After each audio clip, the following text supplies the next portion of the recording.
Ah, fresh air. A wondrous feeling. Naturally. I have a sudden urge to stretch my legs. Can anyone recommend a suitable leisure activity? I might have had some recommendations for you were this the past, but here and now, for someone who has just left prison, there could be no greater joy than simply being outside of it at last. I could not agree more.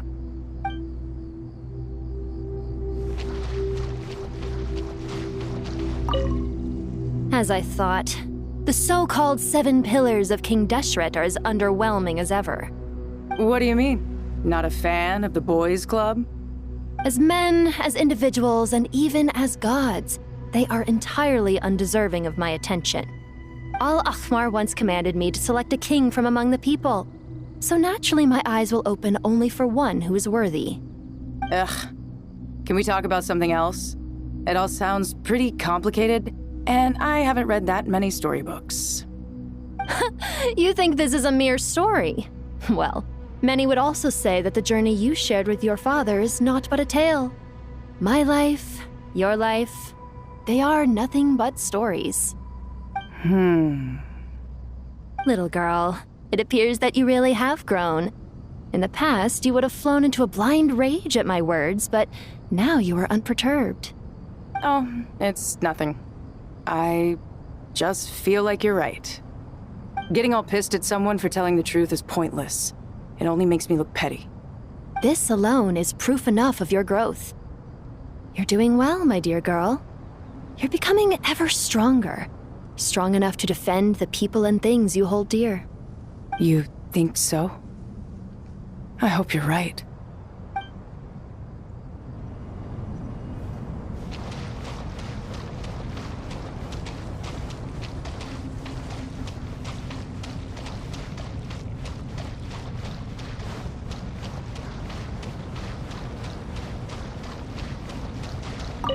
You must be Sethos, the successor to the Temple of Silence.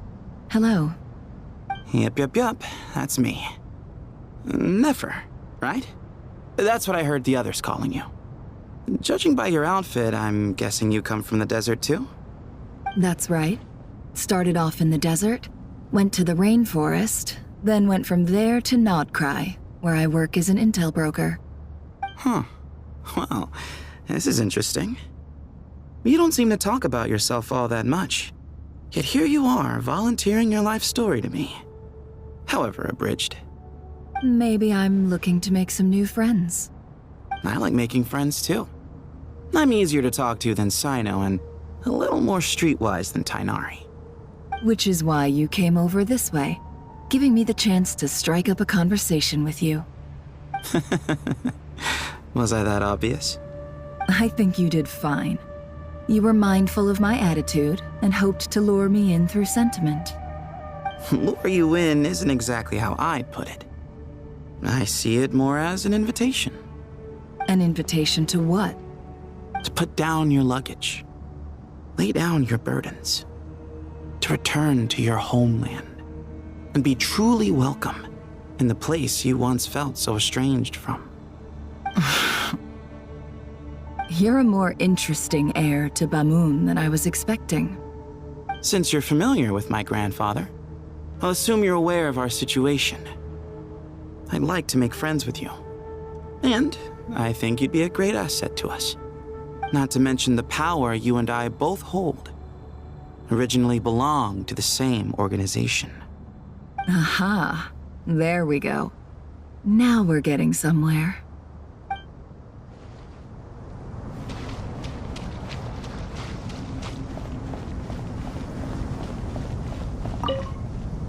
Do you hear that? Sounds like your teacher is scolding mine. Huh. Classic.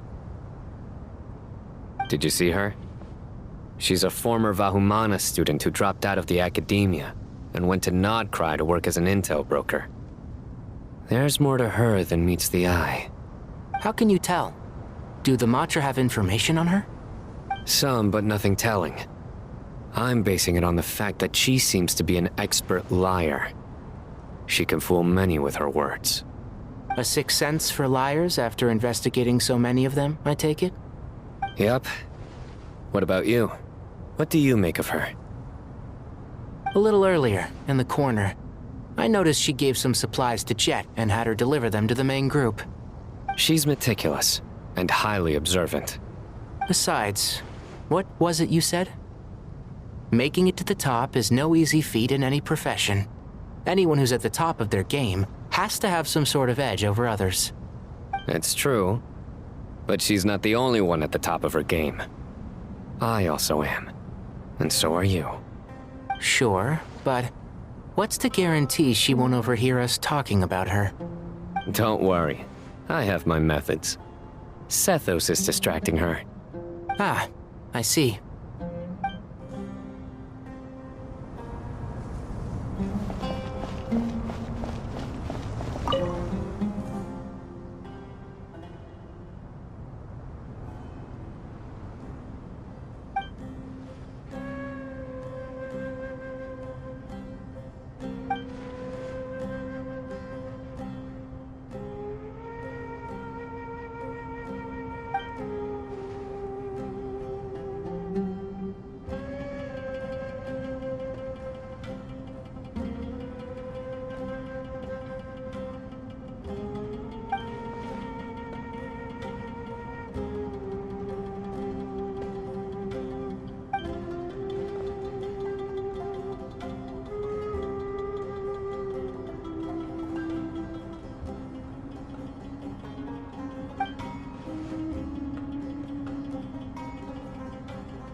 You must be the ones tasked by the Academia with renovating Aru? That's right. Good afternoon. I'm Kaveh, and these two are Termezi and Naisaburi. Hey, I'll hate them! Come and introduce yourself! We've met before. This is Thoth, the Ibis King, and everyone knows these two. Afternoon, gentlemen. I've only ever seen these two in murals! Ah, the paintings in the temple. They show us chatting, playing cards, playing chess. Precisely the activities we most enjoy, funnily enough. No, only you enjoy playing chess. We were just humoring you. I wouldn't go that far. Back to the matter at hand. A preliminary assessment by the academia indicates that this project requires expertise in various disciplines, including the deciphering of ancient texts, mechanical engineering, the restoration of ancient ruins, and elemental theory. The most capable minds in their respective fields are here before you. If there are no objections, we'd like to begin our work. The artisans who built Aru for Al-Ahmar gave their very lives to create this splendid work. Follow their example by giving your utmost devotion to this project. I didn't know that. We'll do our best, of course, but we certainly won't be sacrificing our lives. Such brazen words. Humans these days are a far cry from their ancestors. What little respect you show for King Deshret. No, that's not what he meant. Please, don't mind him. He shares your sentiments, just not your, penchant for hyperbole. Assuming that's what you were going for? I just think it's important to manage expectations. Forgive my lack of courtesy, but we simply can't sacrifice our lives to the gods on completion of the project like people in the legends of old. Here's a first draft of the project proposal for your perusal. Please let us know if you have any requests. Normally, I'd have made it look a lot more visually appealing, but we were really pressed for time on this occasion. I hope you'll forgive me if it's a little rough around the edges. Naturally. If my fellow ministers deem this meager display of respect sufficient, I suppose I can consider agreeing to their proposal. Why are you so preoccupied with the ostentatious displays of respect to Al-Ahmar? We should be trying to make things easy for them. You never know. We might have to rely on these young people to look after us in our old age. Exactly. This is Aru's mainframe. Be reminded to use it with great caution. We certainly will. Thank you for your assistance. You may attempt to lay out punishment should you so desire, though I'm afraid it would be futile. You and I both know that certain components of Aru can only be operated by humans. King Deshret always believed in humanity. Still, the reason that Aru's modules are designed that way is not so much because he trusted them, but more because he was wary of you. Is that true? No wonder human artisans helped to build Aru then. He actually required human assistance to create his greatest work. Naturally. Have you noticed that the Goat King keeps giving superficial responses? It's like he's just going through the motions and leaving the real debate to his colleagues. He understands the art of perfunctory speech. That's what earned him his position as the Minister of Ministers. It seems the rumors about King Deshret being a poor judge of character are baseless after all. Excuse me for being blunt, but it sounds suspiciously like you're putting yourself on a pedestal and mocking me. You're mistaken. And while there's nothing strictly wrong with making every conversation about yourself, it's not exactly a positive tendency either. You? Whatever. I knew it'd be like this working with you.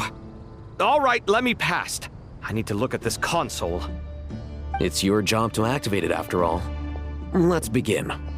Everyone, please proceed with the external checks and preparations as per the procedures outlined in the engineering plan.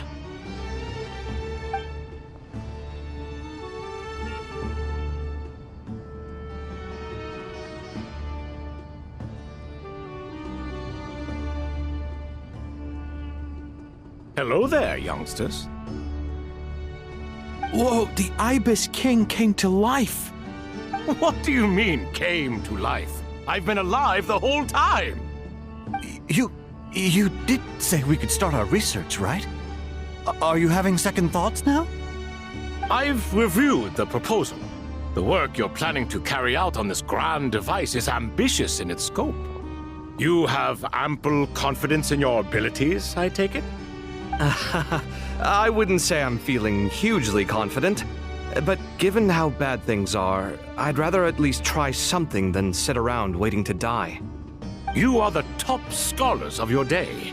I trust you are aware that there are countless links between Aru and the Akasha? Aru and the Akasha? But I thought the Akasha was the Academia's greatest technological accomplishment, created years ago by the Dendro Archon to help her people access knowledge.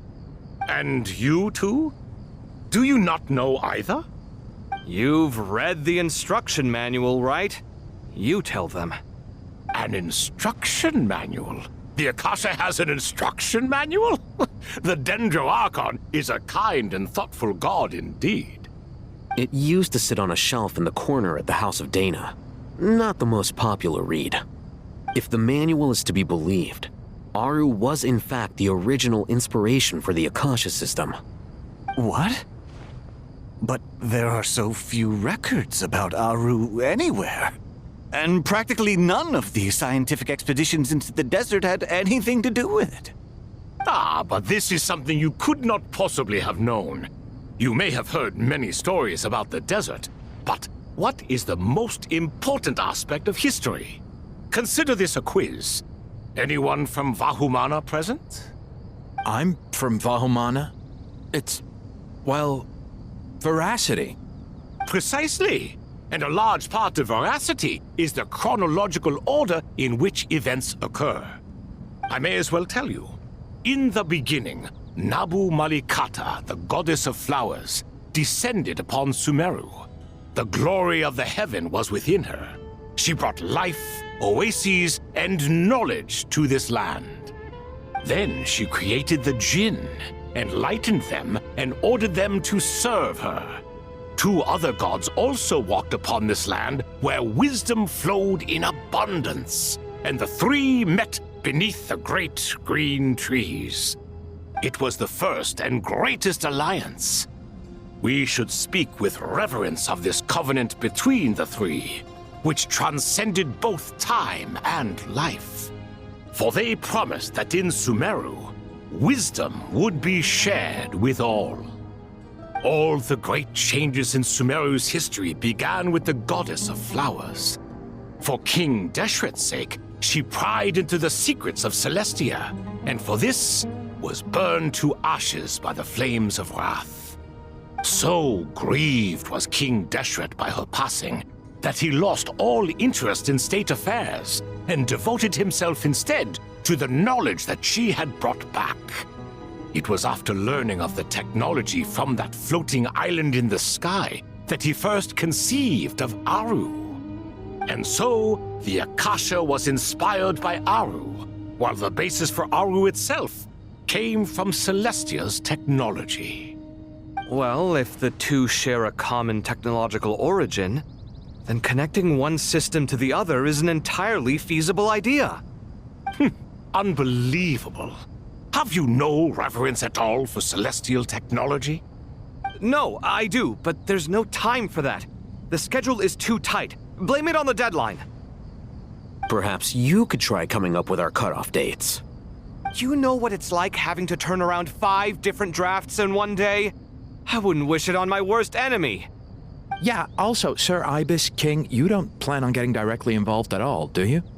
Yes, well, you strike us more as having come to give a popular science lecture.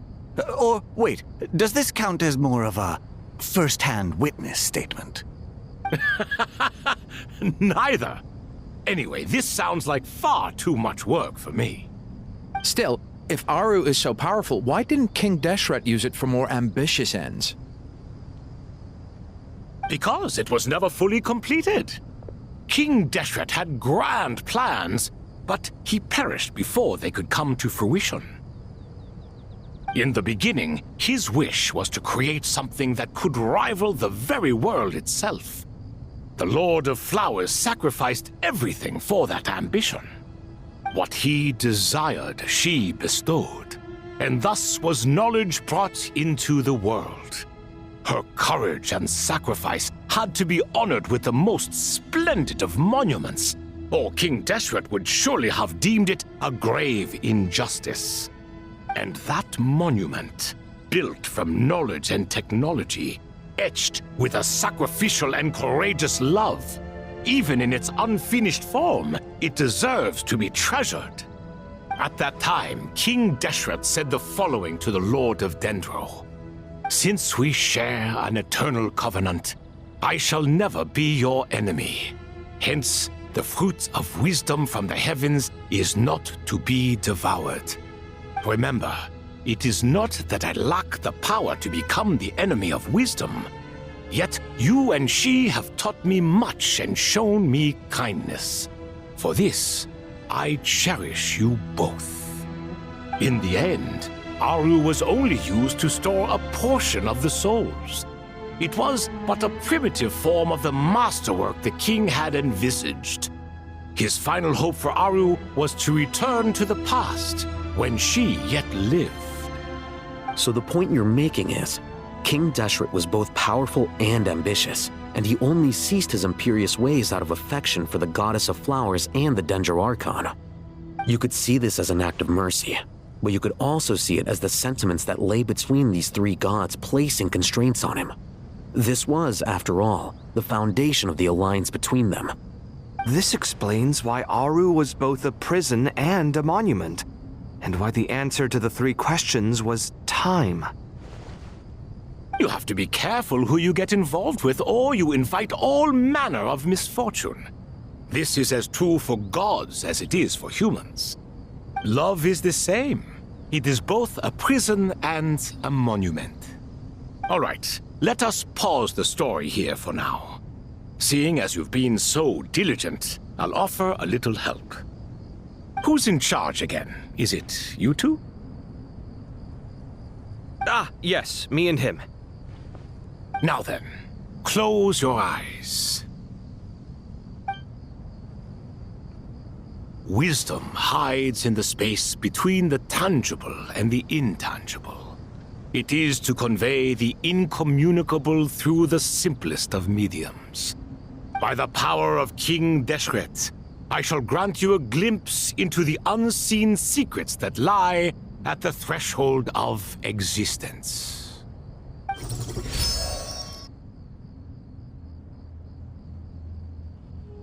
Where did this come from? Is it a new mechanism?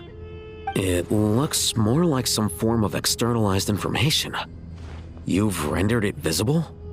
Just as the Akasha allows you to access a greater range of knowledge, the power of our king permits one to perceive ingenuities that do not belong to this world. This is no ordinary mechanism. It reflects the internal structure of Aru. Whether you choose to increase or decrease, keep or discard. Come, use these to achieve the outcome you desire.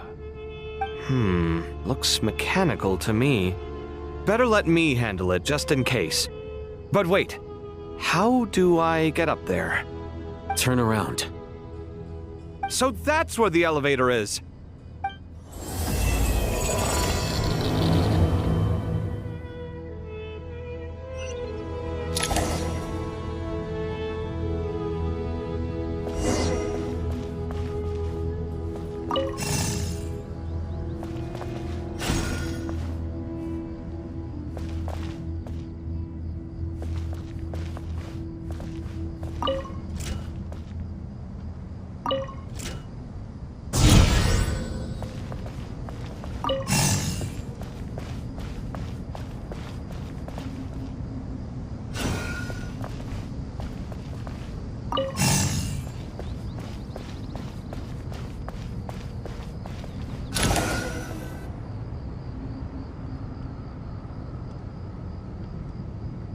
Obelisks were used to record important information in the ancient desert civilization.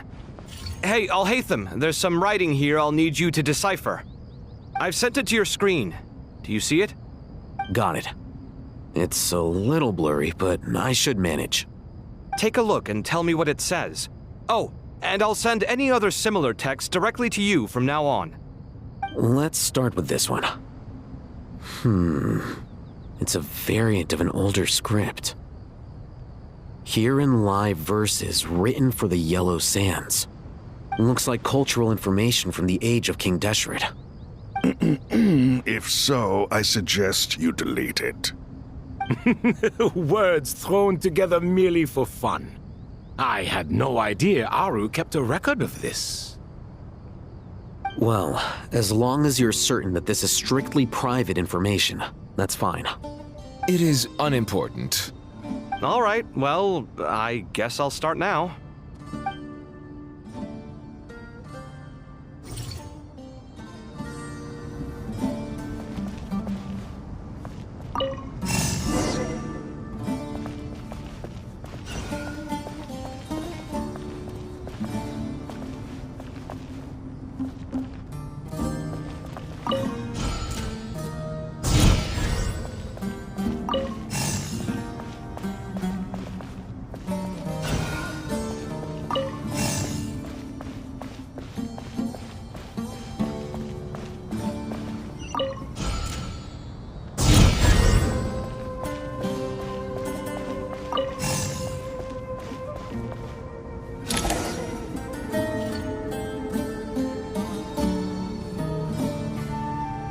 Found some more. Sending them over to you now. These are all reports about the Gurubad conflict. Can we delete them? I'd say so. Most of this information has already been archived anyway. What if there are details in there that Vahumana missed? What are we supposed to do if they come after us in the future? They'll just have to live with it. If we don't resolve these issues now, there won't even be an academia in the future, let alone a Vahumana Darshan. Yeah, you're right. Okay, done. There's some other similar monuments nearby. I'll check them out.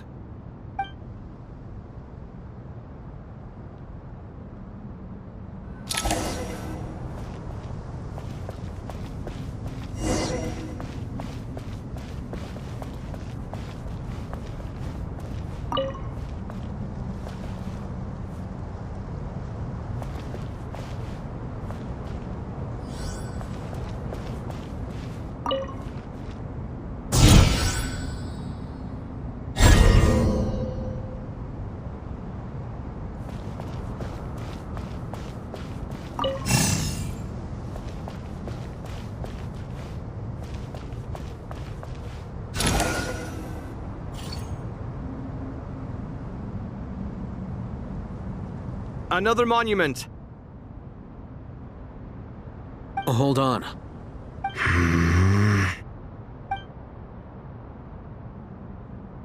You're still reading it?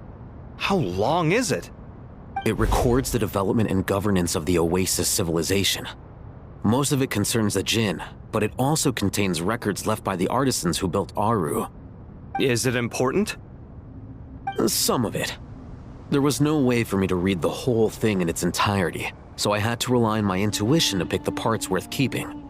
What about the artisans' records? What do they mention? They're speculations, mostly. For instance, they were wondering how to protect themselves if King Deshret decided to silence them after the construction of Aru was complete. Sounds like pure mythology to me. Surely that kind of thing didn't really happen. The records do emphasize that this was merely their conjecture based on various myths. Still, the artisans did leave details of their plans to survive, including blueprints for their escape route. Even that got recorded? Okay, well, I'll make a copy of this first before I delete it. Is that truly necessary? You won't be needing those. No, the blueprints are important. I want to keep them as a memento.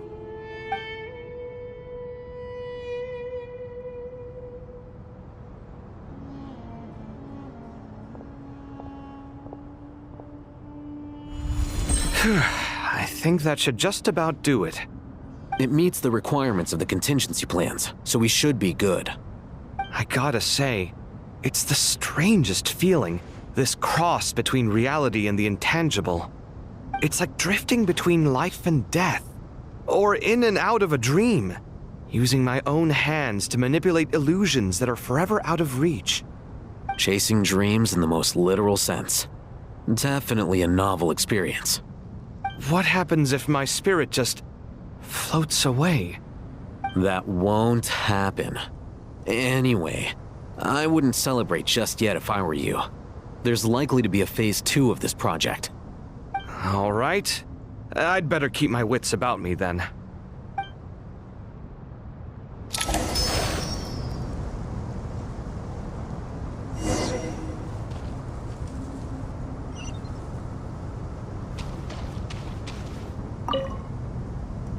I expected that the outside world no longer respected the ancient gods, but even so, I do find the tone of these youngsters to be dreadfully impolite. It should hardly come as a surprise to you. I remember you saying the same thing last time. I assumed that was just a one-off. I did not realize it was the norm. Don't you think that young lad's matter-of-fact tone sounds familiar? It bears a rather uncanny resemblance to you, Goatee. Surely a sign that he is a man of rare intelligence. Ugh. The rest of them, though, much better.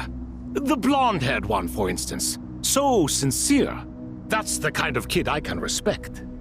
Oh, really? Well, what about your disciple, Nefer? She's about the furthest from sincerity that a person can get. And now you hit the crux of the issue. Thoth is spouting lies again. He cares nothing for sincerity. He likes Nefer simply because her personality is just like his. Thus, in giving his approval to Nefer, Thoth is simply validating himself. The rest is but smoke and mirrors. You have some nerve saying that. There really is no helping you two. Shut up, chess rookie. What nonsense is this? How dare you tell me to shut up? How can you engage in such banal chitter-chatter at a time like this? Aru has been opened. The glory and splendor of a bygone age is about to sweep over the earth like a flood. And you're here squabbling like petulant children. All three of you are insufferable. King Deshret was merciful, indeed, giving you a chance to be released from prison. I say, you should have been locked up for good. Ah, but Bennu, look on the bright side. Had they not been released, we would not have been awoken. Oh, you've been here this whole time. You should be scolding them along with me. I miss Hermanubis. It's not a real reunion without him here. And now you're avoiding the topic and talking to yourself. Why King Deshret designed your personality like this, I will never understand. Isn't this simply proof that our king supports my free will? Oh, look at those two rust buckets. Suddenly, you two do not seem so bad after all. Here, here. If being stuck together for thousands of years fosters no friendship, I cannot say what would. Naturally.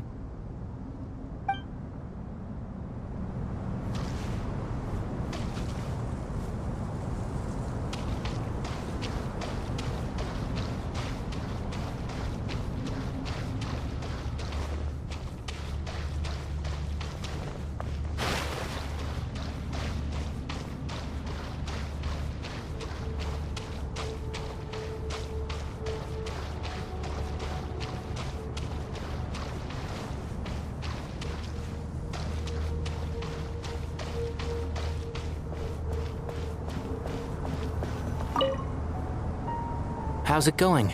Are things progressing smoothly? Well enough, I suppose. You know how it is. The work itself is only half the problem. The other half is having to work with Al-Haytham. I'm sure the feeling is mutual. Honestly, though, I thought you two had already worked things out. As if. Turns out working closely together is the best way to expose any tensions lurking beneath the surface. Besides, I just think that some people never change. Agreed. Case in point, you didn't make sure I was out of earshot before you started complaining about me. Old habits die hard. Actually, this is for your own good. Maybe if you spend a little more time listening to what other people have to say, you might actually realize that you're the problem. Naivete is another old habit of yours. I had assumed that you both volunteered for this project like us forest rangers. But now I'm getting the sense that wasn't the case. Definitely not. We were assigned to it by Lesser Lord Kusanali and Nephis. As much as I'd love to be doing normal work for normal clients, these Titan projects are all that's on offer right now. Though I'm sure they wouldn't be roping us in if they had any better options. Just goes to show how short-staffed the academia really is. I'm sure you've prepared yourself mentally, but I still feel the need to advise you to lower your expectations. It might make the process of working together a little less intolerable. I know! Same to you! But if you already understood that, you should also know not to say the quiet part out loud. Why don't you come help me with my forest patrols? Might help you avoid any further disagreements. Good suggestion, but unfortunately, differences of opinion will always exist. Changing the nature of the work won't get rid of them. For once, I actually agree. There is zero chance of us ever resolving our differences. Zero! But even so, the work must be done. Care for some coffee? I'm glad to see you making progress. Don't act so smug! It'd be nice if you made some too! I feel like even I've made some progress today. In the past, I never would have dared to try and mediate a conflict between you two while you're both right there in front of me. Apologizing probably makes it sound like I'm in the wrong, but I'm sorry. I was just kidding. Truth be told, I don't have any work to do at the moment, so I'm just here to kill some time. How's Kale? She's studying with Nicole. I'm not sure how she's getting along, but she seems to be in good spirits at least. I wouldn't worry. Angelic affairs are probably above your pay grade anyway. I know what you mean, but Sino and I are still a little concerned for her. He said he'd go keep Kale company after he's finished training the mercenaries. I'm planning to join them myself shortly. Kale will be okay. Have faith in her. Even we can see how much more confident and outgoing she's become in these past few years. Thanks to you and Sino being there for her and providing guidance every step of the way, she can finally stand on her own 2 feet. On her own 2 feet. Does it feel bittersweet? Watching the younger generation grow up and move on? No, not yet, at least. I was just thinking, I wish there was more I could do for everyone. She'll be fine. Yeah, she will. Just try to relax.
Traveler from afar, do you worry for the fate of Sumeru as well? Whoa! It's so big the Greetings, Crocodile King. Please be at ease. I'm just here to chat with you about Lesser Lord Kusanali. Sounds like you really care about her. Yes, although to be exact, it is a mixture of both concern and curiosity that I feel. Speaking of Nahida, Paimon was wondering how she's doing. Wait a moment.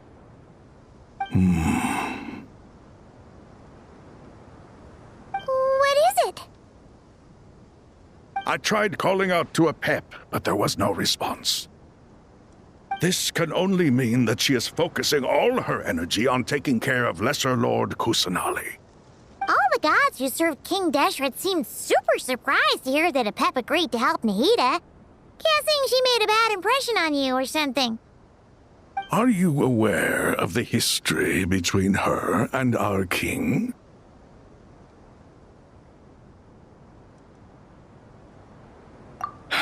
Then you are learned indeed.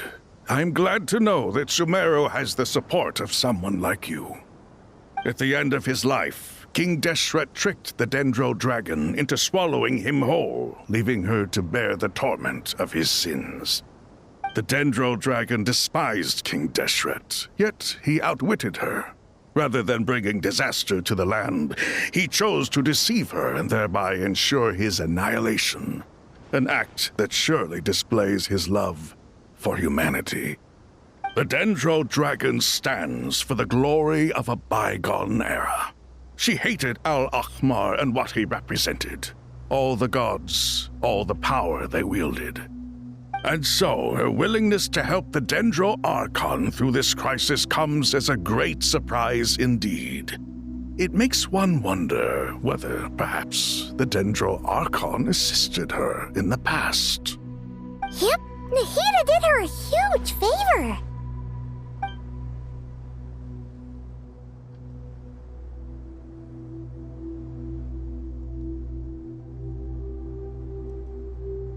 So Lesser Lord Kusanali put an end to the Dendro Dragon's many long years of torment.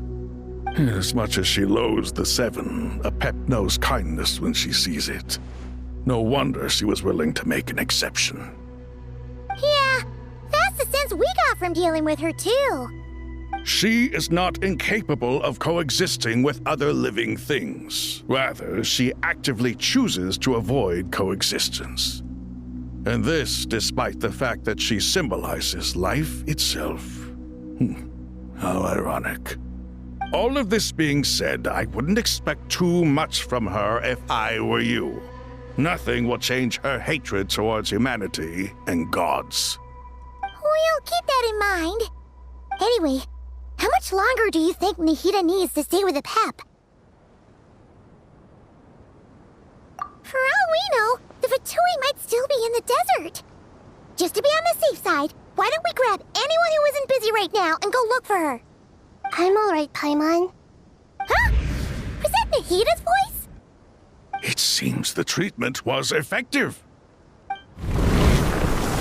Since when do my deeds require your evaluation?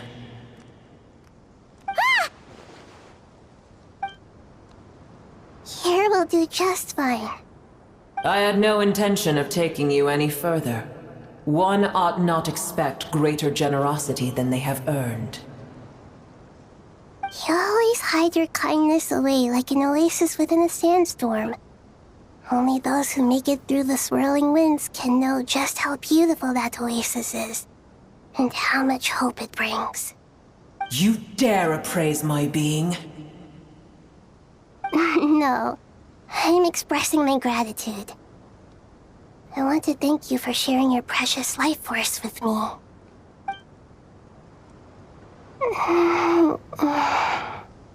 Awake already? You are more resilient than I thought.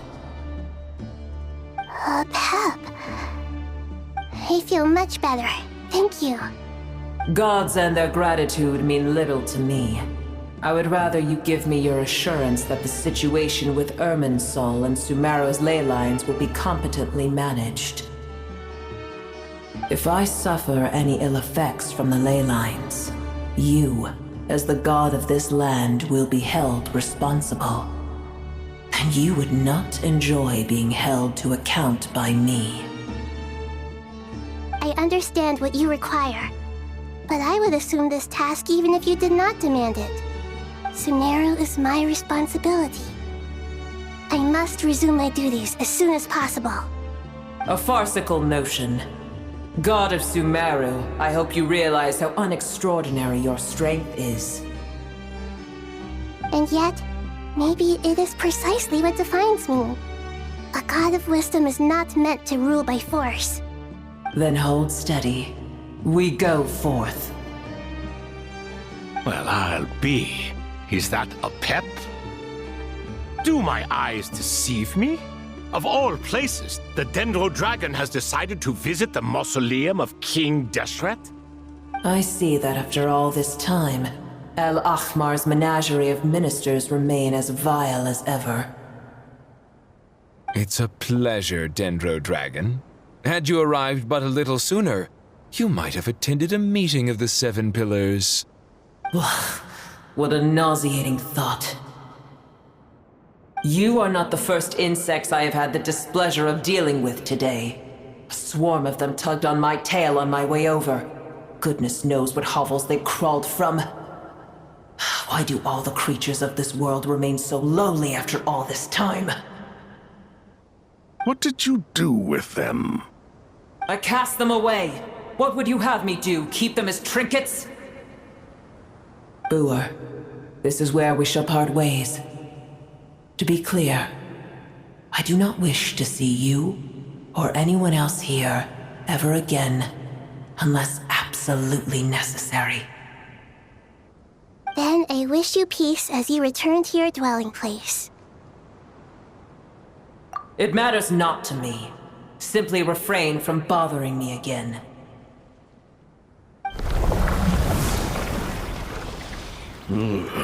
A force to be reckoned with. At times like this, I feel glad that she has no interest in any of this. Hold on, just hold on, okay? We're almost there. We made it. Huh? Wait, that voice! It's... Uh-oh, I'm gonna fall!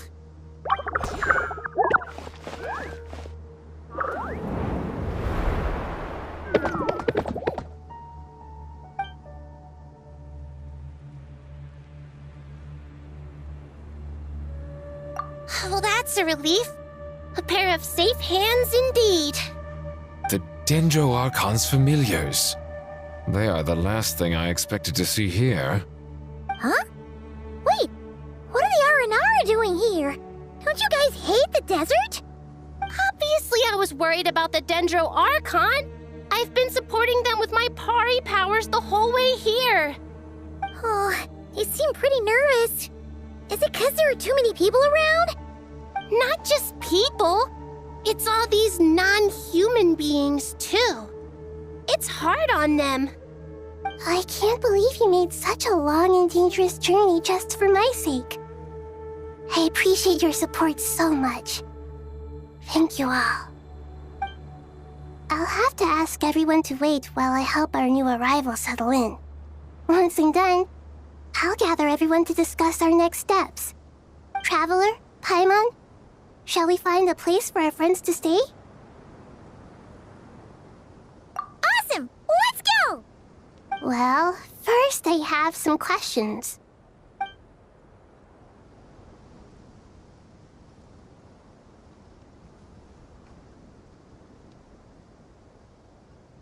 Okay, I think that covers everything.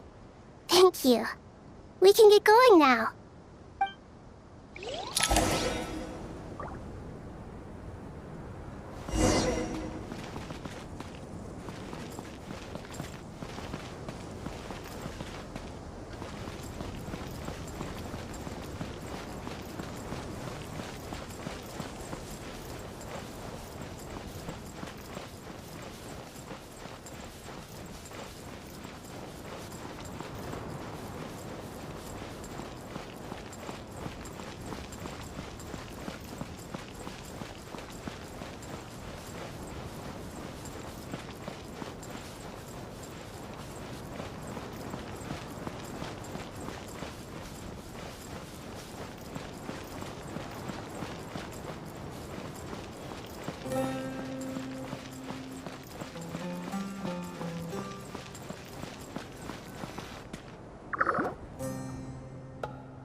It's only us.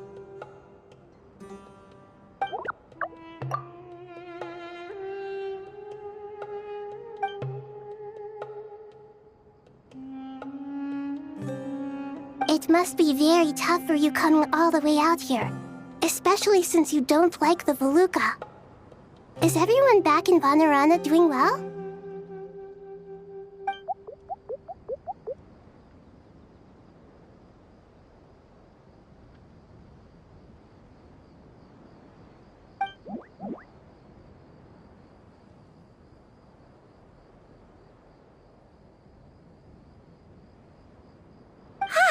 Everyone's here. Good. Are you okay? You look like you were about to pass out back there. Then you're forgetting who I am. Don't underestimate me.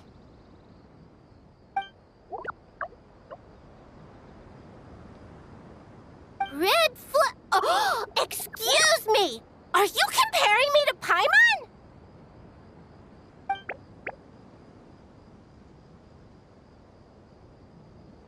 I suppose everyone is gathered here because of me.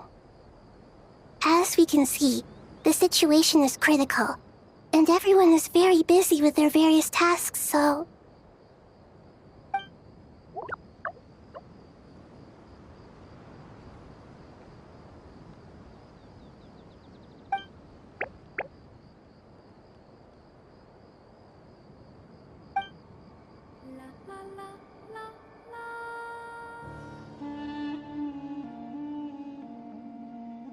I can't thank you enough.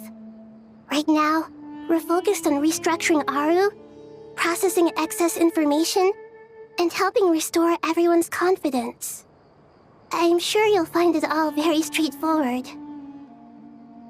I can help too! Just let me know where I'm needed.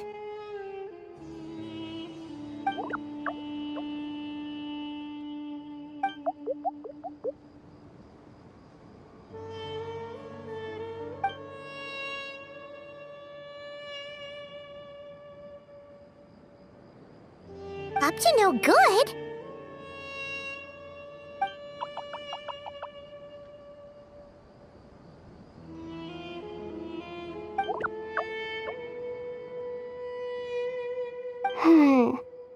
That definitely sounds suspicious. Traveler, Paimon, I have other work to attend to here that needs to take priority. Could I trouble you to investigate the situation Arabalika spoke of? No problem. Leave it to us! Thank you. I'm counting on you.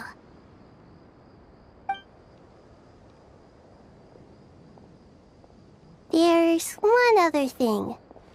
If you are to work alongside the people of Sumeru, you will need to make yourselves visible to them.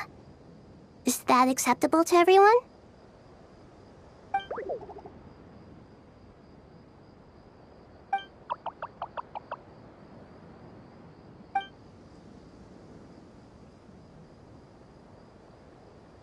There's nothing to fear. No one here will hurt you. But if you do feel afraid, don't worry. Just call my name and I'll be there.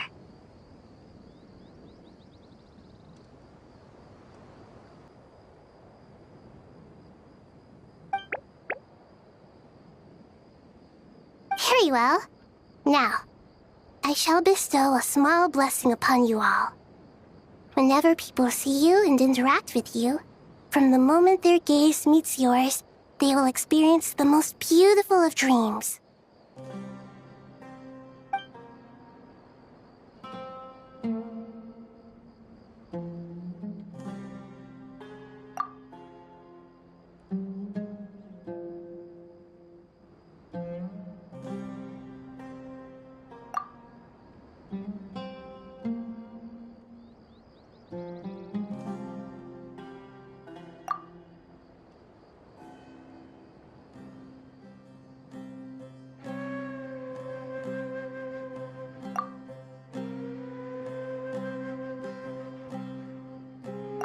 Do not fear.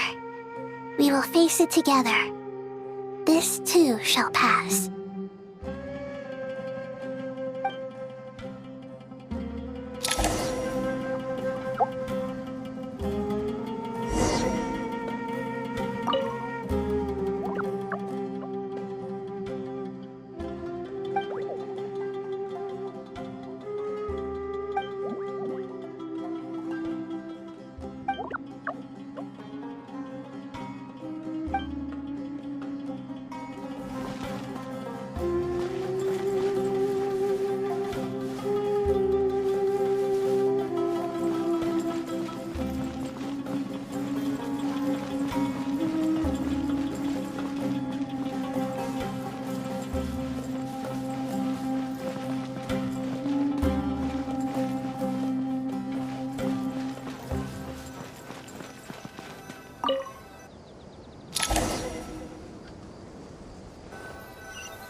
Everyone's here. Wonderful. Dendro Archon, you're back. Are you recovering all right? You mustn't push yourself too hard. I'm doing very well. Thank you for your concern.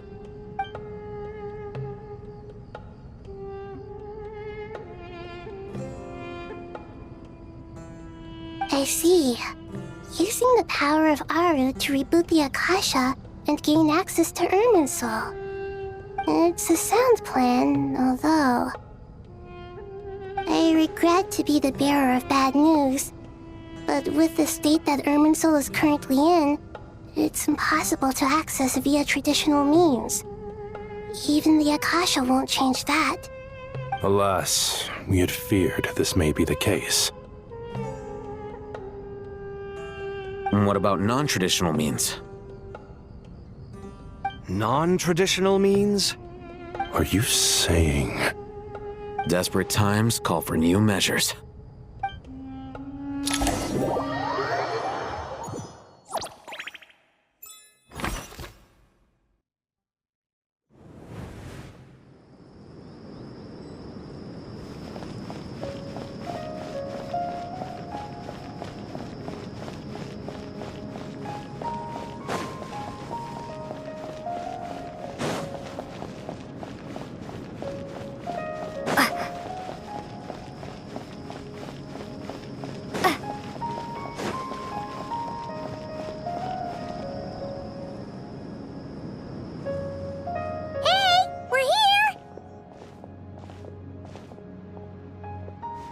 Ah, it's you. Is there a situation?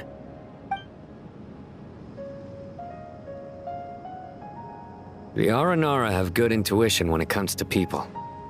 In other words, there may well be a traitor among us. Given everything that's going on, I'd be more surprised if there wasn't. Miss Nefer, as a professional intelligence broker, I trust you have a solution? Not one that I'm willing to volunteer. What's in it for me? Let's say I'll treat this as a pilot project aimed at expanding your intelligence operations. Whatever business you're in, an avenue to demonstrate your abilities could never hurt. I like the sound of that. Glad we're on the same page. Given that you rarely set foot in Sumeru, practically no one at Caravan Rebot knows who you are. I take it you've read the files on everyone in the area? Yes. I also skimmed the list of evacuees, and am more or less up to date on where everyone stands. Any initial suspects? Limiting the scopes to males whose recent activity could be viewed as suspicious. I've identified 3 names. The Aranara saw 2 people talking, but currently we only have 1 suspect. The other person was probably just a messenger, and in all likelihood has already left Caravan Rebot. Everyone is heading for the desert per the evacuation order. Anyone willing to turn back at this stage is almost certainly with the Fatui. There's no way it was a spur-of-the-moment decision to act at a time like this. This spy must have been planted long ago. We need to smoke him out from wherever he's hiding. Sounds like you have the beginnings of a plan.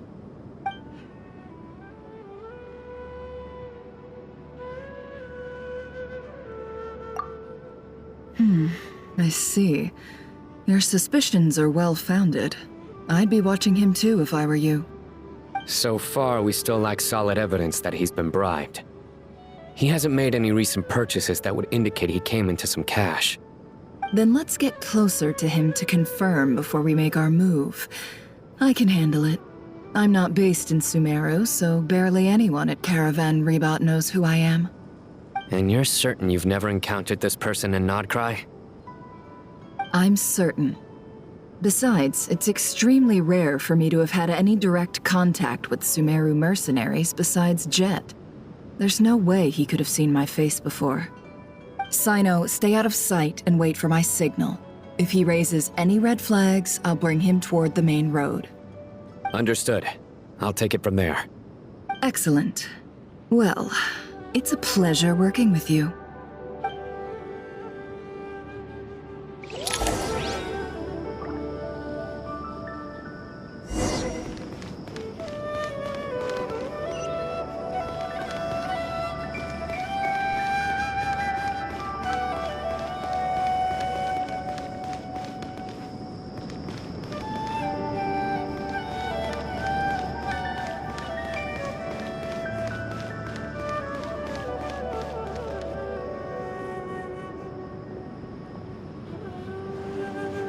darker skin, scars, frequents the desert, and has ample combat experience. Nothing unusual about how he dresses or acts. What's that he's looking at? A coin. Interesting. Could that be how his contact paid him? Conveniently discreet for someone trying to hide any unexplained income. And yet it could be highly valuable. Sorry to bother you. Has everyone here already left? I don't suppose you happen to see a lady wearing a hat? Ma'am, what are you doing in Caravan Rebot all by yourself? The main group evacuated some time ago. Didn't you pass them on the road? My friend and I lost some of our cargo along the way. I didn't want to miss out on potential business, so I told her to go on ahead and meet the client while I retraced our steps. I didn't think it would be so late by the time I found it. And then there was a terrible sandstorm. I guess I must have taken a wrong turn, because I didn't see any large groups on my way here. Forgive me for asking, but just to be on the safe side, could you describe this friend of yours? Sure. She has blonde hair, and she was wearing a hat and a white dress. You'd definitely know if you'd seen her. Yes, I think that does ring a bell. My apologies. During this exceptional time, the Corps of 30 are under orders to be extra cautious when dealing with unknown people, whoever they might be. I understand. Well, sir, is there anything else you need to know? If not, I'd better try and catch up with them. Hey, wait! They left a good while ago now. You'll never catch up with them on your own. Why don't I give you a ride? I'm here to collect the last few people anyway. We have plenty of carts, so one more won't be a problem. That would be amazing. Traveling with a group will be much safer. I'll have to pay you for your trouble. Hey, let's not worry about the money for now. Wait here a moment. Once I'm done packing up, I'll take you to join the rest of the group. All right, thanks. Let me know if you need a hand carrying anything. No need for that. I'm strong enough for both of us. Okay. Well, I wish there was some way I could repay you. Guess it's my lucky day, running into someone who knows what they're doing here. You might have just saved my life, you know? You're not wrong there. I mean, what kind of cargo is so important that it's worth risking your life to get back? I hope for your sake that it's priceless. Actually, I suppose I can tell you, since you've been such a big help. But be sure to keep it to yourself, or we could both be in big trouble. Oh, really? Sounds mysterious.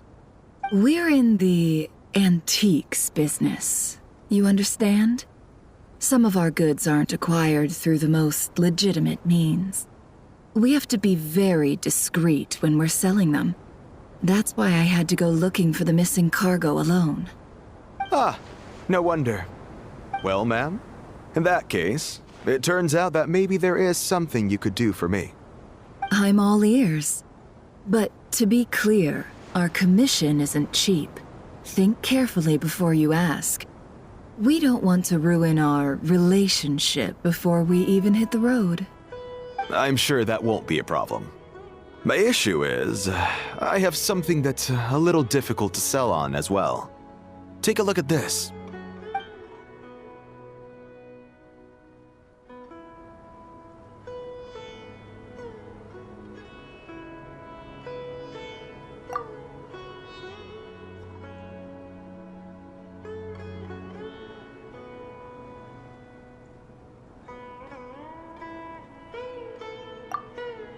Pure gold. That's quite something. How'd you come across it? Dig it out of some ancient tomb? If you look hard enough, there are many treasures to be found in the mausoleum of King Deshret. It has no distinct Snezhnayan markings. That'll be why he's going with that story. And he clearly doesn't want to arouse suspicion, so he's on the lookout for an opportunity to make a quiet trade. Surely you have an existing business partner. Won't they take it off your hands? I hope I won't be attracting the wrath of my competitors by helping you sell this. The shop I used to work with is having cash flow issues at the moment after losing some money. I'm under enough pressure as it is without having to deal with them. On the off chance anything went wrong, I'd never get my money back. I understand. Gold is the last thing that traders with cash flow problems want to see. Well, in that case, I think we can work something out. As it happens, I'm just about done packing. Shall we make a move? Sure. Let's walk and talk. This evacuation was a huge operation. They needed a few people to stay behind and tie up loose ends. And I ended up being one of them. You're lucky you ran into us in time. I certainly am. I don't know how this happened. One thing led to another, and look how it ended up. I just hope our client doesn't get spooked and cancel their order. Fingers crossed. But either way, life goes on, and we all have to make a living somehow.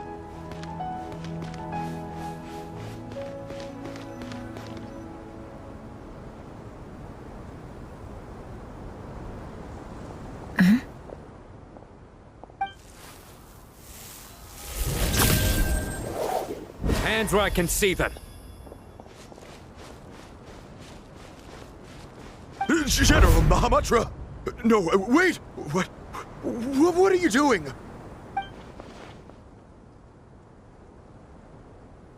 This is the coin? Good. Sadly, you won't have the chance to spend it. Nicely done. Looks like Sumeru's Matra are a well-oiled machine nowadays.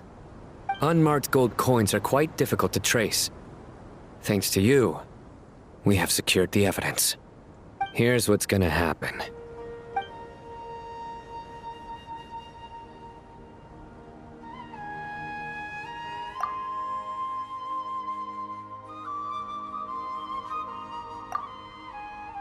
Southeast from here, leeward side of the hill.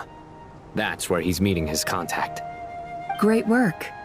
Candace tells me your interrogation skills are highly effective. Hers are quickly catching up. She's improved a lot in recent years.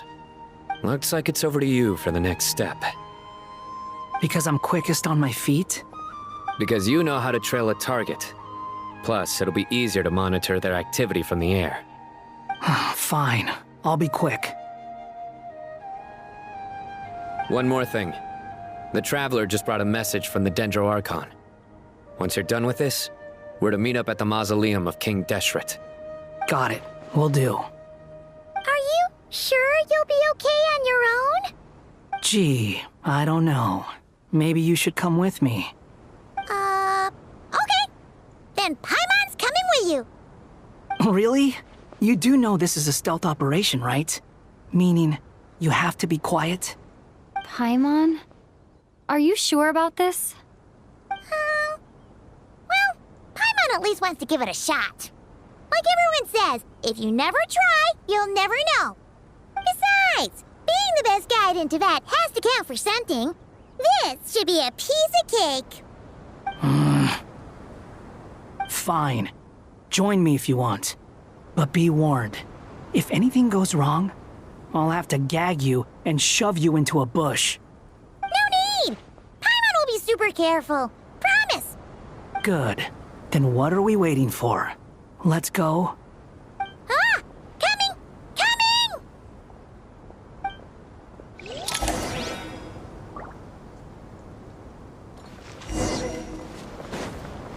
Squall Fury!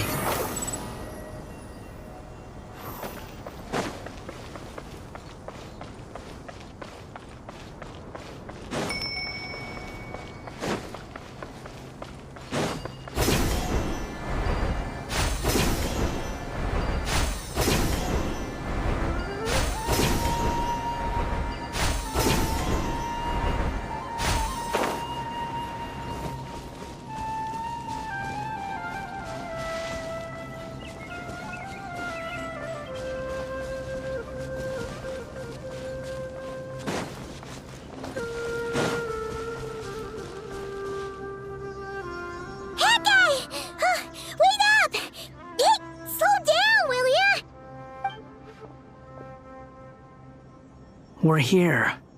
Now we wait. Okay, yeah, cool. Cool. What's on your mind, Paimon? Huh? Nothing? I thought all you cared about besides being a guide was food and sleep. Why the sudden urge to go on a dangerous mission? What's that supposed to mean? Paimon's been on plenty of dangerous missions before. But never on your own. You hardly ever leave the Traveler's side. Just saying, I'm kind of at loose ends right now. So if you did want to share, I suppose I'd have to listen. If not, suit yourself. Makes no difference to me. Hat guy? Do you think Paimon is useless? What? Where's that coming from? When we were in Notcry, Paimon suddenly realized something. Even though Paimon's with a traveler every single day, whenever we face real danger, she can't do anything to help. Paimon doesn't get like this very often. She just got really scared when the traveler got kidnapped that time. What if she never came back? What would Paimon do then? And the more Paimon thought about it, the more useless she felt. But Paimon doesn't want to be a burden. Paimon wants to be a friend who's actually useful. Does that make any sense? You know, that feeling of just being completely useless and... Oh, Paimon probably sounds so ridiculous right now. You asked the right person. Boy, do I know that feeling. Oh, that guy. I'm not gonna try and encourage you. What I will say is this. When you start doubting yourself, you have two choices. Give up or change. You have to make the decision to move forward. Otherwise, no amount of consultation from other people is gonna help you. So ask yourself, what do you want? To get stronger? To learn more? Whatever it is, go do it. You won't have any regrets if you can at least say that you tried. Oh, all right. Something's not right. Shouldn't they be here by now? Paimon, is it just me? Or is it a little too quiet around here? Should Paimon take a look? We'll give it another hour. If nothing happens, we head back. Okay.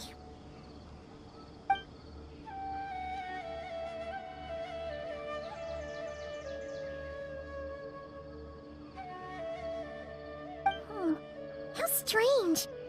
We've been here for ages. Where the heck are they? Have we been stood up? What is it? Did you think of something? Something feels off about this whole situation, but I can't quite explain why. We know for sure that the guy Sinocot had something set up, yet somehow his contact is a no-show. So, either the handler got caught, or, more likely, they decided to cut our guy loose. But how would they know to do that? Wouldn't they at least send someone here to check things out? That's the problem. They couldn't possibly know what's happening here. Unless... This feels all too familiar. Come on, let's head back.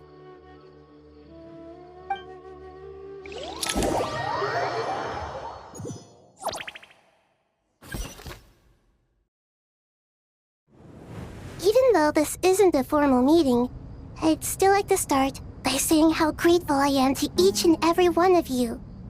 Thank you all for coming here and standing by our side. Shesipank and Bennu are currently assisting the scholars with the maintenance of Aru. Please forgive their absence. As for Hermanubis, may he rest in peace. We remember him with great fondness. There have been times when I imagined what it might be like to meet you all.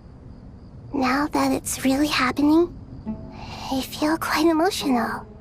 Time has taken many things away, but that which remains is all the more resilient. I must say, there is one thing that rather surprises me. You appear to be in good spirits, Lesser Lord Kusanali. But even so, I can sense that the life force given to you by the Dendral Dragon has far from fully resolved the problem of your vitality. Oh no! So even Apep's power didn't work? Don't worry, Paimon. It worked very well indeed. The issue is how closely I am tied to Irminsul. Until the problem with it is resolved, there is no way I can fully recover. Sumeru has undergone tremendous changes during your absence. When gods pass away, inevitably, people's faith in them grows weaker. You must have sensed it already. Your power is not what it once was. Regrettably, this is true. I too have grown weaker due to the effects of Irminsul. Right now, we're all in quite a sorry state. Then what do you suggest? We take all the help we can get. Sumeru is our shared home. You and I, gods and humans alike. We must unite all our strength in this moment. Though Al-Ahmar is no longer with us, the alliance between the three gods remains in force. Regardless, as subjects of our king, we have a responsibility to support Sumeru through this catastrophe. Not to mention that it was the people of Sumeru who released us from this prison of Aru. Times have changed, and the people of today possess greater wisdom than those of the past. You really know how to give a rousing speech, Koti. Now then, let us learn more about your plan. The brightest minds of the Sumeru Academia are busy opening and renovating Aru. They claim it has something to do with Irminsul? Correct. Irminsul has existed in Teyvat since the very beginning. But during the Age of the Dragons, it did not possess the significance it holds today. After the heavenly principles arrived, the power of the Light Realm was divided into elemental energy, and Irminsul was refashioned as a device that records and preserves all information.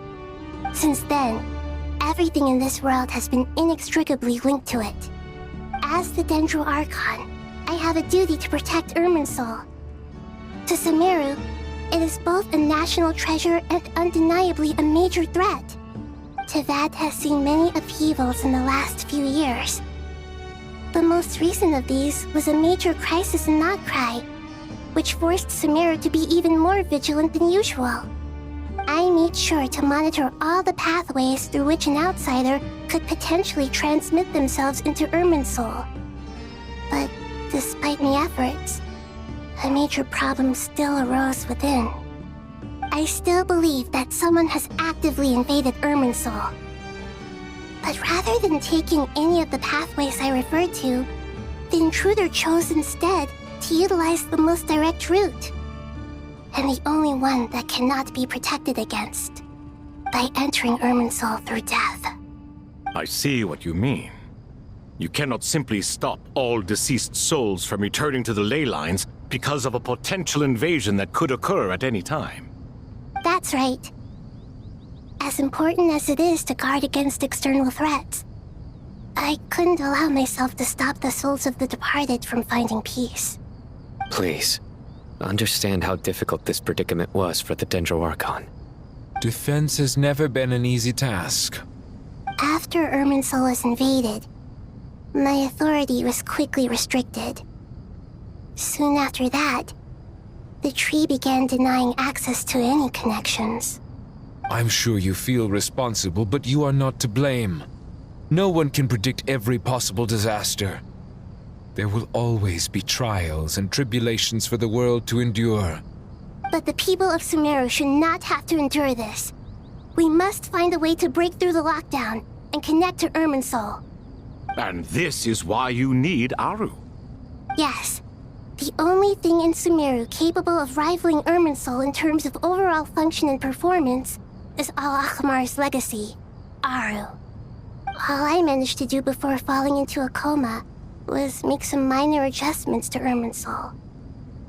Using Aru is a last resort, and a move that comes with enormous risks. The Scholar's initial plan was to borrow Aru's power to reboot the Akasha, then use the Akasha to connect to Irminsul and investigate. Unfortunately, Irminsul has suffered far greater damage than they first thought, rendering that plan futile. To rise to the challenge, we had to resort to more extreme and far costlier means. This has led to a number of new contingency plans.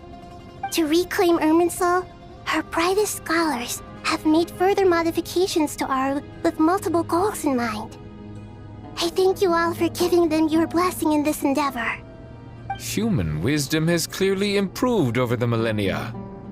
You have not only our support, but that of the Jinn, the Aranara, and the Pari. Together, we will do everything in our power to save Irminsul. By the way, when you spoke earlier of an intruder, it almost sounded as if you knew who you were dealing with and what they were capable of. Well, since you ask.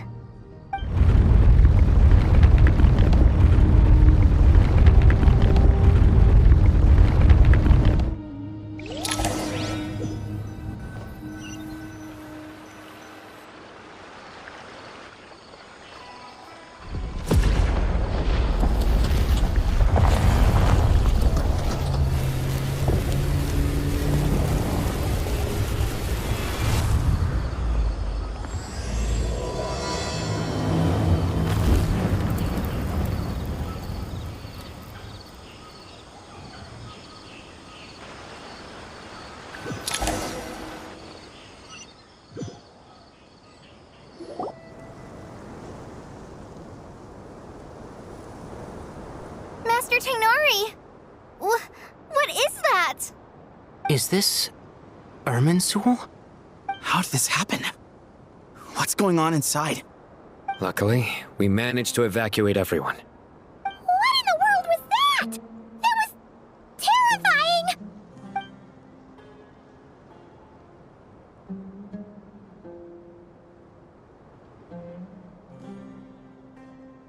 Oh my. I understand now, Dendro Archon. You make yourself quite clear indeed. Not once over the millennia has Irminsul been so terribly afflicted as this. Please continue, Dendro Archon.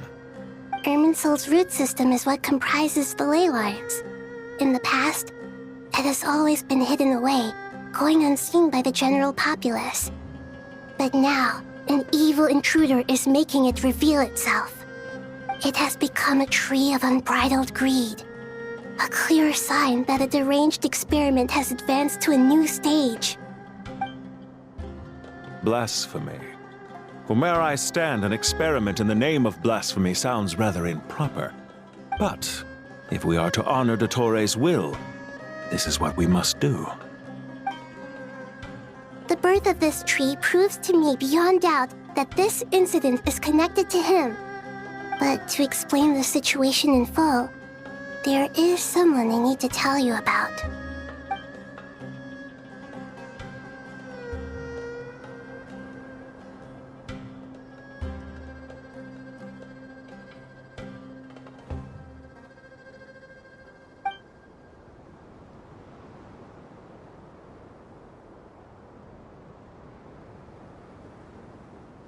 Zandik. So it was him. I saw him in the desert once. A man of supreme arrogance. So this is where it has taken him. But didn't Dottori die and not cry? How is he still able to do all this? He must still have loyal followers amongst the Fatui. Even so, I'm still unclear as to how he has been able to wield such a profound influence over Irminsul. I can confirm that Fatui forces have arrived in Sumeru City. Furthermore, Irminsul seems to be undergoing some kind of mutation. Evil branches are beginning to grow. Things that do not belong to this world are slowly but surely materializing. Sorry, I couldn't think of any other word to describe it.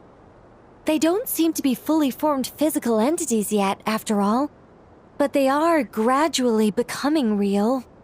A baleful tree climbing up into the heavens. Speaking of Dottore, I have some information on that front as well.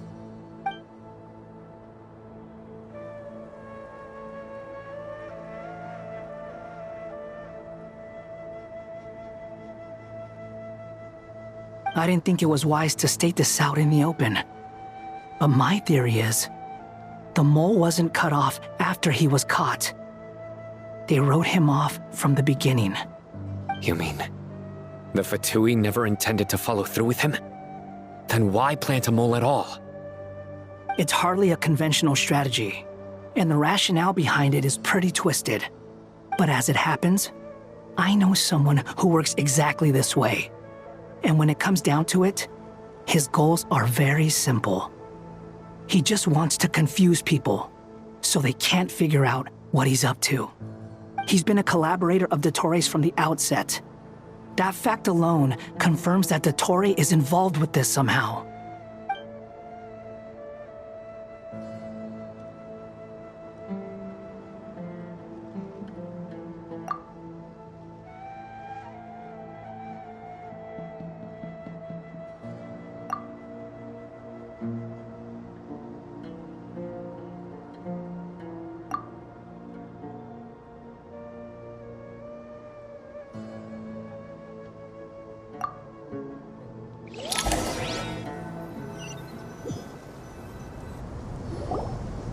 There is still much to be done. Everyone, please remember our core strategy. As per the discussions, the following groups must act immediately. Mr. Alhaitham and Mr. Kave, the next phase of the Aru renovation project must begin right away. Godspeed to you both. We'll give it everything we've got. The plan looks feasible, but the implementation will require certain resources. General Mahamatra Sino and his team will help to procure the materials required for modifying the terminal. No problem. I've already spoken with Sethos and Hack Guy, and they've agreed to assist me. This kind of thing is best left to the fleet-footed, right? Hat Guy? If it's efficiency you're after, we're the right people for the job. Following up on the elemental energy amplifier we discussed, Ms. Dory, I assume you're the one most familiar with the status of this project.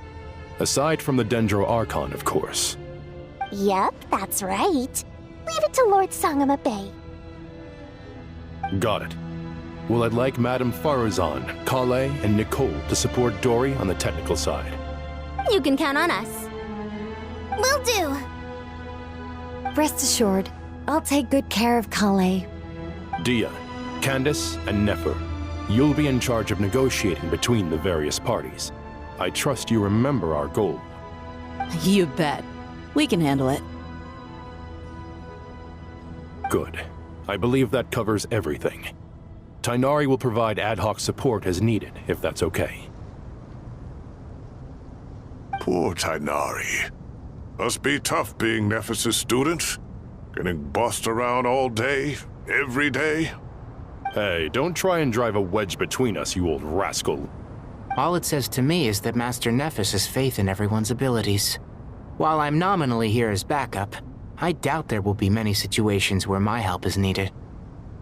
Exactly. Finally, Traveler, you and I will head to the border between Sumeru and Natlan. Once that task is complete, I'll be asking some of you to accompany me to the Eternal Oasis.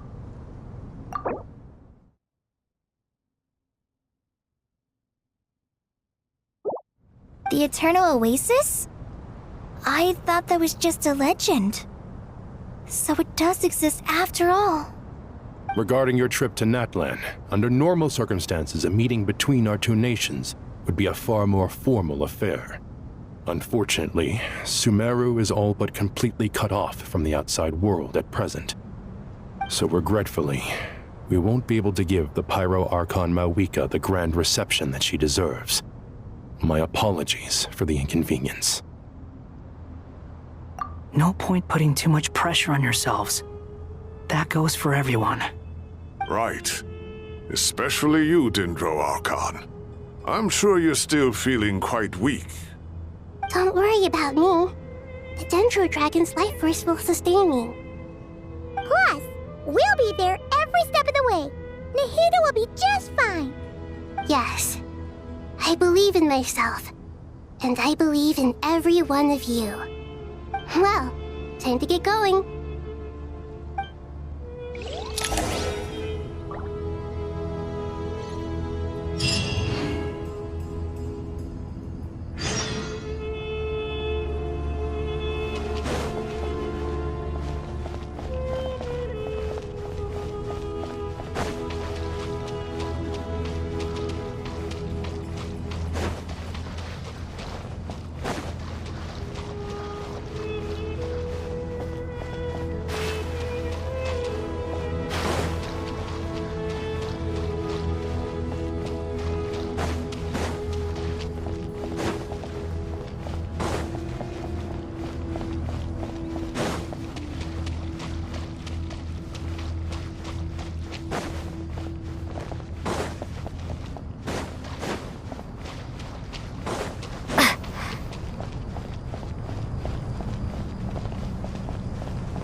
To what extent we can implement the final plan depends on how successfully the Akasha can be modified and configured. And to make sure the configuration works, Aru will also need some further optimization. Yeah, no surprises there. Once we roll this out, any Sumeru citizens who already have Akasha terminals can simply continue to use their existing devices. This still leaves us with a significant equipment shortage, though.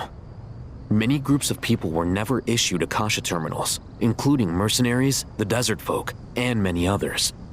We'll need a supply of rare materials for the renovation of Aru and the production of new terminals.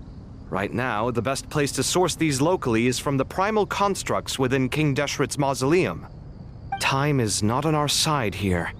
It's gonna be a race against the clock. The Aru merge and renovation project will have to be carried out by you two. Everything's riding on this, so failure is not an option.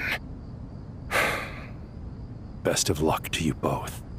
As discussed, General Mahamatra Sino and Mr. Hat Guy will source the required materials. Mr. Sethos is quite familiar with the layout of King Deshret's mausoleum. With him accompanying them, things should go quite smoothly. I have every confidence. In the meantime, we may as well take a breather. Makes sense. There's not much we can do until the materials arrive. Get in formation and stay close. What is this, boot camp? Knock it off. It's just Sino being Sino. You know what he's like.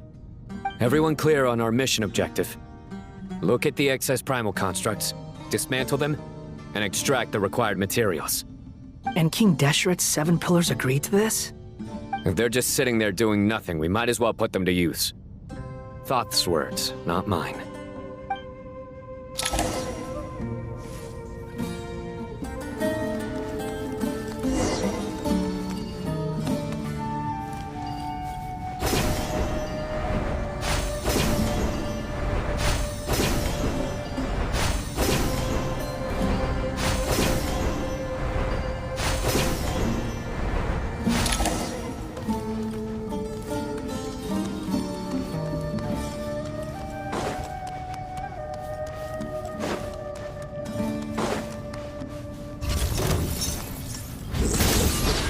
Your sins weigh upon your soul!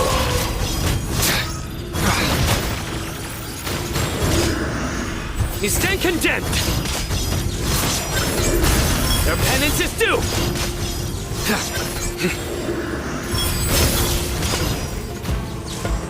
Give me some space.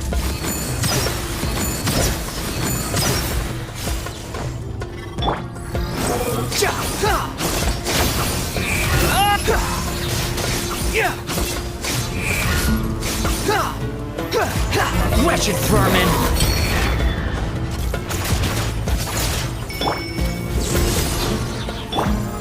rises.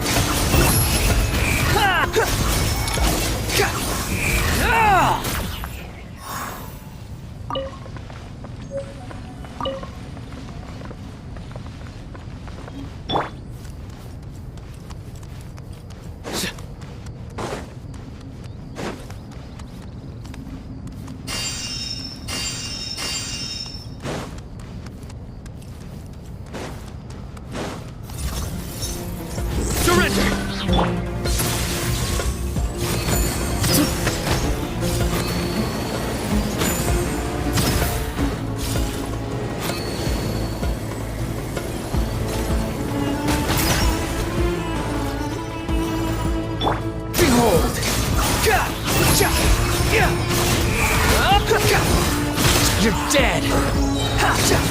Know your place!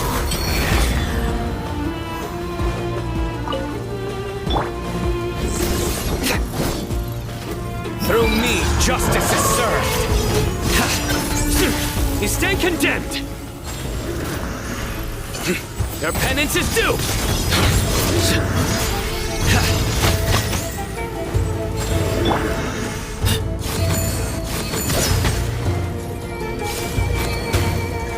Excuse me?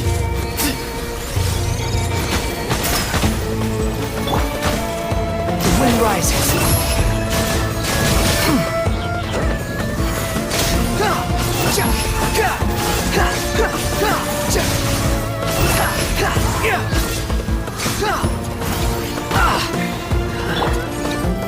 Nowhere to run!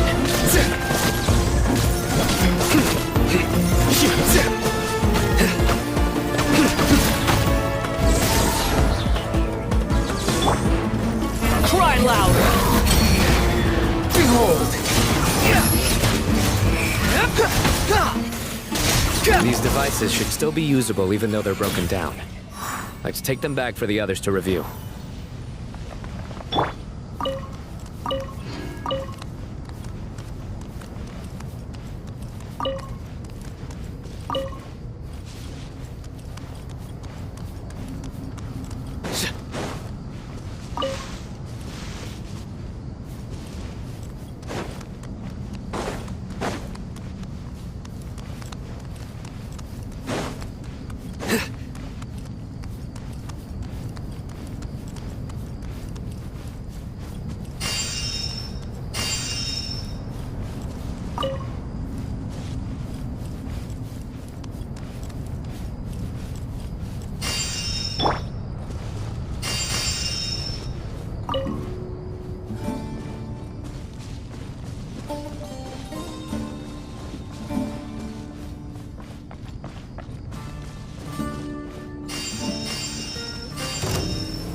Used to it. Futile! Judgment is upon you. You stand condemned! Guilty! In death, a new cycle begins.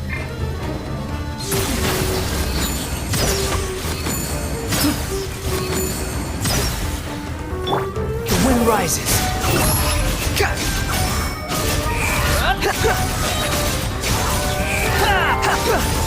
Bow your head!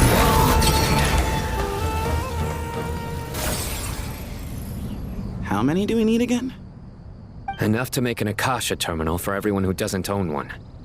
I remember you telling me how revolutionary these Akasha terminals were. You've used one before, right? The Academia declared the Akasha to be the most powerful and comprehensive wisdom dissemination system in history. That should give you an idea of how powerful it is. Certainly sounds impressive. Neither Hat Guy nor I have ever had an Akasha terminal. Well, if it all goes to plan, that's about to change.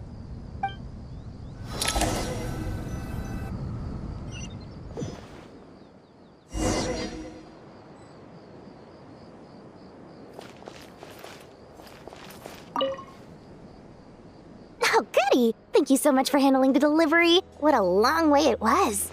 You've really outdone yourselves. I'm well aware what a bumpy, dangerous journey it must have been. Now, I would have loved to oversee the process myself, but of course, those of us who know the plan can't leave the mausoleum. Oh, trust me, I'm patting myself on the back for my assembly work here. Simply flawless work. But will you really be needing all of this? According to our plan, yes, this is the quantity required. I have no complaints about the quality either. Only the price. So expensive. I heard you covered a lot of the funding out of your own pocket. Oh, that's an exaggeration. The academia provided most of the funds. I just offered a small token of my goodwill. Of course, the real tragedy is how little profit I'm making on this. You know, it's a serious crisis when you can't even make money out of it. It's really quite a beautiful design. And I'm intrigued by how such a diminutive device is able to output the power of the Light Realm. Did you attend the lecture on Light Realm energy, Madame Farzan? I don't believe I saw you there. Of course I attended. I was just a little late, so I had to listen to the whole thing from outside the back door. Anyway, I have a perfectly good understanding of Light Realm, elemental and abyssal energy, as well as the relationship between the three. Good to know. Master told me in private that the conversion process between Light Realm energy and elemental energy involves highly classified knowledge that shouldn't be disseminated too widely. But even so, the scholars still shared said information. Well, you can't enforce a rule that everyone breaks. Is that the idea? At first, the Dendro Archon was reluctant to explain it in great depth for safety reasons. Later, she came to terms with it and simply informed my master that we would all have to face the question of survival together. To protect someone from such dangers means keeping them in the dark, but for someone to know and embody the wisdom within, they must understand its very essence. It's an information hazard. We're exposed to danger just by knowing the facts, and just like bait, it lures us in by offering us the solution to our problems. But if you're not careful, you'll end up pursuing it down a dark path. A tricky problem. But today, this big problem has been broken down into many smaller, more trivial ones. What do you mean? I get it.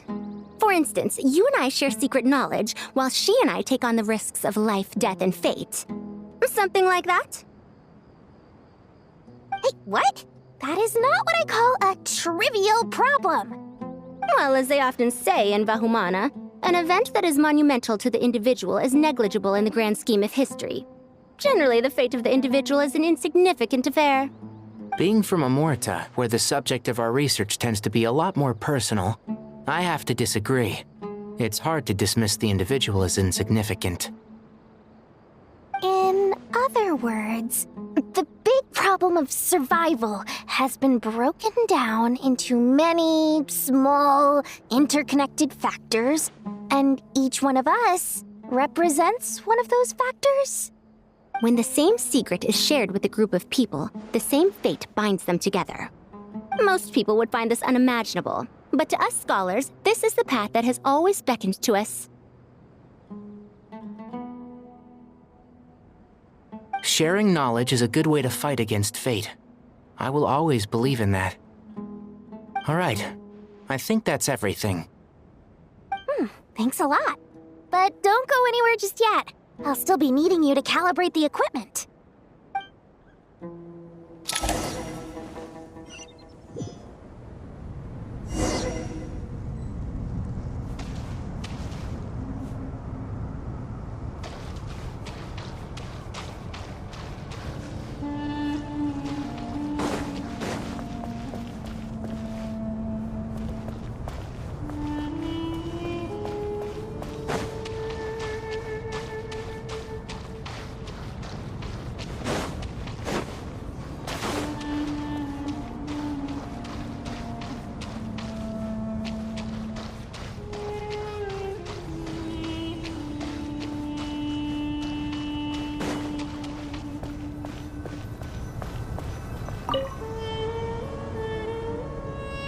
Okay, the materials are ready.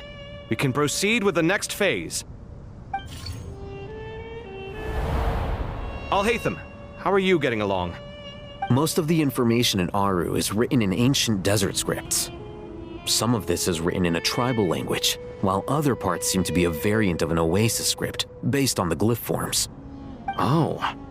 Not lost to history, I hope. Some are. All we can do is infer the meaning based on the rules of related languages. Although, this section actually fills in some of the missing historical record. I'm transcribing it so we can bring it back to the academia. After Aru started up, 2 more lines of text appeared here. Can you read them? Humans may not read what is written by the gods, except by not reading. Victory should not be easy to attain, for it symbolizes divine wisdom. Knowledge must not waver, for it has external borders. Is this a clue to solving a puzzle? Or is it being symbolic? You can't read it unless you don't read it. Victory is wisdom. Knowledge is confined by borders. Wait, I think I've got it. It's a metaphor, isn't it? It's talking about... a chessboard.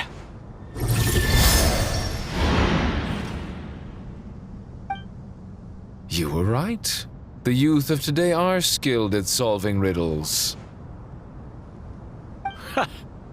Have the secrets buried in the desert not been unearthed over the years all the same?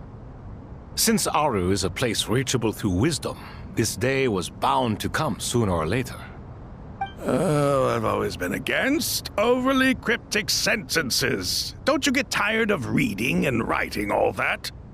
Ah, it's you 3. Just in time.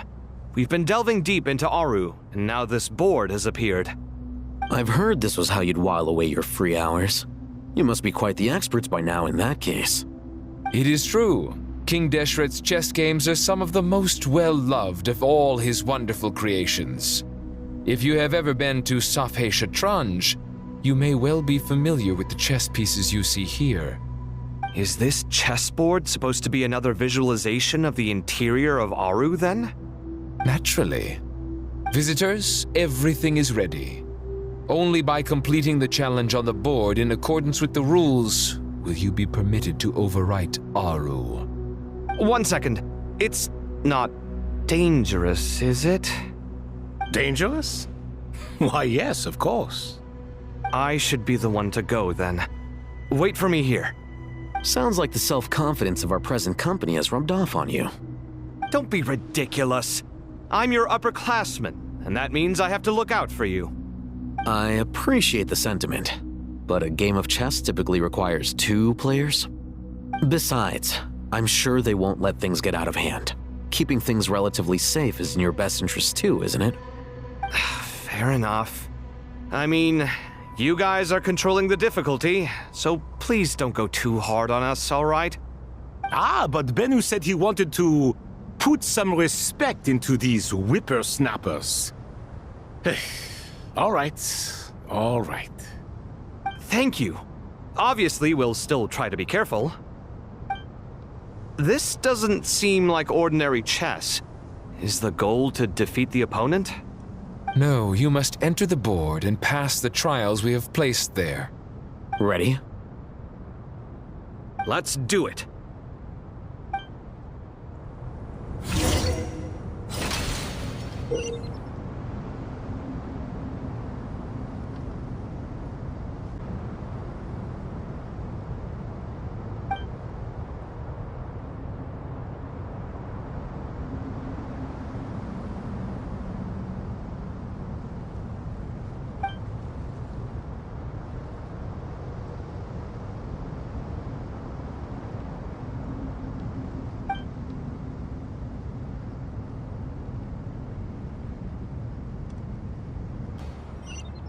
The first trial is posed by me. I don't think this is gonna stop us. Ah, but the key to this game lies in working together. Otherwise, you will be deemed to have broken the rules. Looks like it's up to me. Marak, can you open it? King Deshret's favorite primal construct, living on in suitcase form of all things. Amusing. Ho ho! Excellent work.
Now is the time for my trial.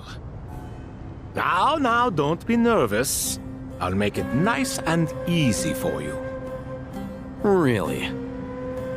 Thanks in advance. We appreciate it.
Ibis King, don't you think this all rather inappropriate? You may as well be handing them victory on a silver platter. Do not expect me to follow your lead. Ha! Suit yourself.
Strange time to catch up on sleep. I'm not sleeping, I'm thinking! It's not that simple, you know.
Done.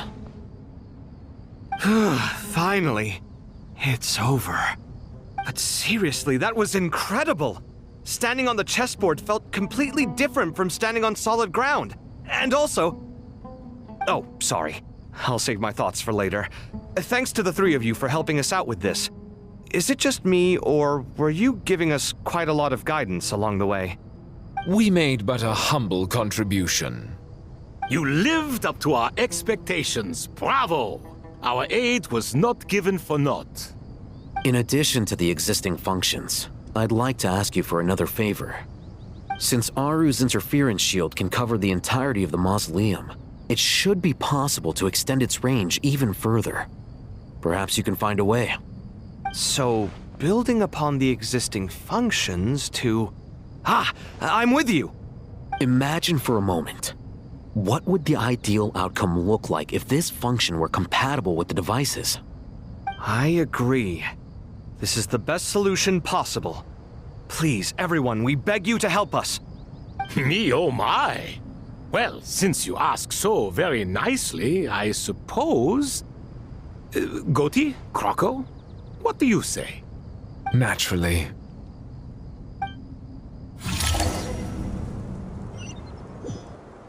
Time to go! Let's go find Nahida!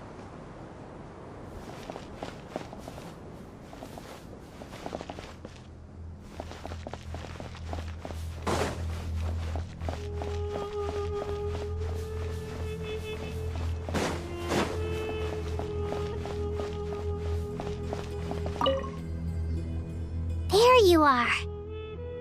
Miss Nicole truly is an angel. She shows great wisdom in guiding others, and she has already sent word to Netlin on our behalf. She said that while the other members of the Hexen Circle are busy with important work, she is quite free, and she is more than willing to accompany the people of Sumeru for the entire journey. Oh, there's Nicole, all right. Always super patient and loves to help everyone out. She's the best. She is. So kind and enthusiastic. Well, time for us to get going. Let's head out.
This should be one of the closest places to Natlan in all of Sumeru.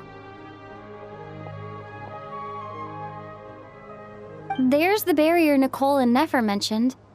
It completely cuts this nation off from the others. But why? Why separate you from the rest of the world now, specifically? And if I'm not mistaken, Irminsul was polluted once before, wasn't it?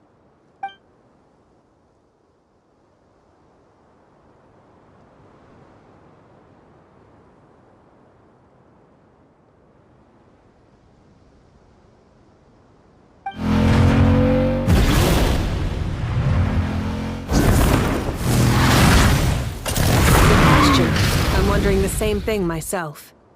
That voice. Moika, you got here pretty quickly. Hello, traveler. It's been a while. Hello there.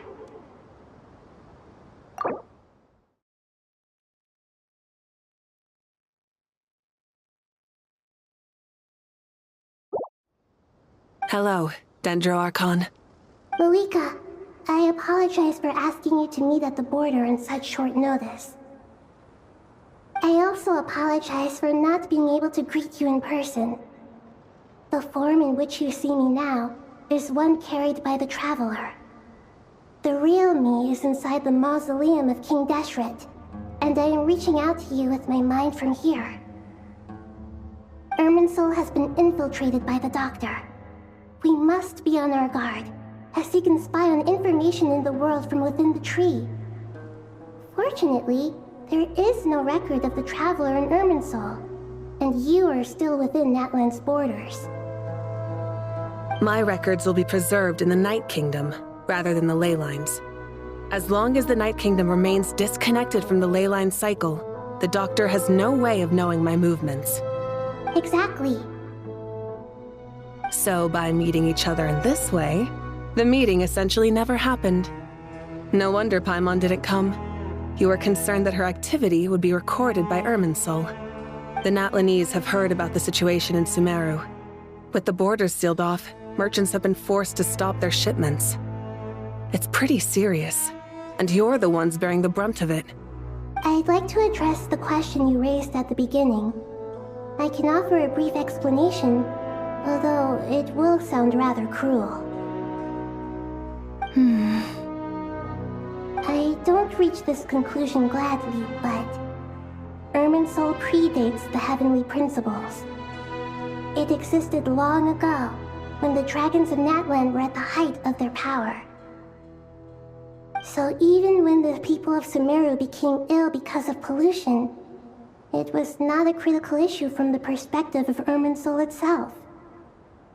As long as it continues to function normally, the barrier will not be activated. But this time, the Doctor's invasion has directly affected the tree. That is what caused the barrier to deploy. The Heavenly Principles established a rule that when Irminsul is plunged into grave danger, a portion of power will be reserved to isolate Sumeru. That way, even if Sumeru is destroyed, the outside world at least has some time to catch its breath. We'd certainly need it. The Heavenly Principles created almost everything that exists in Teyvat today. To them, preserving the existence of the world and its inhabitants takes priority over protecting Sumeru. Meaning, protecting Sumeru now falls to you. Yes. My own power may be limited, especially compared to yours. But that doesn't mean that we're just gonna sit around and wait for the end. If necessary, I will utilize any and every means at my disposal. Nicole of the Hexen Circle didn't say exactly what this meeting was about. But after hearing everything you've said so far, I think I can guess where this is going. That's right. Nahida and I discussed it at length. We both know how presumptuous this is, but... You need the pyronosis, don't you?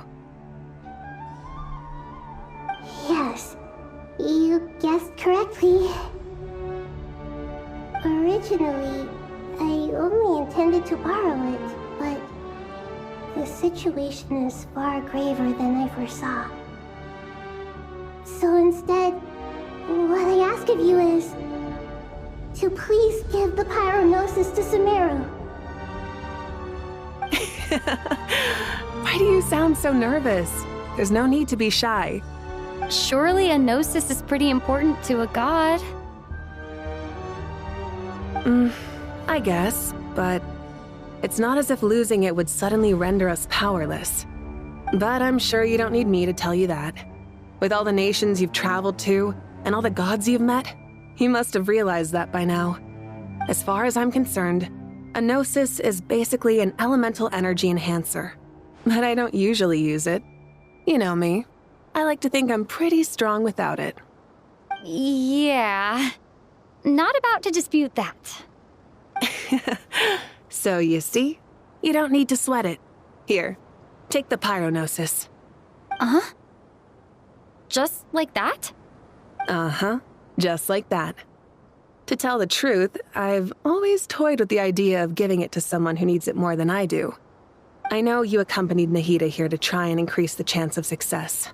It's a good thing you did, because your involvement is one of the main reasons you've managed to persuade me.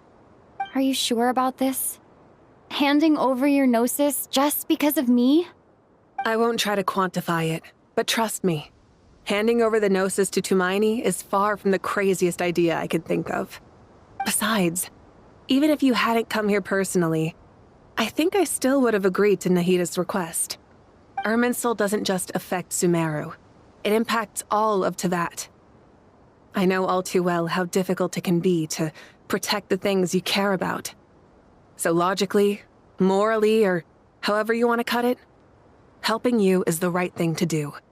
You don't need to tell me the specifics of your plan. Where the gnosis is involved, the tighter the secrecy, the higher your chances of success. Moika, my heartfelt thanks go to you and the people of Naplan. Don't mention it. But now for the hard part. How do I actually give it to you? The Irminsul barrier is right in the way. I have an idea.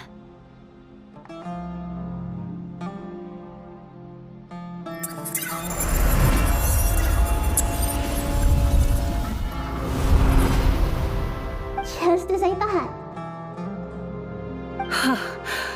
Incredible. What did you do? Just made a lucky guess. This seems to happen quite a lot.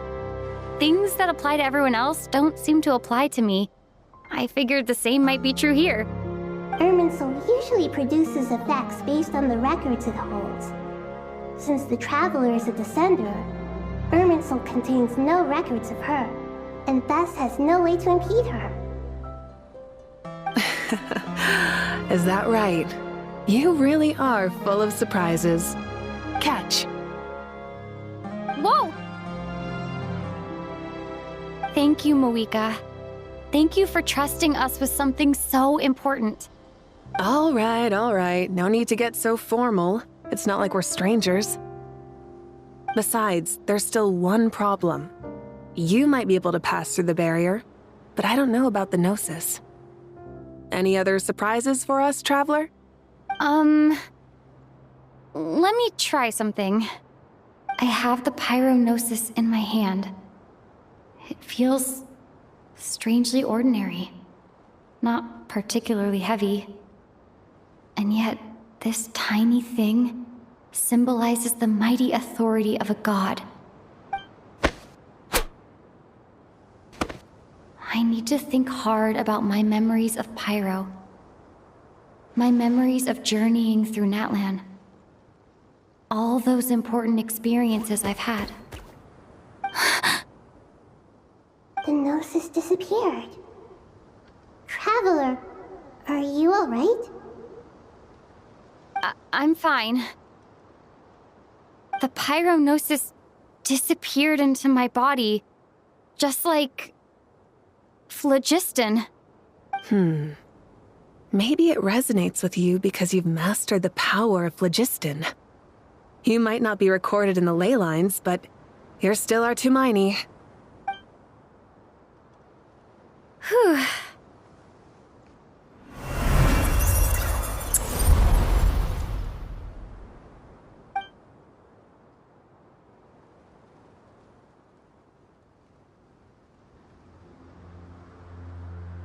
Please allow me to express my gratitude once again, Malika. Pleasure. Well, I've given you all the help I can. The rest is up to you. Good luck. We won't let you down. Yeah, we aren't about to lose.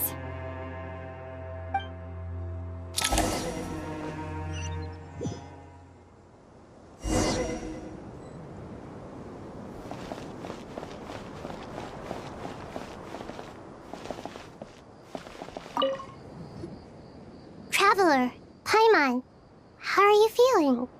Paimon's a teensy bit nervous, but only a teeny tiny bit. Seems like she's gotten way braver over the last few years, huh? Of course. After all the adventures you've had with the Traveler, I'm sure you've gained a lot of experience and grown as a person. I'm doing all right. What about you, Nahida? How are you holding up? With the negative effects of Irminsul, I'm a bit like a piece of fruit that's been burrowed into by hungry insects and left to rot. I'd be lying if I said it was nothing. But please don't worry. We all know what we're getting into, and we've prepared as well as we can. I believe in everyone. I believe in you. And I believe in myself. Stoking the fire inside oneself is certainly one way to live. But knowing when to rely on one's companions is also a form of great wisdom. I've been quietly learning little things from everyone, like plucking tufts of fur from a sumpter beast. Me too. With the constant traveling, I'm always learning and growing. That's the journey of life. I think there's someone else here who would share that sentiment. Don't worry about what I think. I was just passing by and happened to overhear your conversation. What are you talking about, hat guy? This is the top floor. No one passes by the top floor. Says who? You can fly just like I can. I would have thought it makes sense to you of all people. I don't know why, but I feel a little more relaxed now. It shows that you feel comfortable laying down your burdens in our presence. It means that Sumeru is a place you can trust, where you know we have your back. And we feel exactly the same way around you. That's what it means to be friends.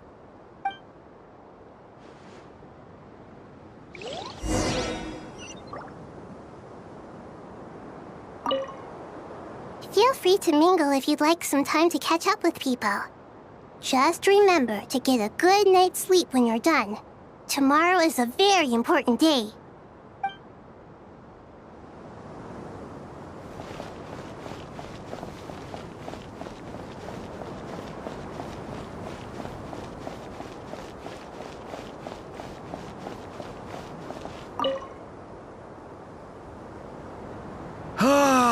It's finally done. Ugh, but I have a nagging feeling that there's something I've forgotten. Oh, there you are. Everything wrapped up on your end?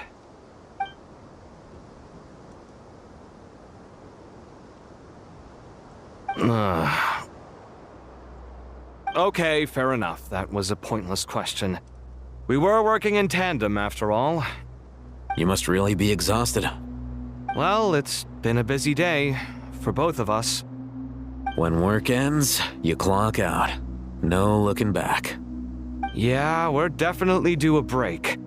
Probably a little late to start drinking now, though. I'll stick with water. Here, this one's for you. Thanks. You want a bite to eat? I can grab us something. Or wait, I think there's a stove nearby. Let me take a look. Are you nervous? A little, yeah. Unlike you, it seems. How are you not feeling at all nervous? Because everything that happens next is beyond my individual control. I don't worry about things I cannot influence. What do you mean, cannot influence? You're the one who came up with half of the strategies we ended up using. There's only so much I can do. I was only doing my duty. Was it like this last time, too? You mean with Azar and his accomplices? Yes and no. The situation back then was easier to control, but we weren't as prepared as we are this time. So the enemy is stronger, but so are we. I still vividly remember the way you interrogated me in the library after the fact. Where were you when Sumeru needed you most? If your memory is so vivid, you might also recall that it was you who came looking for an argument. You're often the one who initiates these things, you know. I came for a conversation! I didn't know it was gonna turn into an argument! Anyway, at least I showed up this time. So, what do you think? What do I think? I think we're certainly better off for it. It's good having me around to help out, huh? Absolutely.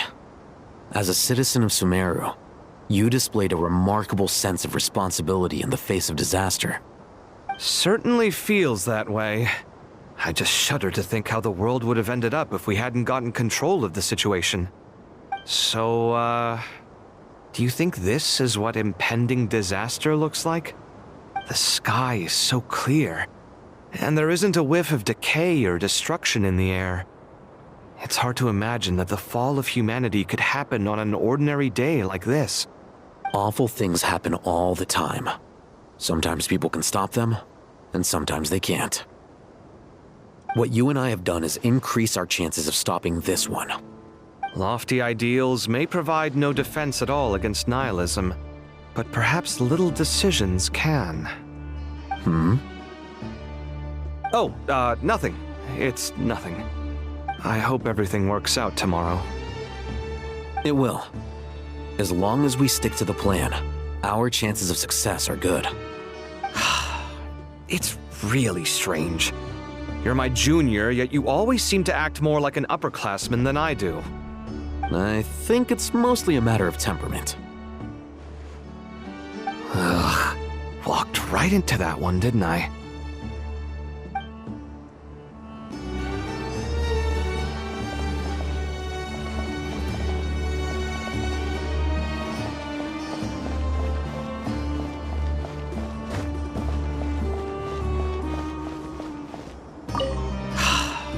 It's really strange. You're my junior, yet you always seem to act more like an upperclassman than I do. I think it's mostly a matter of temperament. Ugh. Walked right into that one, didn't I?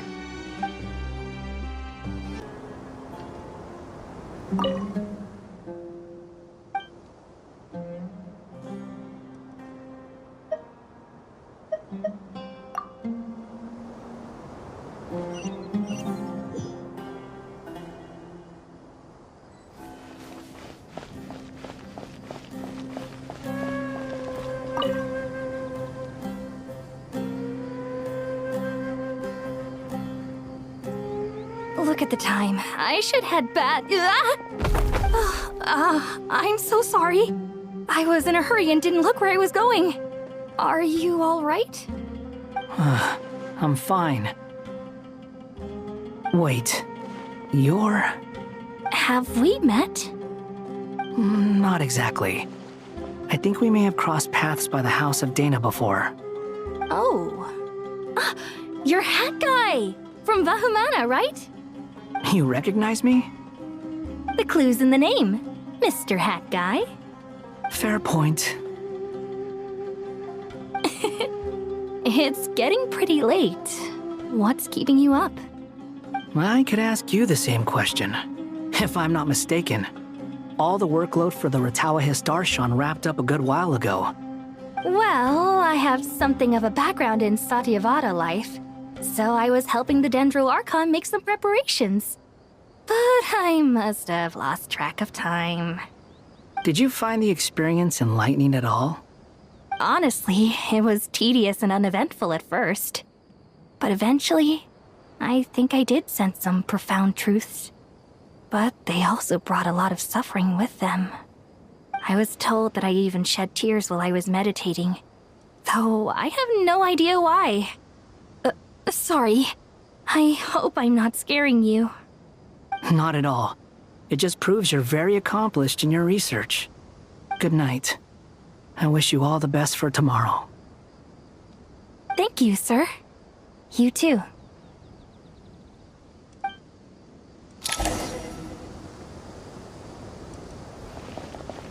Good night. I wish you all the best for tomorrow. Thank you, sir. You too.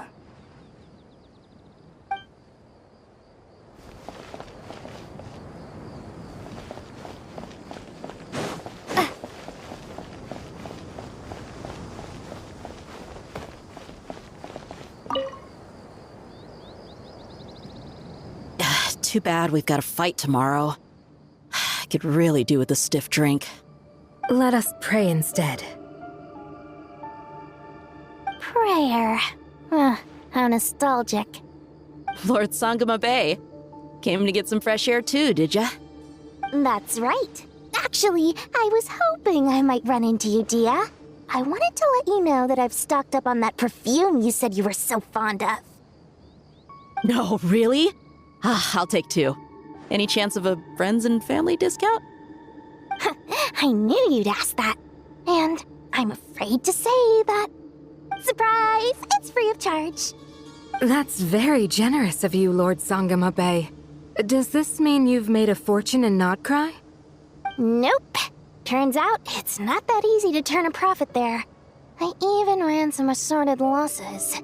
But anyway, that has nothing to do with why I wanted to give you and Dia a small gift. Remember that merchant caravan you two rescued in the desert last month? That was transporting my goods! No way! I had no idea that was your shipment. Explains the, eclectic mix of goods, though. Lord Sangama Bay's investment in the desert and generous stockpiling of goods has helped many people over the years. The shelters you funded especially have made life a little easier for the children and the elderly. Wait, how did you know about that? Oh, I see. Nefer told you, didn't she? That pesky lady. Aren't intel brokers at least supposed to charge for divulging people's secrets? She and Candace go way back. It's normal for close friends to share things you wouldn't tell to everyone else. Sure, but why did they have to be things about me? That's how Nefer shows that she cares. She wishes for all of us to know what a generous person you truly are. It must be hard trying to make a living far away from home. Just because we can tell what kind of person you are doesn't mean everyone else can. Well, maybe her intentions were partly good, but I don't think that's the full story. I'm sure she enjoyed knowing how much it would annoy me. I'm telling you, Nefer's got a mean streak. Definitely with you on that. Does praying help you stay calm? Defending one's home is a just cause. My heart is filled with a mix of anger and hope. Anger. You know, being able to get angry is a good thing. It shows that you're in touch with the real world, and that you have the passion to pursue something you believe in. My lady? What are you doing out here? Just taking a walk to clear my head. Look where I ended up. Were you praying just now? Yes, Miss Dunyarzad. Would you like to join us?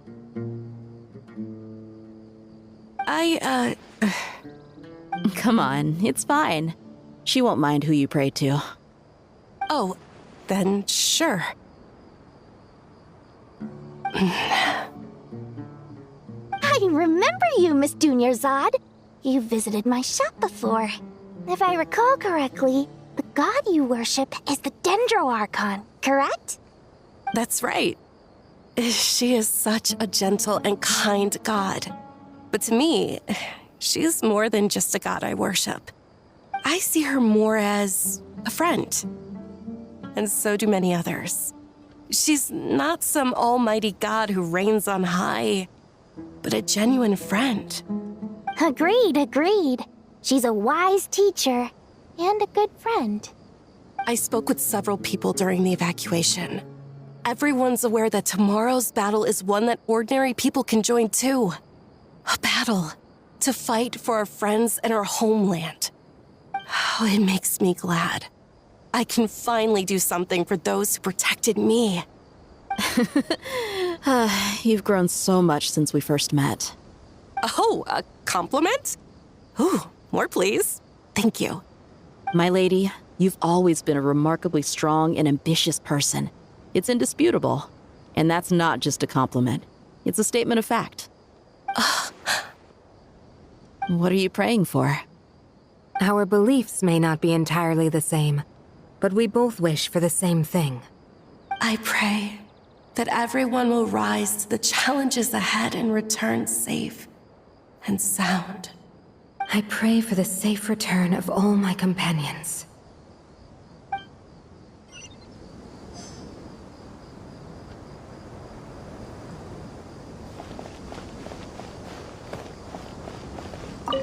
What are you praying for? Our beliefs may not be entirely the same, but we both wish for the same thing. I pray that everyone will rise to the challenges ahead and return safe and sound. I pray for the safe return of all my companions.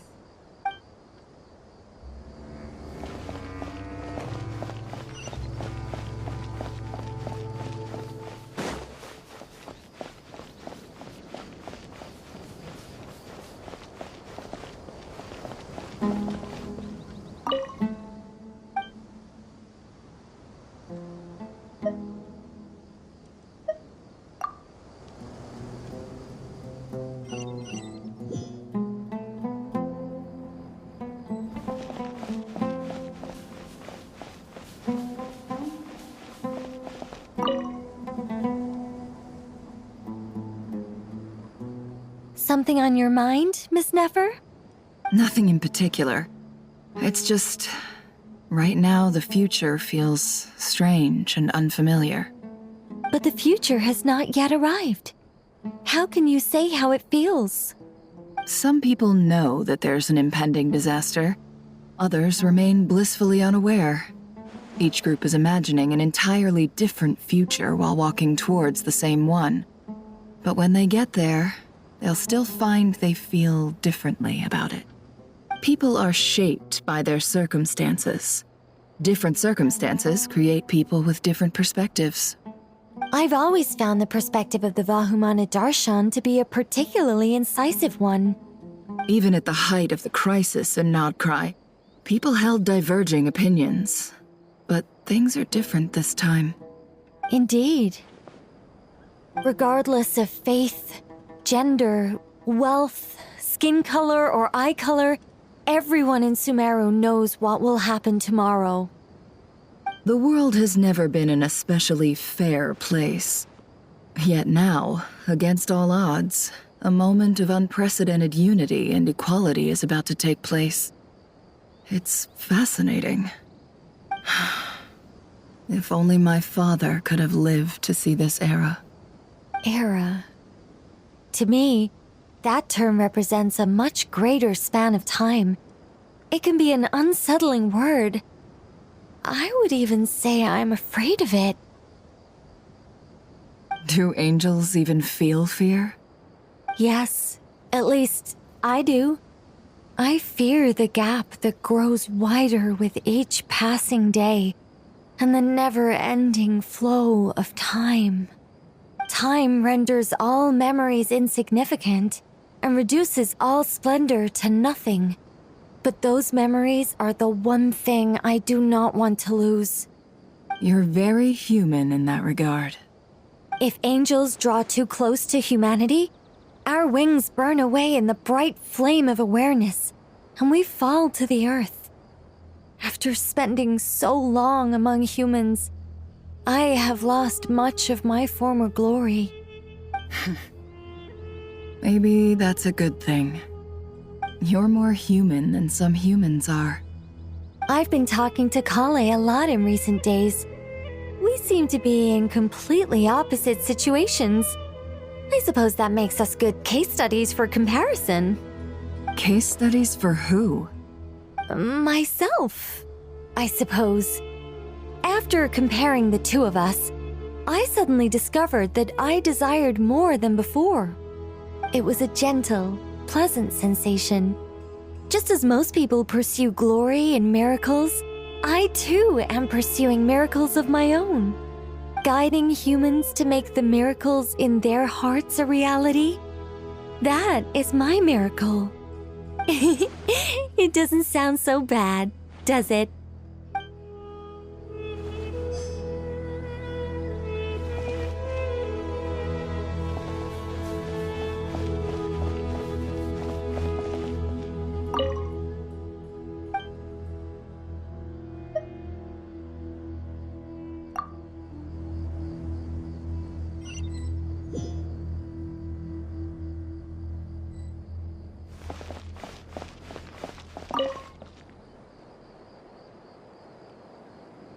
We'll make our move after sunrise tomorrow.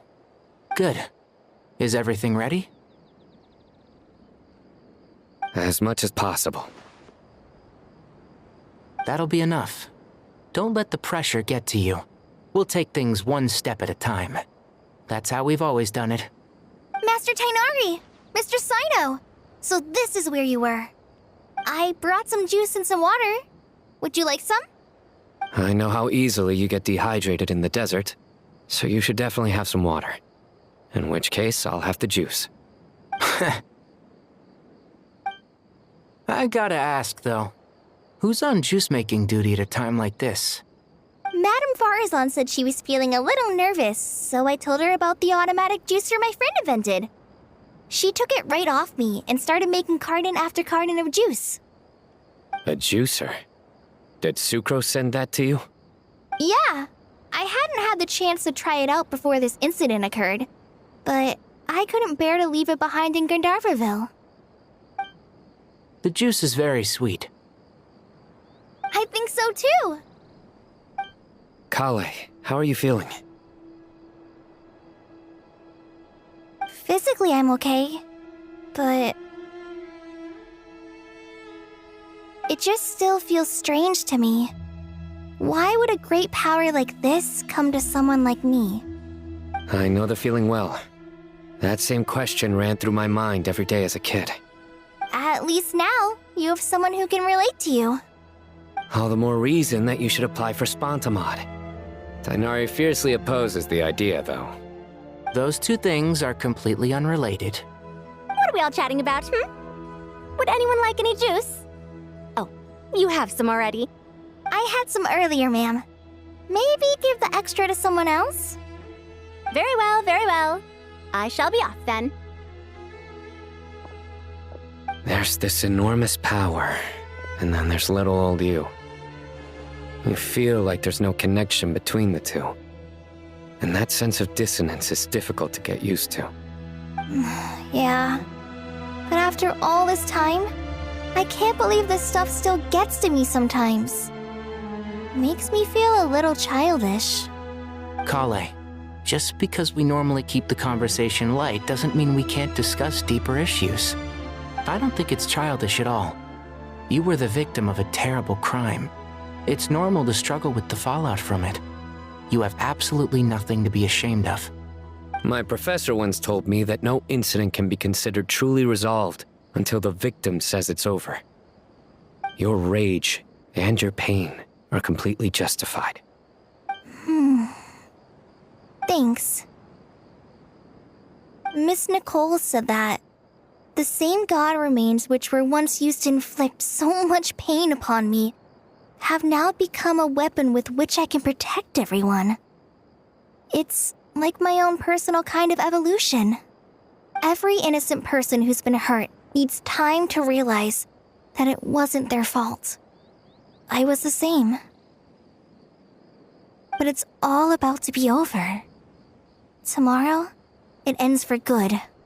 I don't know if you've noticed, but you rarely stumble over your words anymore, and your outlook has become much more positive. It's a big change from how you used to be. And since this isn't over, you can settle the matter on your own terms. It's time you seized back control. I believe in you. Yeah. Sumiro is my home. and it's so important to me. I have to protect it. No, I will protect it. And once you're done, how about you come back and apply for Spontamod? Stop it with the sales pitch, would you? Hey, excuse me. There are still 3 unclaimed cups of juice here. Why don't you take one each? Ugh, my arms are getting sore from carrying them around everywhere. Madame Farazan, why are you... Here, let me take them off your hands. Thank you, Madame Farazan. Drink up and enjoy my handiwork. I think I'm going to make something else now instead. Please, try to relax, Madame Farazan. Your nerves are starting to get the better of you. I know, I know.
At the mausoleum of King Deshret.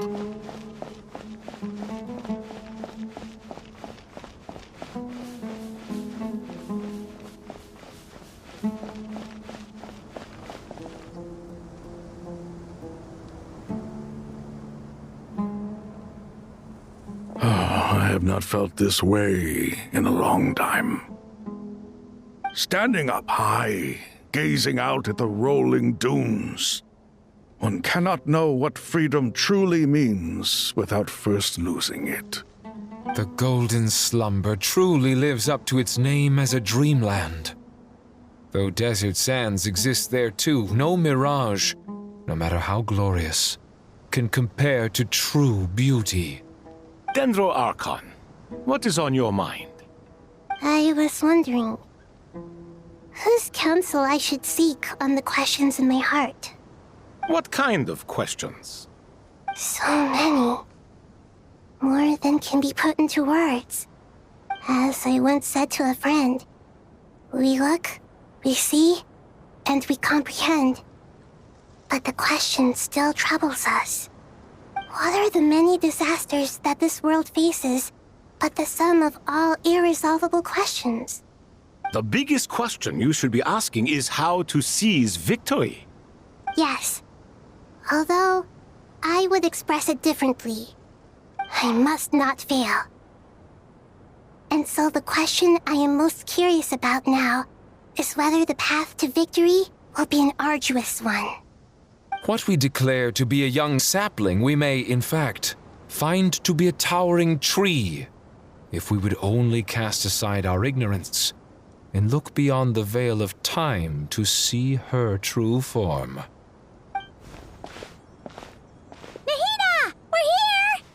Just in time. My preparations are almost complete. Ready when you are. We're here too. Miss Nicole! Miss Nicole! You run so fast!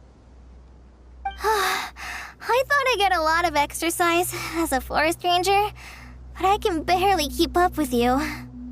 Sorry, I got a little carried away. Lesser Lord Kusanali, the equipment is ready. And the modifications to Aru are all complete. As discussed during our meeting. Accessing Irminsul via the Akasha is no longer feasible at this stage. There are other options, it's just... they're a little more extreme and more technologically demanding to implement. Maybe you should take it from here. The architecture and functionality of the Akasha terminals overlap considerably with Aru. There is reasonable evidence to suggest that one was developed based on the other, or that they both utilize technology of the same origin. As long as the transplant and merge operation succeeds, Aru should theoretically work on a scale greater than the Akasha and approximately equal to Irminsul. It will become the largest active computing device in all of Teyvat. A system this powerful is capable of a lot of different things. In the past, the Akasha was primarily used for one-way information transmission, but I suspect it could also serve as a central bridging hub. In the pursuit of greater knowledge, some scholars have attempted to connect their consciousness to Irminsul through the use of terminals, incense, and meditation. Correct. In academic language, scholars who reach that stage are said to have entered Satyavada life. Hypatia has performed this practice many times in the past, and she was once under my care for a period of time. Right. And this at least proves that there is a zone within Irminsul that can be connected to. That's right. Providing wisdom to the people is one of the very reasons for Irminsul's existence. I think I understand where you're going. Please, continue. In that case, I'll skip to the conclusion then. We need to further modify Aru, merge it with the Akasha, manufacture terminals, and distribute them to every single person we can reach. Every person? Even the desert folk? Yes, everyone. I've already calculated the amount of raw materials we need. So you mean we're going to get new Akasha terminals? Yes, but this time the people of Sumeru won't be using them to acquire knowledge, just to connect to Irminsul. That's the key. When we evacuated the city, we brought all the important assets from the House of Dana, in case we ended up needing them. Fortunately, this included the Akasha system's main terminal. We've checked all the relevant records, and one thing is certain. Nothing like this has ever been done on this scale before, so... Everyone in Sumeru is part of the plan. Whoever controls the people controls the situation. Since this function of Irminsul was introduced, it has only ever been made available to scholars, who don't constitute a particularly large group of people.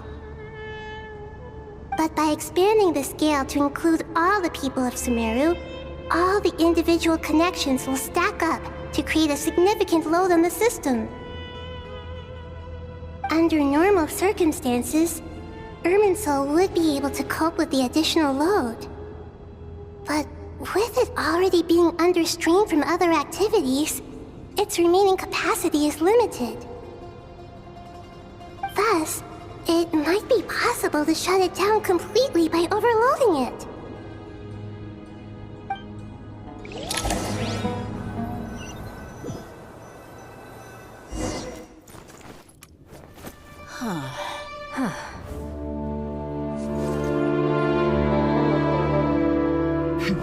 Counting down. 3, 2, 1. Are you ready? Ready!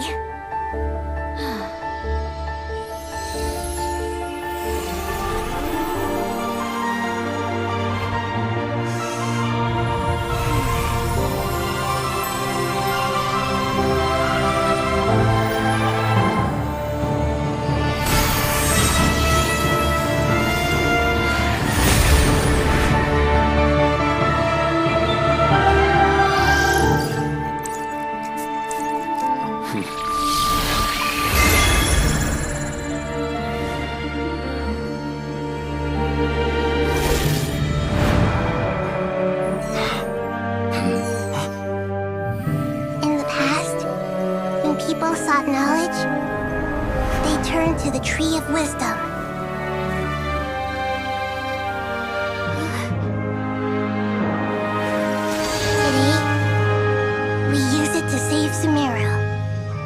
and the whole world.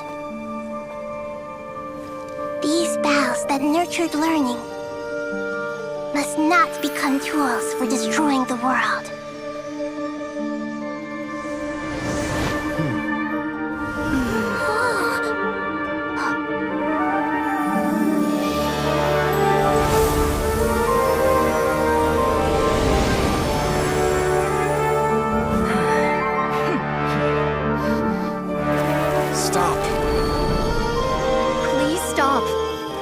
Transformation.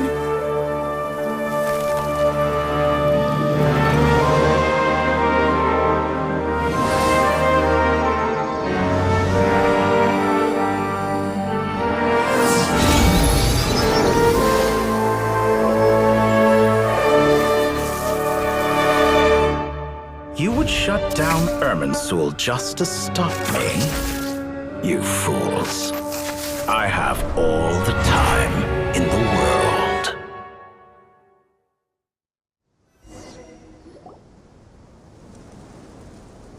Success! The evil Irminsul tree has stopped growing! Great!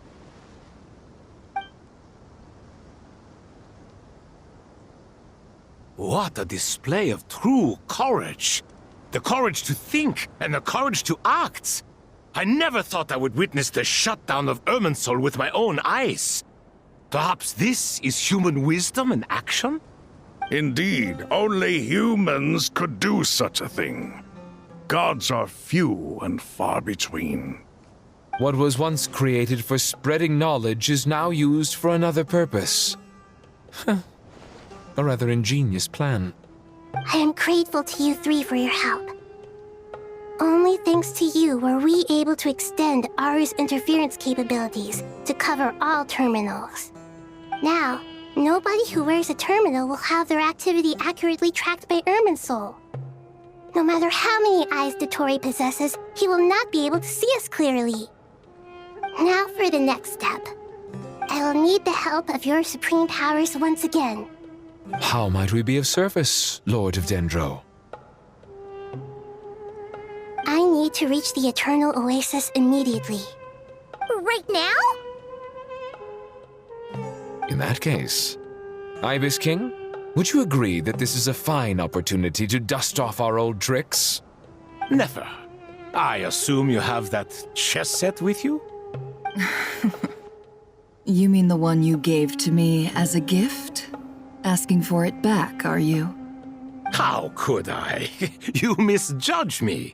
I just wanted to show you another way you can use it. Connect to Safei Shatranj.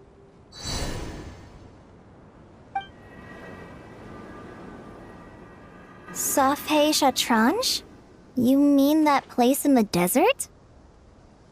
Thoth's chess set gains its power from the chessboard laid out in the desert by King Deshret and ourselves. All ceremonies conducted using the chess set must be activated via Safei Shatranj. In other words, the chess set is an extension of the chessboard. In the past, moving a chess piece was a sacred and momentous act. Transfer initiated. Entering live combat mode.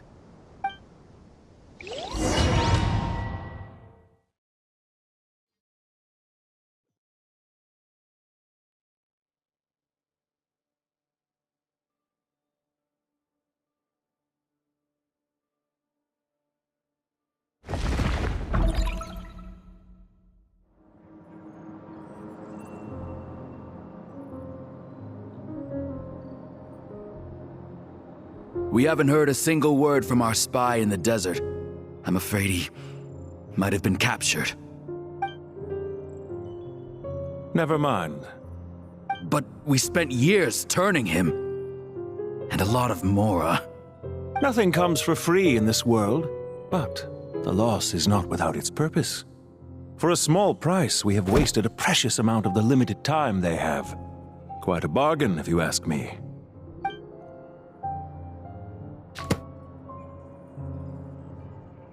Understood. Weighing profit against loss is a necessary part of life. But to tell the truth, I have been operating at a loss since this all began. Since many centuries ago, in fact.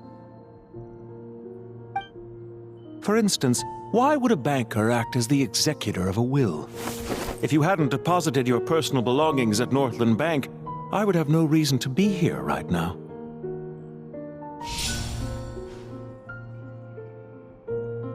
Dottore, I've placed your final data backup into the ley lines as per our contract. I trust we are now square for the safe deposit fees you paid. Is it not a little petty to split hairs like this, given our amicable relationship? I consider sound bookkeeping a matter of principle. Do not forget that you only live to see this day thanks to me. In fact, every day of your life since you met me, you've been living on borrowed time. Why, that's hardly a fair assessment. I will concede that my survival was perhaps at your whim, but I became a harbinger on my own merits. Managing money is not like other professions. Mine is not a role I could have acquired based on your recommendation alone, and certainly not one I could have lasted so long in without genuine ability. The information stored in the ley lines is quite comprehensive. Rest assured, I have not forgotten how strong your pride is. Well, I presume you have no sense of fragmentation while talking with me. How could anything possibly go wrong with such strict measures in place? The remainder of your soul was split in two, with one half sent to Nodcry and the other stored in the most secure vault of the Northland Bank. Though I must say, your disdain for the other segments is quite amusing. Zandik is you, and you are Zandik. Zandik created the segments, yet you, a segment yourself, reject him.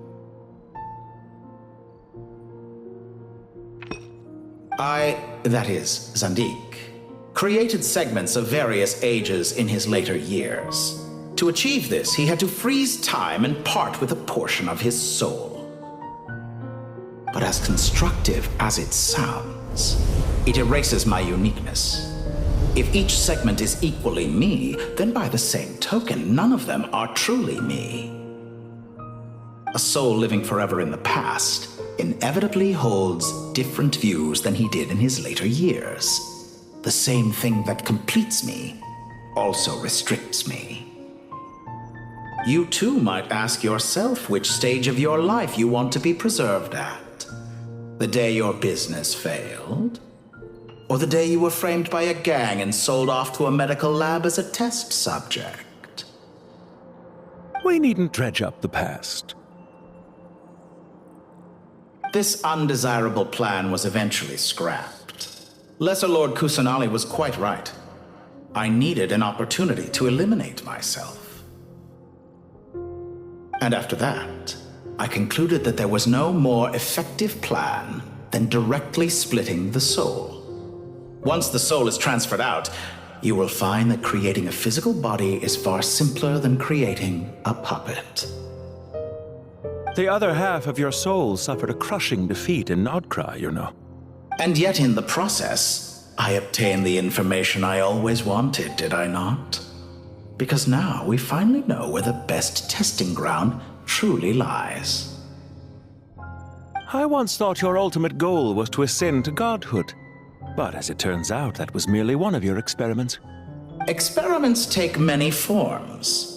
Most people are too eager for success, too fixated on the end goal. They forget that the experimental process itself is just as important. A suspiciously vacant seat, a new face. I trust you can put two and two together. The reason it doesn't exist is because someone tampered with the record. What can I say? After all your efforts, you really did uncover the world's secrets. So, is the new world you promised a lie? No, it never was. I am glad to be able to control Irmin's soul from within. Now I shall attempt to create a new world inside the existing one. Almost everyone faces the prospect of death, but not a single person has ever been able to experiment unrestrained in the afterlife through sheer force of will. I am the only one to have overcome this enormous challenge. Would I not be letting the world down if I didn't make the most of the opportunity to experiment? Clearly, the dividing of your soul did not affect the magnitude of your ego. Out of all the versions of you that have ever existed, this you is the most insane and the most radical. Is that why you chose to work with me? Which was it then? My insanity? Or my radicalism?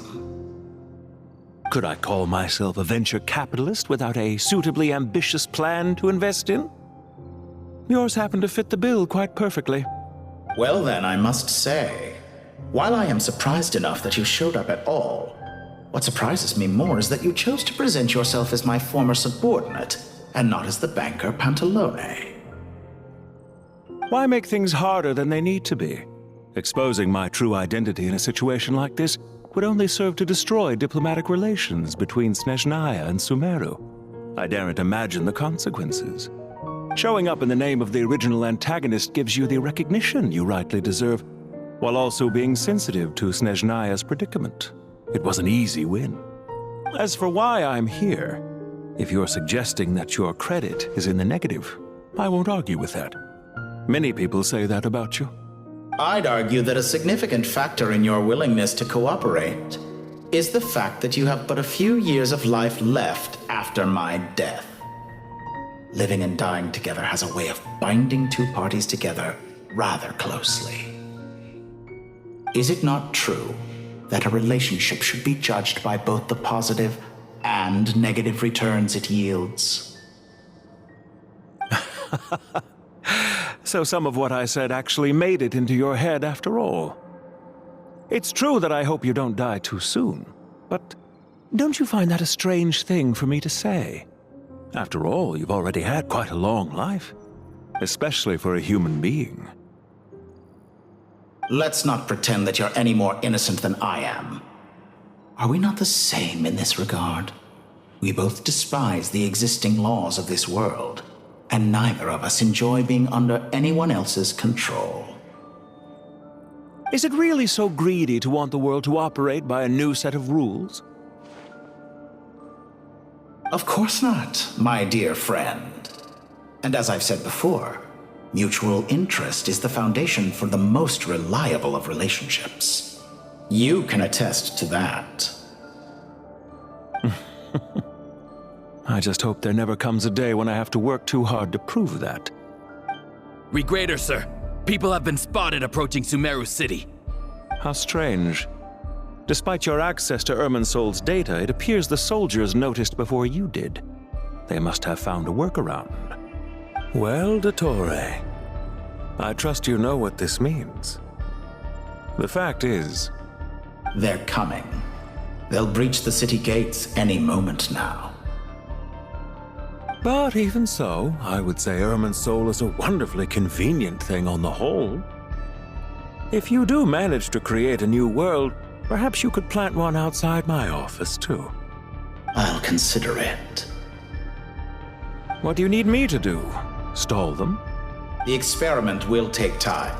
Stall them for as long as possible. Very well. But you're really asking for the moon here. Have you heard this story? There was once a guilty man, kneeling in the center of a church while an angry mob outside waited to bring him to justice. He pleaded with the gods, begging them to grant him one final request, the chance to finish confessing his sins before he was sentenced. Many suns and moons passed, seasons changed, and still his confession continued, as if he intended to speak until the end of time. Are you suggesting I worship you as a god? Or were you hoping that I might confess my sins to you? Certainly not the latter. That would make my life miserable indeed. For someone who despises them so, you never seem to have any objections to me creating or becoming one. At first, I thought you'd be furious. Concerned I would terminate our partnership, were you? Not at all. You had reasons why our partnership must continue. Don't you find people's attitudes toward gods amusing? A god descends from the heavens and people worship it unreservedly. blindly following whatever rules are given to them. And yet, when they see an ordinary person gain godlike levels of power by virtue of their own hard work, they treat him with nothing but suspicion, even if he is a compatriot. Is that supposed to be a compliment? No. I was just thinking. I pity the man who would call you a compatriot. There's no need to be so self-critical.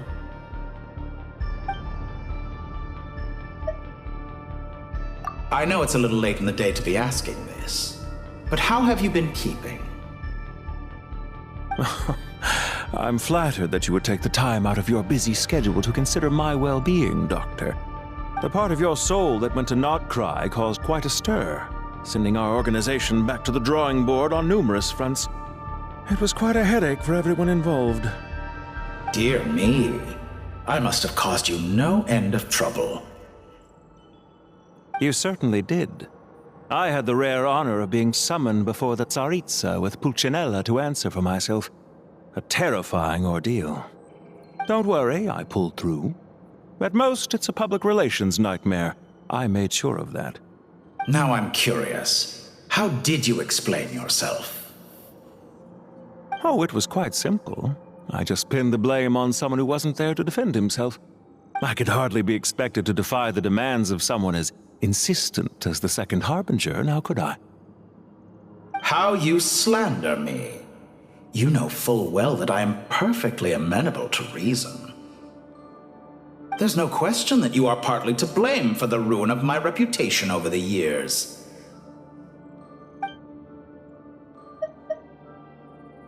Do you have anything lined up for when this is all over?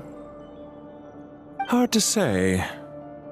Field work always takes quite a toll on me, as you know.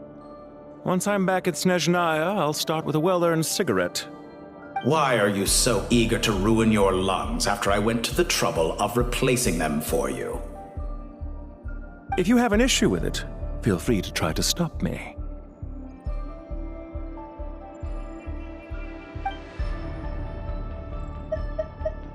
What's on your mind? The limits of humanity. It's a pity. Despite running countless calculations, I find there is simply no way to reduce any further the amount of one's soul required to sustain an individual. It's rare to hear you admit to being unable to achieve something. I beg to differ. For instance, as I've told you before, the original me was prone to motion sickness and couldn't make long train rides. Ah, yes, of course. One of the reasons you often sent yourself out on errands. What are you thinking about now? A new experiment. In the event that my soul was depleted, say we extracted my data from someone else's memories, yours for instance, and then combined it with your intact soul as the base material, what would we create? Such a scenario would be impossible. Oh? As long as your current soul survives, there will be no need to create a new individual. Don't forget, you were the one who approved of the present situation wherein only one Dottore remains. And if you ceased to exist, who would be capable of performing this experiment?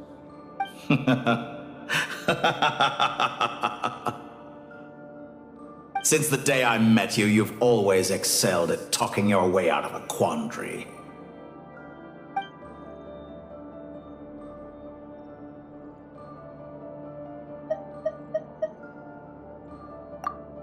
Isn't it a little too early to be saying goodbye?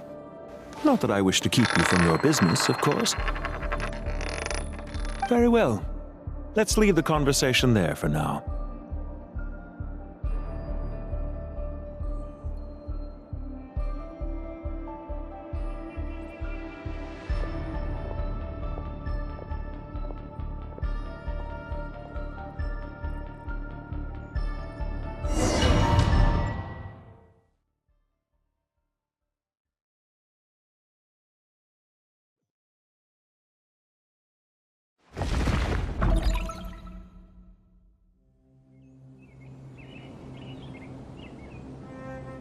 The power of King Desheret's 7 pillars is truly remarkable.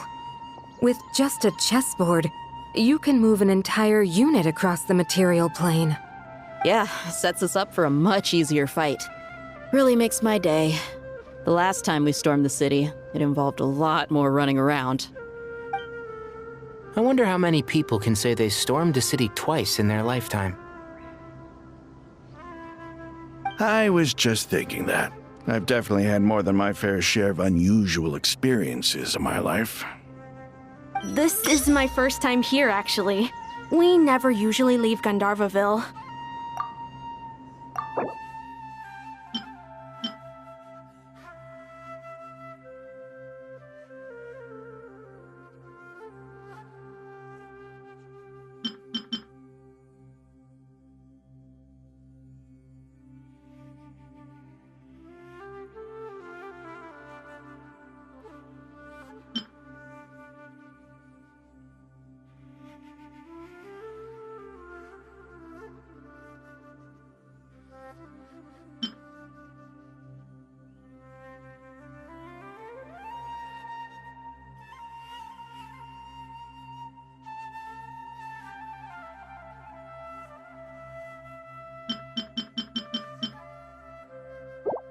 I hope this will be my last time. Does everyone have to chime in? Can't we just fight? What an amusing comment, my dear lady. Yet humans often alleviate tension via small talk, do they not? Whoa! Why is Candace's shield talking? Because the image on her shield is one of me. And I, of course, can appear wherever I wish to. Well, la-dee-da. Isn't that fancy? Could I get in on this? You wish for your gauntlet to speak? Why, certainly. Ahem. I think you'll find that it is I whose image is carved hereupon. Thanks. Definitely feel stronger now. You're welcome, my lady. I am glad to lend you my power. Sino, what's the situation? There are troops stationed at every entrance. As we expected. A frontal assault will suffice. Everyone, stick to the plan. We'll take the main entrance. You head for the House of Dana's side door. Move out.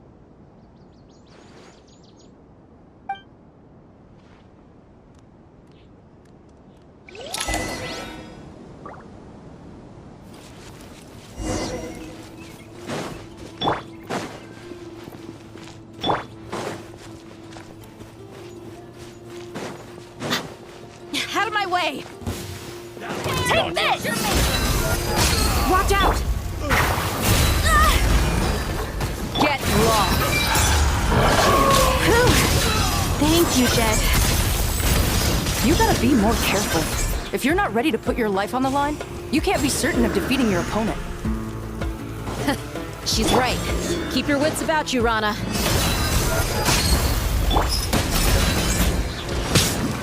You're exposed! Nowhere to run!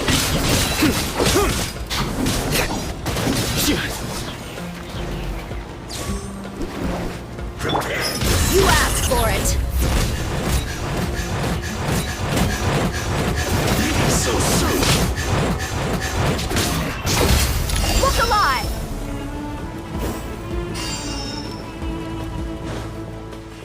Take them out and secure the harbor. Reinforcements will arrive by water. Consider it done. Show no mercy! Judgment is upon us! Guilty! You need to hurry up! Stronger than I anticipated. Their penance is due! Buckle up! Ha!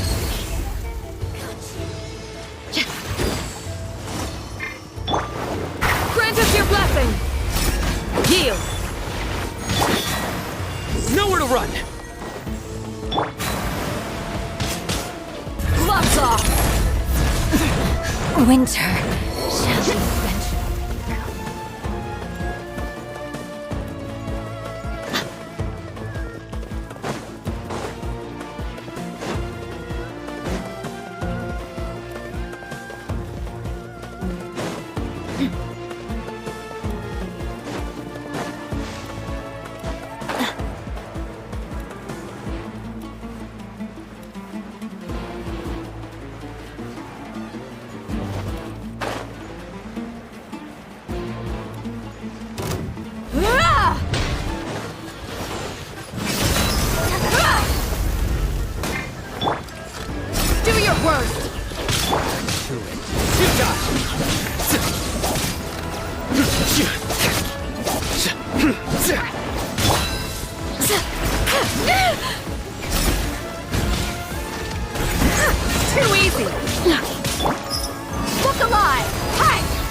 prevail! Your sins weigh upon your soul! You stay condemned! Your penance is due!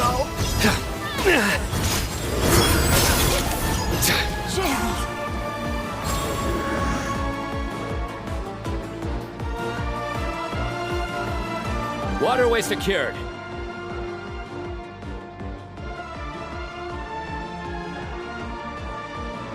Brothers! Sisters! Perfect. Just in time. Welcome. Once we've linked up, we'll continue the advance. The team has arrived at the north entrance, as planned. Good. Press on.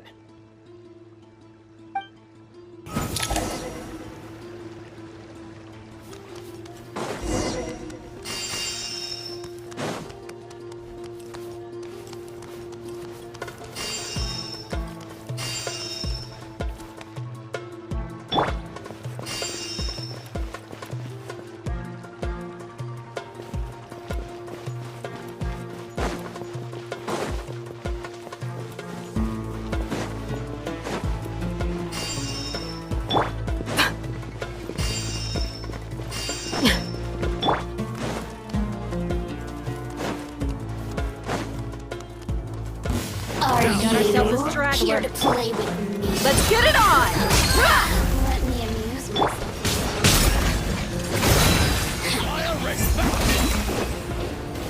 Blink! Nowhere to run! They're dead meat!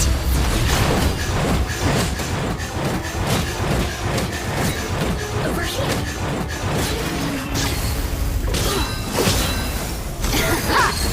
Let me amuse myself. Grant us your blessing! Please! Surrender!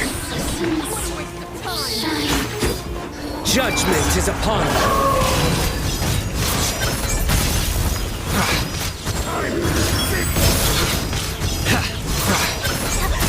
You stand condemned! Your penance is due! Guilty! Take too long.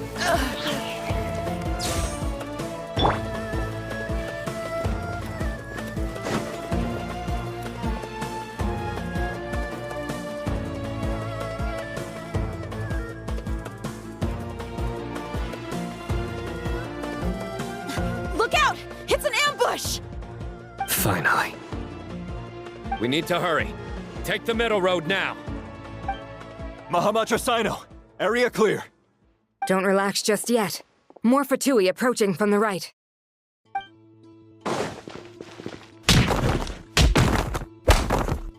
Irminsul cannot track our movements. If necessary, we could split up. Don't worry. We'll wipe them all out. As you can see, our people came raring to go. Good, good. How are things with the Traveler? Can Tainari keep her safe? Don't underestimate Tainari just because he's a forest watcher. He can handle it. All right. You know that's not what I meant.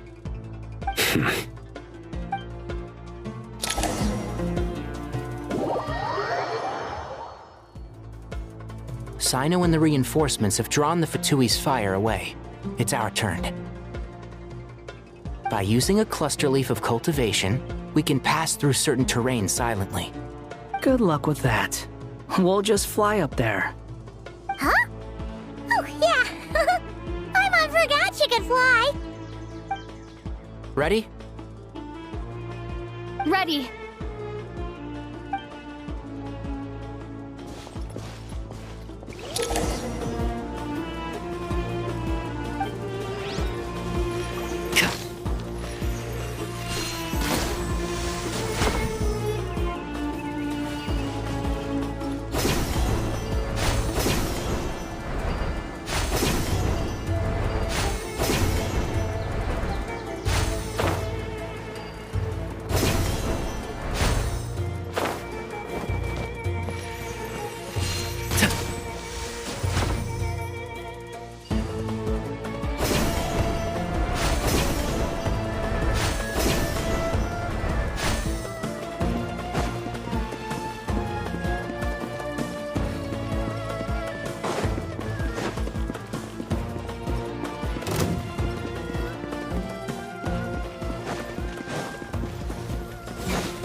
can't see? Do it. Time for the big one! Behold!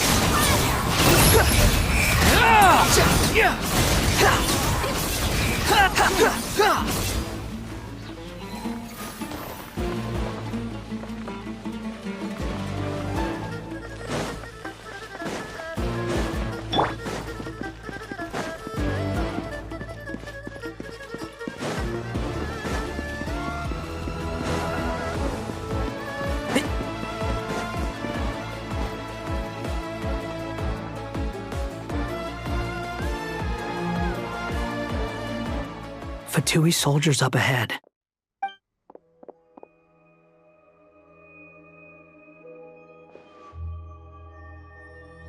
Careful.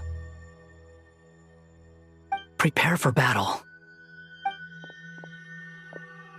Hey! There's people over there. You have some nerve showing your faces here in the center of Sumeru City.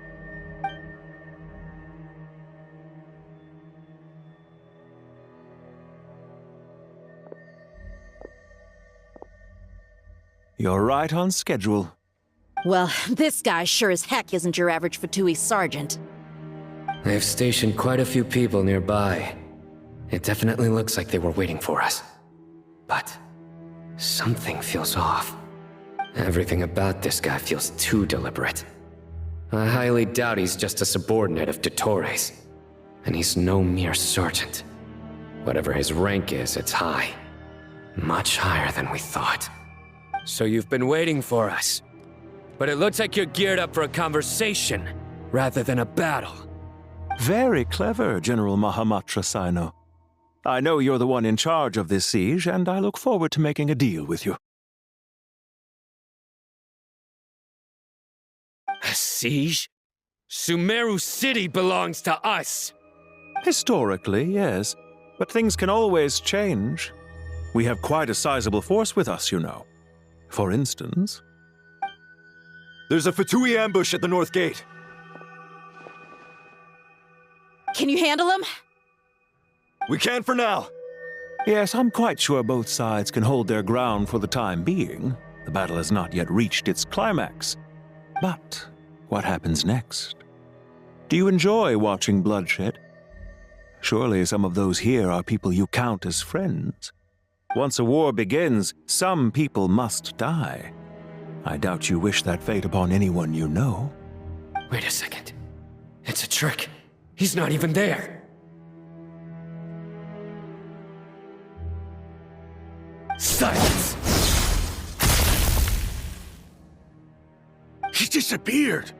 What was that? A ghost? Curses. He was never there to begin with. That was just a shadow projected there to lure us in. Enough talk! Attack! I apologize for being unable to accompany you at this crucial moment, but I am compelled to leave for reasons beyond my control. Please excuse me. Sumeru's General Mahamatra is quite ruthless. It's a good thing I wasn't there in person. Your illusion held them up for a time just fine. But now that they have seen through it, they will realize you were just a decoy. Decoy or not, what matters now is that they will be heading your way imminently. Not imminently. They are already here.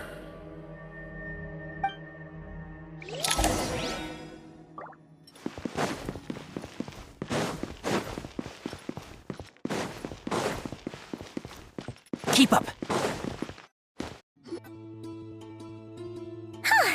We made it! This is far enough. Tainari, you go help Sino. Don't worry about us. We'll manage from here. Are you sure you don't need me to stand guard? No need. Once the connection is established, we'll disappear from the sanctuary of Surasthana. Go help the others. All right. Goodbye for now, then. Please tread carefully.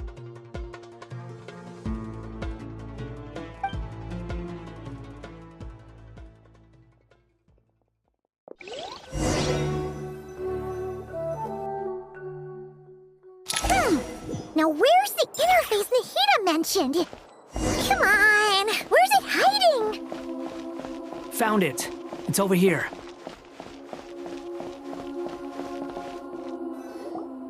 We can connect to the inside of Irminsul through the Sanctuary of Surasthana's built-in security system. You should be pretty familiar with the process. Is it the same route as last time? For the most part, we don't need to adjust any of the parameters. Then I should be fine. And Paimon? Once you're both ready, we'll set off. Wait! The stakes are way higher this time, right? Maybe Paimon should stay outside and help the others. Then, you can focus on the fight without having to worry about Paimon! Huh? Why are you staring at me like that? It's nothing. I just suddenly realized how much you've grown. Hey, you've grown quite a lot yourself. Don't you two start getting into it again. Well, anyway, Paimon thinks she's pretty knowledgeable. Who's the best guide in Tavatigan? And don't forget, Paimon's a college student now. If we say Alhatham's not a weirdo, it's hard to explain how he came up with the idea of you applying to the academia. But for all that he counts, you're doing surprisingly well in your studies. Just goes to show how important it is to have someone supporting you. And Paimon's not the only one. Let's not forget that you only became a student because of Nahida's personal recommendation. That's fair. I have learned a lot in Sumeru. Oh yeah, did you ever come up with that ugly nickname you promised me? What? No way! We're friends now! Paimon gave up on giving you one ages ago. Anyway, isn't Hat Guy enough of a nickname for you? Fine. Suit yourself. We need to go. Paimon, if you're staying, look after yourself. Will do. Paimon's gonna link up with Tainari and Sino. You guys are the ones who need to be careful. We will be. Bye for now.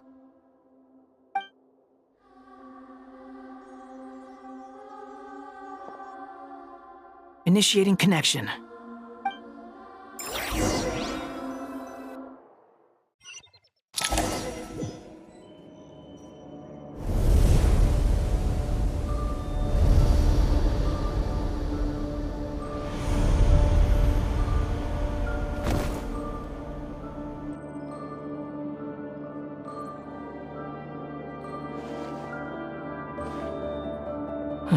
Well, here we are again. Come to think of it, I still don't even know where we're going. Thanks to our terminals, it should be impossible for Irminsul to read. I can... Don't tell me. Only you need to know. That way, whatever happens to me next, it won't affect your progress. Listen to me. Your safety is just as important as mine. Don't even think about sacrificing yourself for the greater good. We came here together, and we're leaving together. All right, if you insist. I won't argue with you.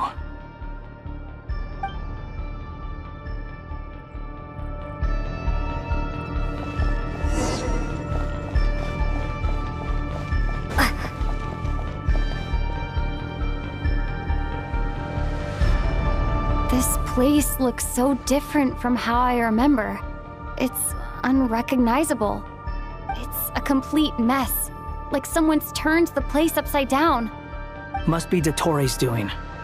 Either he's searching for some information he needs, or... It's still changing. He has to know we've entered Irminsul. But luckily for us, he can't pinpoint our location. Be on your guard. Don't let him find us. The red parts have probably been corrupted by Dottoro's power. Don't touch them, or you might alert him.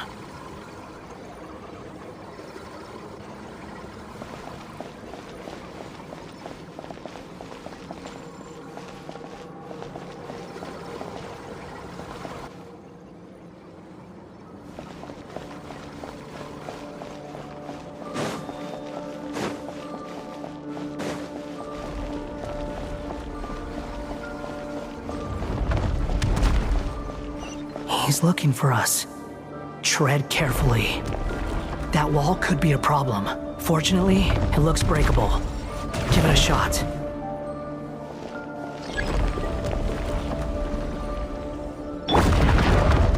Squall Fury!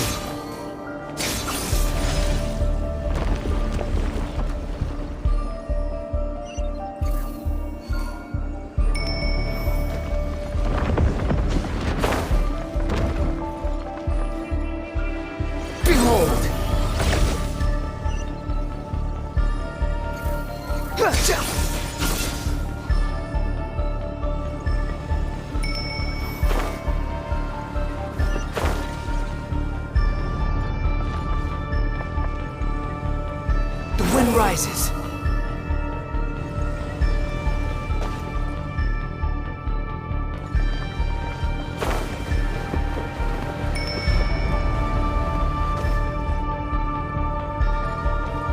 Behold!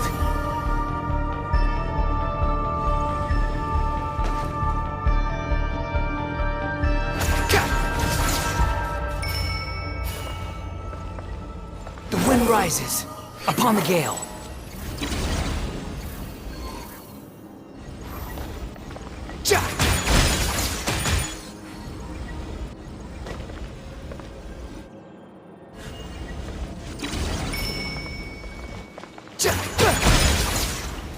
Squall Fury!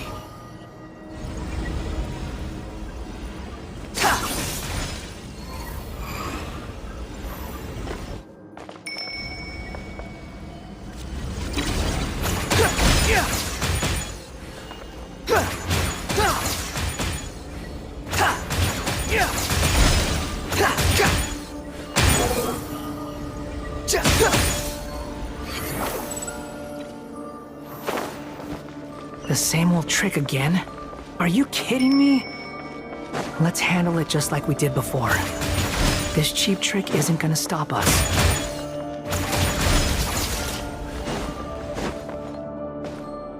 Oh no! It's... A trap!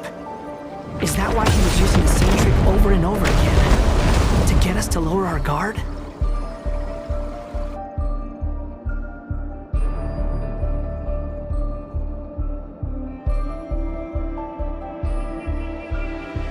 Trapped!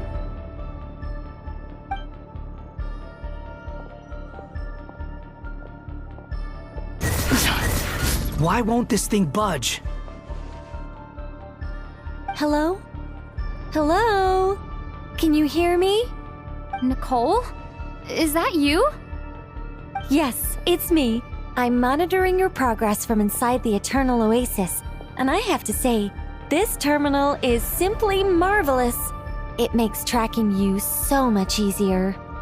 I couldn't see anything at first, but now that you two are inside, I can use your location with support from the terminals to get a partial view of the situation inside Irminsul. It's not the clearest image, but it's better than not being able to help at all. So, here I am. I can't intervene directly, but I can help to guide you out of the jam you're currently in. So please, just follow my lead. Dottore in his current form is a blight upon both Irminsul and the ley lines. Pay attention to your surroundings. There must be sources of his contamination nearby. The corrupted information is his means of manipulating the environment. Is that one of them? Precisely. Take it out. Good work. But we're not done yet. Stay close, and let's see if we can find any others like it nearby.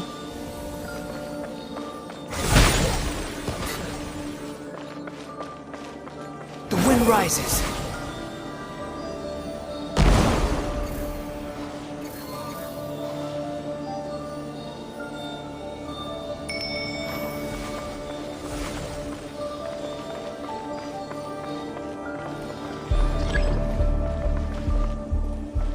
Behold!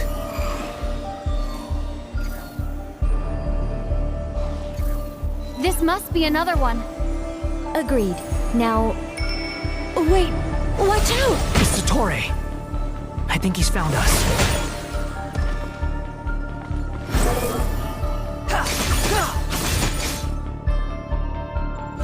The seal is broken. Quick, get out of there! Too slow.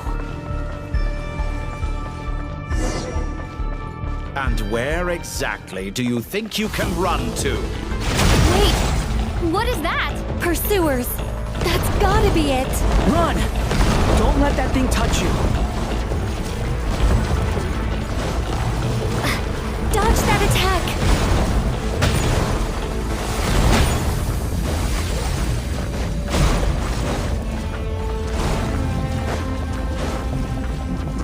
There's more than one path. Which way do we go? To the left. Trust me.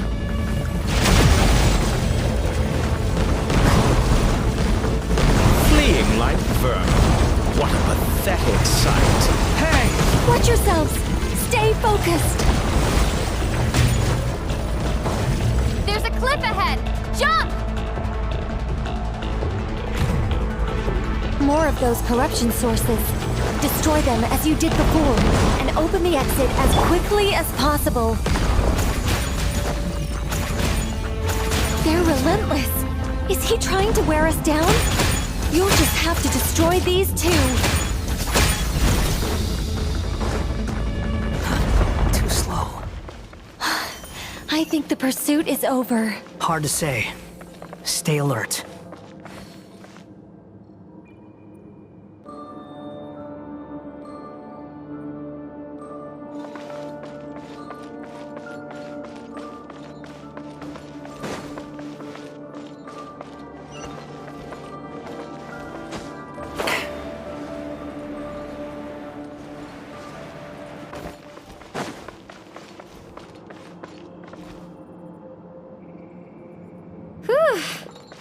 I think we've made it to relative safety.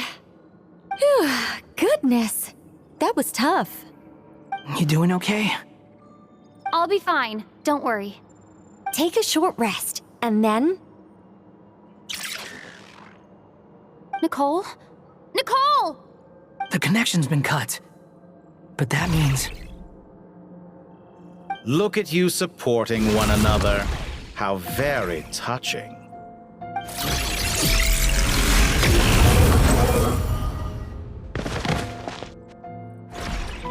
Dottore!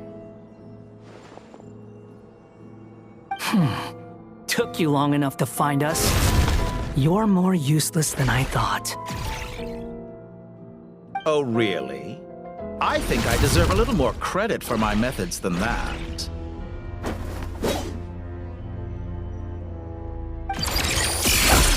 Rather than hunting you down, I chose to let you roam free. I indulged your presumption that I was unable to track your movements, played along with your clever little plan. Fleeing is for animals, but I rather enjoy watching you flee. Some things lose the will to run altogether as soon as you put them in a cage. If that's true, then why did you come looking for us? Because I wanted to observe you up close, of course. Don't misunderstand me, I'm not here for a fight. Is it so unusual that I wish to greet my old acquaintances in person? After all, it's been a while. Scaramouche.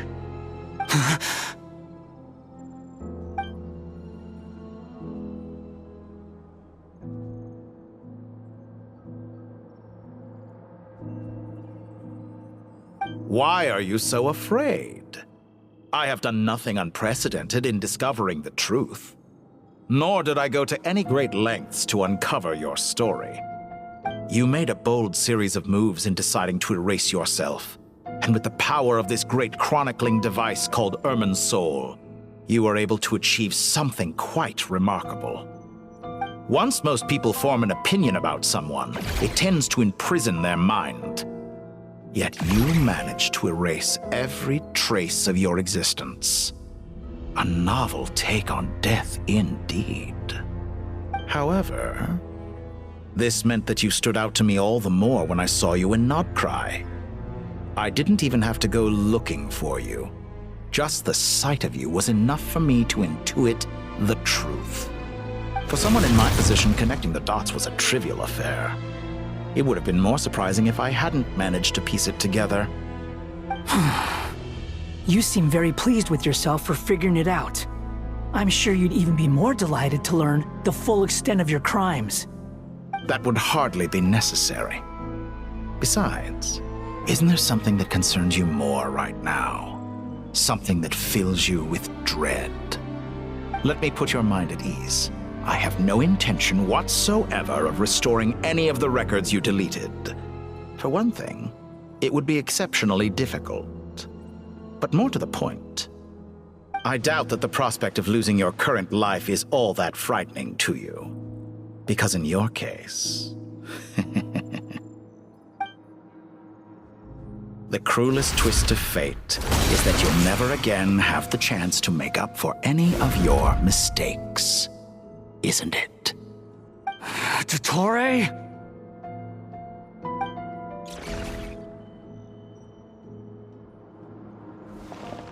All here shall bend to my will. Time to ignite! Squall Fury! That's far enough!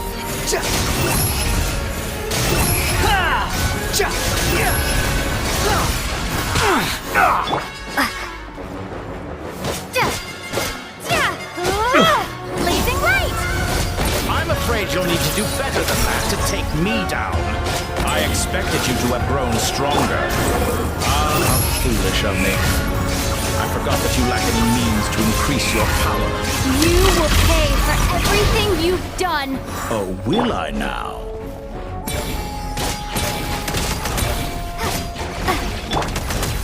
Behold!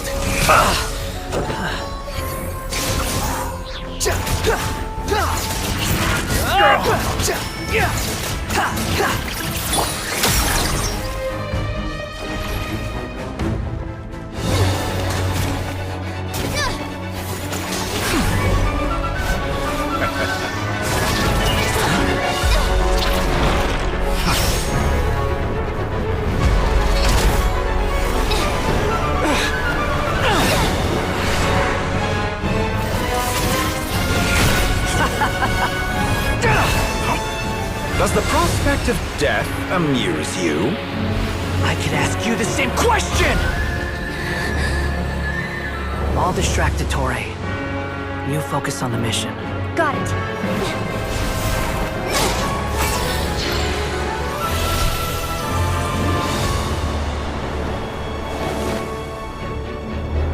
For the hopes and dreams of the masses. Open the secret door on this enchanting night.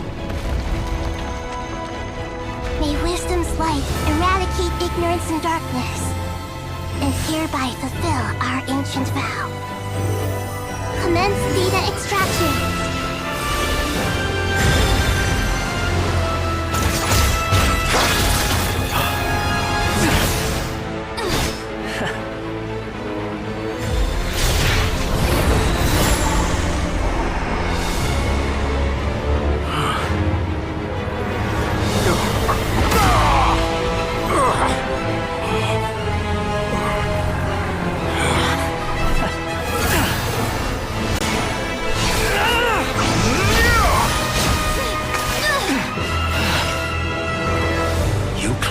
Outdated ideals and stand in the way of progress.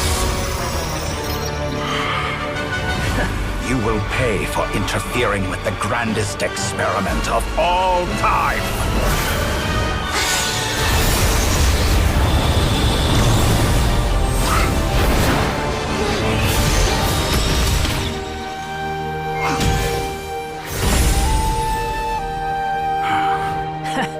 Good timing. Dottore, as clever as you are, you fail to understand wisdom. Wisdom takes many forms, but the path you have chosen eschews them all.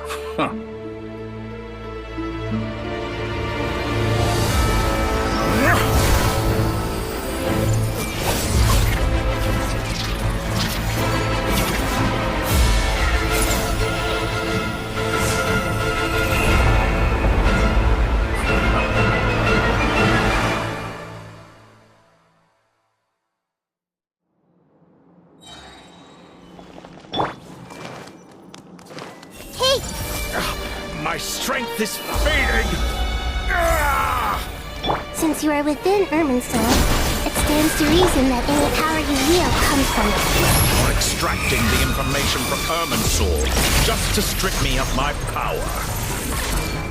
I will find his weakness.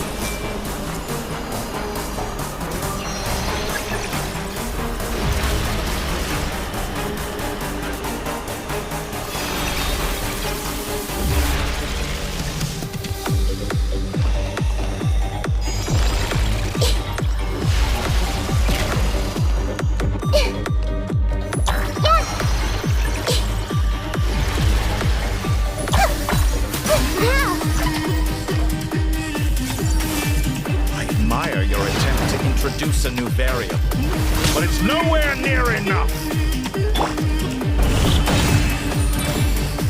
Squall Fury. A petty trick. You dare to gaze upon me?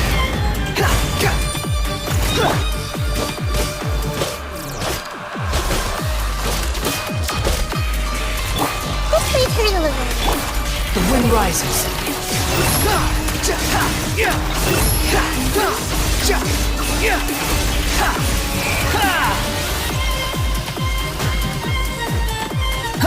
Burn all Following before you! Blade of the primal blade!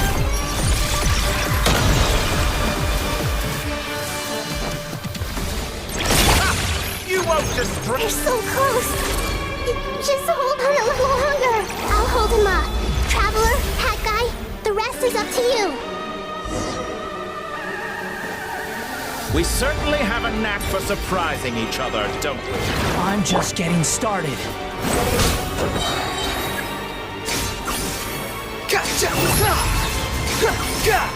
Just like a little buzzing fly. It's time! Say your prayers! Be on the offensive, but watch your back. Time to ignite! Squall Fury!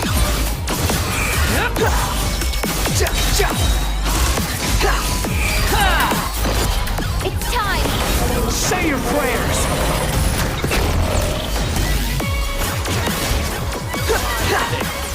Muso no Hitotaki! I'm used to this.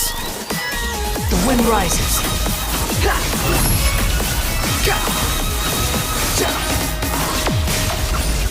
Upon the gale. It's time! Say your prayers! Blade of the primal blade!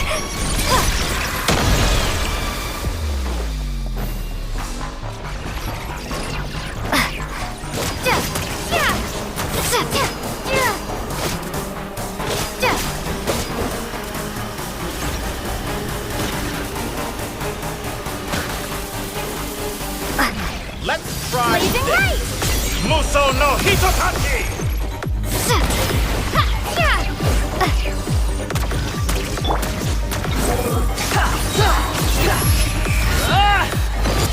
It's time! Say your prayers! Finally, time for you to die. Excited? Time for me to die? How could I have reached this place if death was something I feared? The last gasp struggle of a dying man is a pretty pathetic sight. And I know it when I see it. We shall see about that.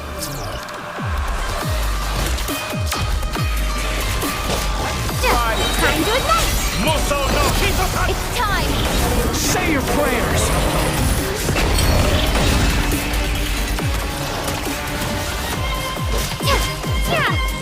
Behold!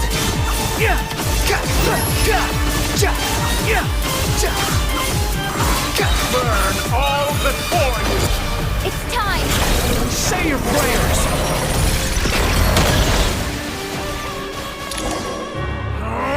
That's enough!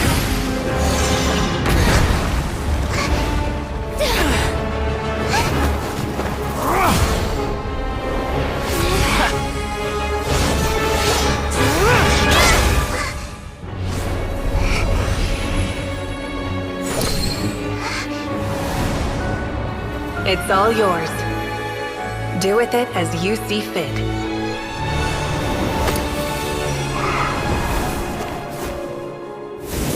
Just as you say, this world is home to some archaic things. And as you suppose, you are a formidable opponent. You have long coveted the secrets of wisdom. So now, I will demonstrate true wisdom in action. I invoke my supreme authority as the keeper of Irminsul. Commend me or condemn me. And give your verdict now!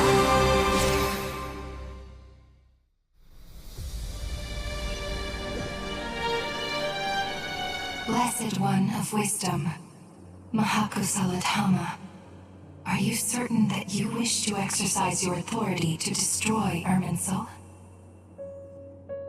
It represents both your roots and your finest accomplishments. You truly intend to abandon the very thing you have always fought for? This is my decision. Irminsul has been corrupted beyond redemption. Irminsul is the original tree of Tevat. It is the means by which the heavenly principles maintains fate itself. The 7 Archons should honor and revere it, for their authority was bestowed upon them by the heavenly principles.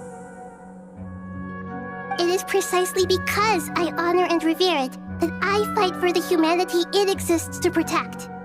Wisdom is knowing how to weigh the options and make the right decision. If you truly care about the fortunes of this world, then it is me you should seek to preserve.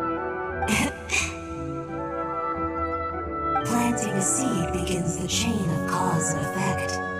Since you have become a great tree yourself, why should the loss of another tree be anything to fear? Till we meet again, Lord of Dendro.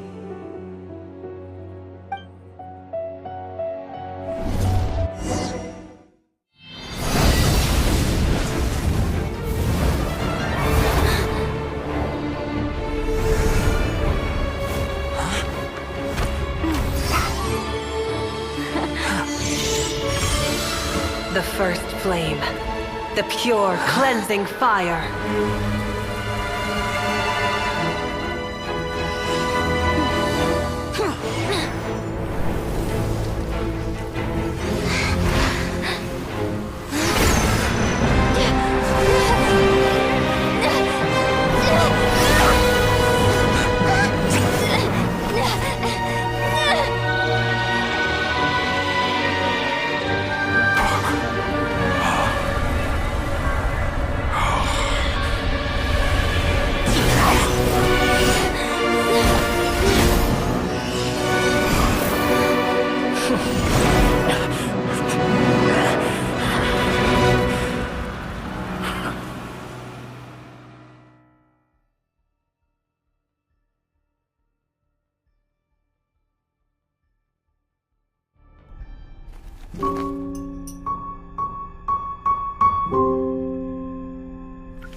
Shall we?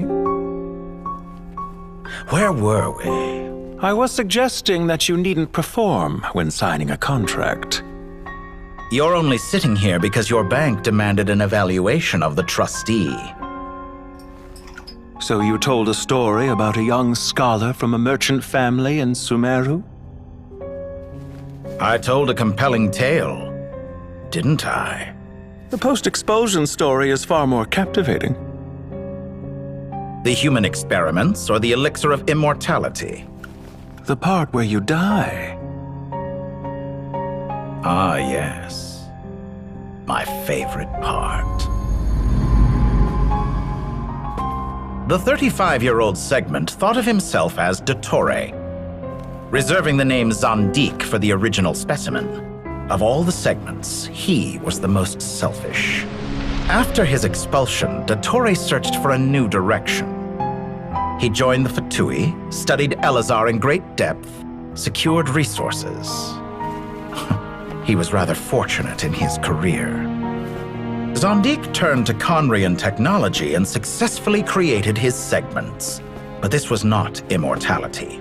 Even with backup segments, his body would still age. Still, thanks to Snezhnaya, Zondik found the ideal base for his experiments. Then a perfect partnership materialized at a crucial moment. The year that both parties realized they needed more time. Fortunately, Zondik succeeded. In a miraculous turn of events, he gained the extra time he needed. I seem to recall it differently. All right, it's true. No matter how much elixir he took, Zondik remained human and continued to age. Then, on the morning he turned 85... Help me up! Call for help! Surely he would be rescued, Zondik thought. But to his surprise, no one helped him. Zondik was too selfish for that. Don't forget, you're one of us. Yes, and we're all waiting. Waiting for me to die. Pantalone arrived for a meeting and happened to witness what followed. He found it unsettling. I never said that. But the Zondiks were unfazed. It was a rare opportunity for self-dissection.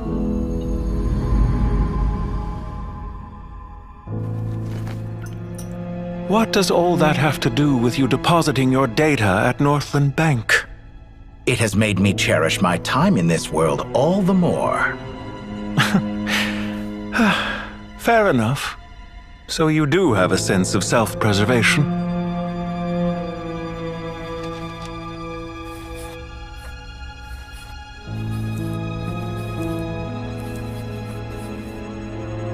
What do you mean? You're hardly normal, and you don't cherish life. You just don't want to admit defeat in the limited time you have. Even so, don't I deserve an interesting ending? I'm counting on it.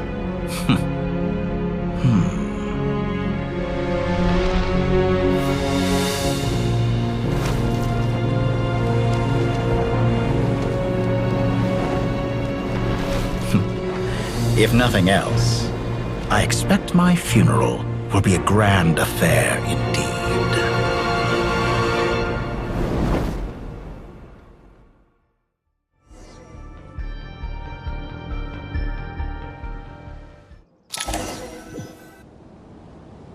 What a magnificent fire.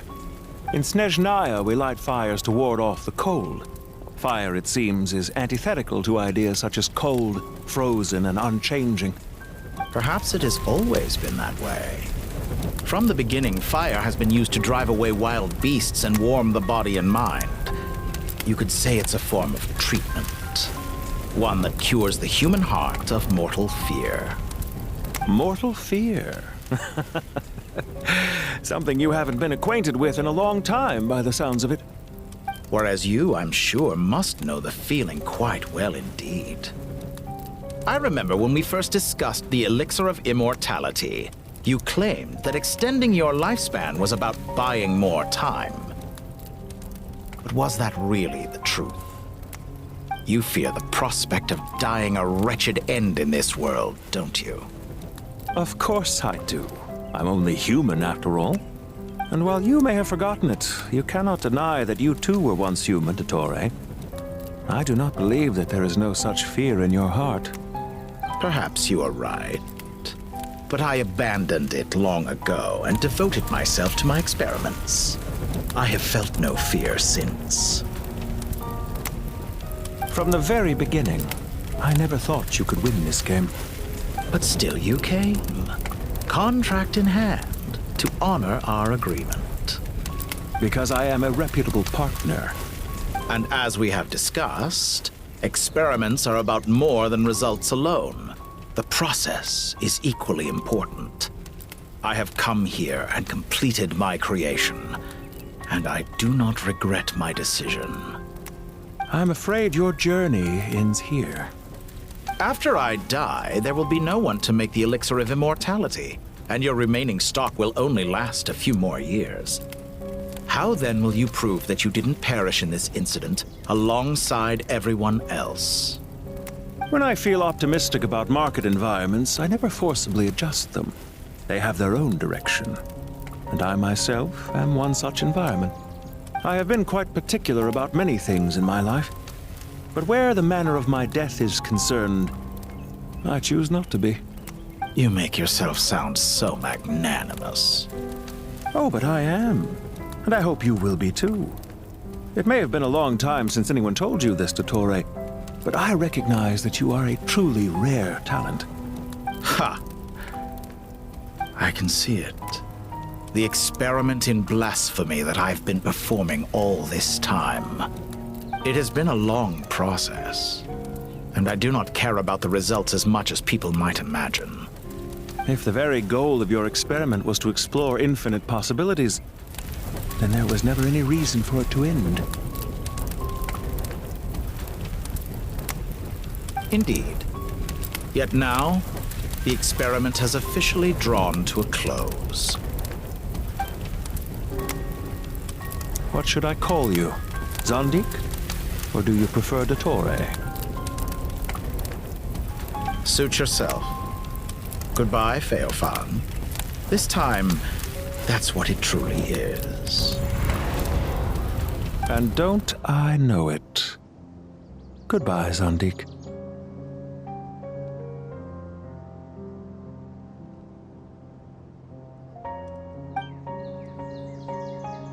I could have carried out many more experiments, but to me, Lord of Dendro, this outcome is certainly not the worst. I believe you. But unfortunately, this is where it all ends for you. This experiment does not belong to you, nor do any of the results. Experiment? It sounds like you're trying to outdo me in my own field. Wisdom is conveying information in terms that people can clearly understand. You know exactly what I mean. Indeed. I can see no further outcomes. Ha! You have a formidable mind, and you are braver than I thought. Setting fire to the very thing your survival depends on. Your previous threat was empty, but this time, it is real. When necessary, wisdom can be as fierce as an inferno. Some of the flames that incinerate you come from within yourself. Perhaps you are right. You see what lies at the bottom of the human heart, and that is your wisdom. Here is where your journey comes to an end. All that is yet unknown belongs to those of us who will carry on living. It seems I have unwittingly been your arch-enemy all along. But now, it's all over. I do not deny your intelligence. But what you refer to as experiments, I would never describe in those terms. They are events that take place in the real world, and they are so much more than mere data. Goodbye. We will never meet again.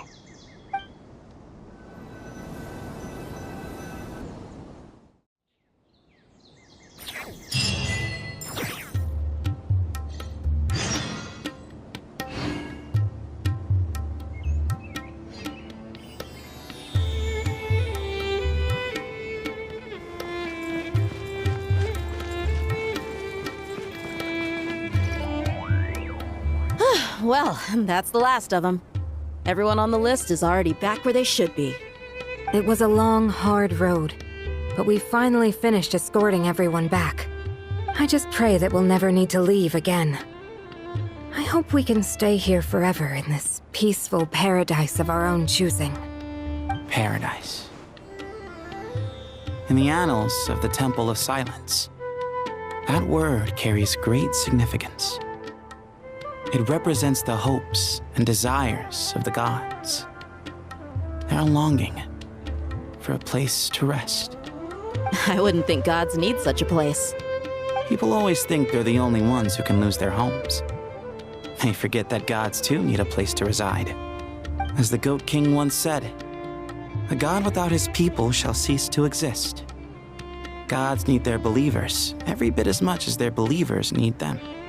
Only we can truly understand how much the desert faith has faded over the centuries. But we still talk about the gods as though they're part of our lives. Given the myriad ways in which gods and humans interact, I'd say they really are. How else could Dunyarzad consider the Dendro Archon a friend? Well, that sounds about right to me. Describing them as friends sure makes us feel a whole lot closer. If you told me a few years back that I'd have this many friends, I'd have called you a liar. Belief is a choice, just like friendship. We've made our choices through battle. The right ones, wouldn't you say? I'll be heading back to the Temple of Silence. I heard the Goat King and the Ibis King decided to pay us a visit. How about you? It's back to Aru Village for us. Still plenty of supplies to distribute and people to help. Until next time, old friend. As long as you can find the time, you're always welcome to visit us in Aru Village. Right back at you. Make sure to drop by the Temple of Silence the next time you're free. Word is that 2 of the other 7 pillars, Shezapank and Bennu, might also be dropping by. Since you're wearing the symbols of their power, it'd only be fitting if you came to see them for yourselves. Dropping by? That makes it sound like they're visiting a neighbor's home. Well, the temple was founded by Hermanubis, so I guess to them, that's exactly what it is. Guess that's true. All right. We'll make sure to find time to stop by. Stay safe on your journey home. I will.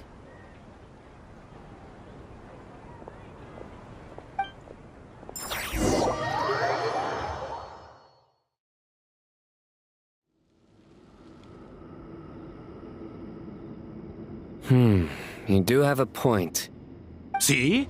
Retirement has always been a problem, especially for old-timers like us who've been locked away all these years.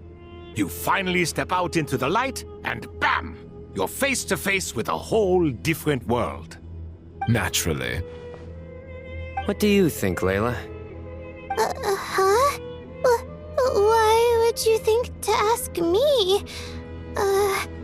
How could I possibly be qualified to decide where the servants of King Deshret should live? Sorry if my question was unclear. Do you think their statues will stand out too much if we place them here? Hey, I never agreed to this. How could we possibly allow our statues to be left in Hermanubis' home? That would be like breaking into someone's house, then pretending it belonged to you in the first place. Different beliefs can coexist. We still need to respect one another. By which you mean, you two plan to stay at the Temple of Silence, for a while at least, but you have no intention of relocating your statues here. So, you see this as sort of a family visit? Is that correct? Family.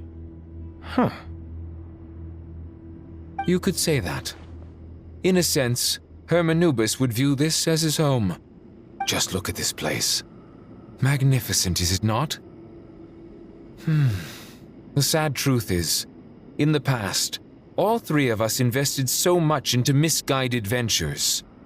We failed to build what we should have, and wasted so much time instead. And what do you mean by that?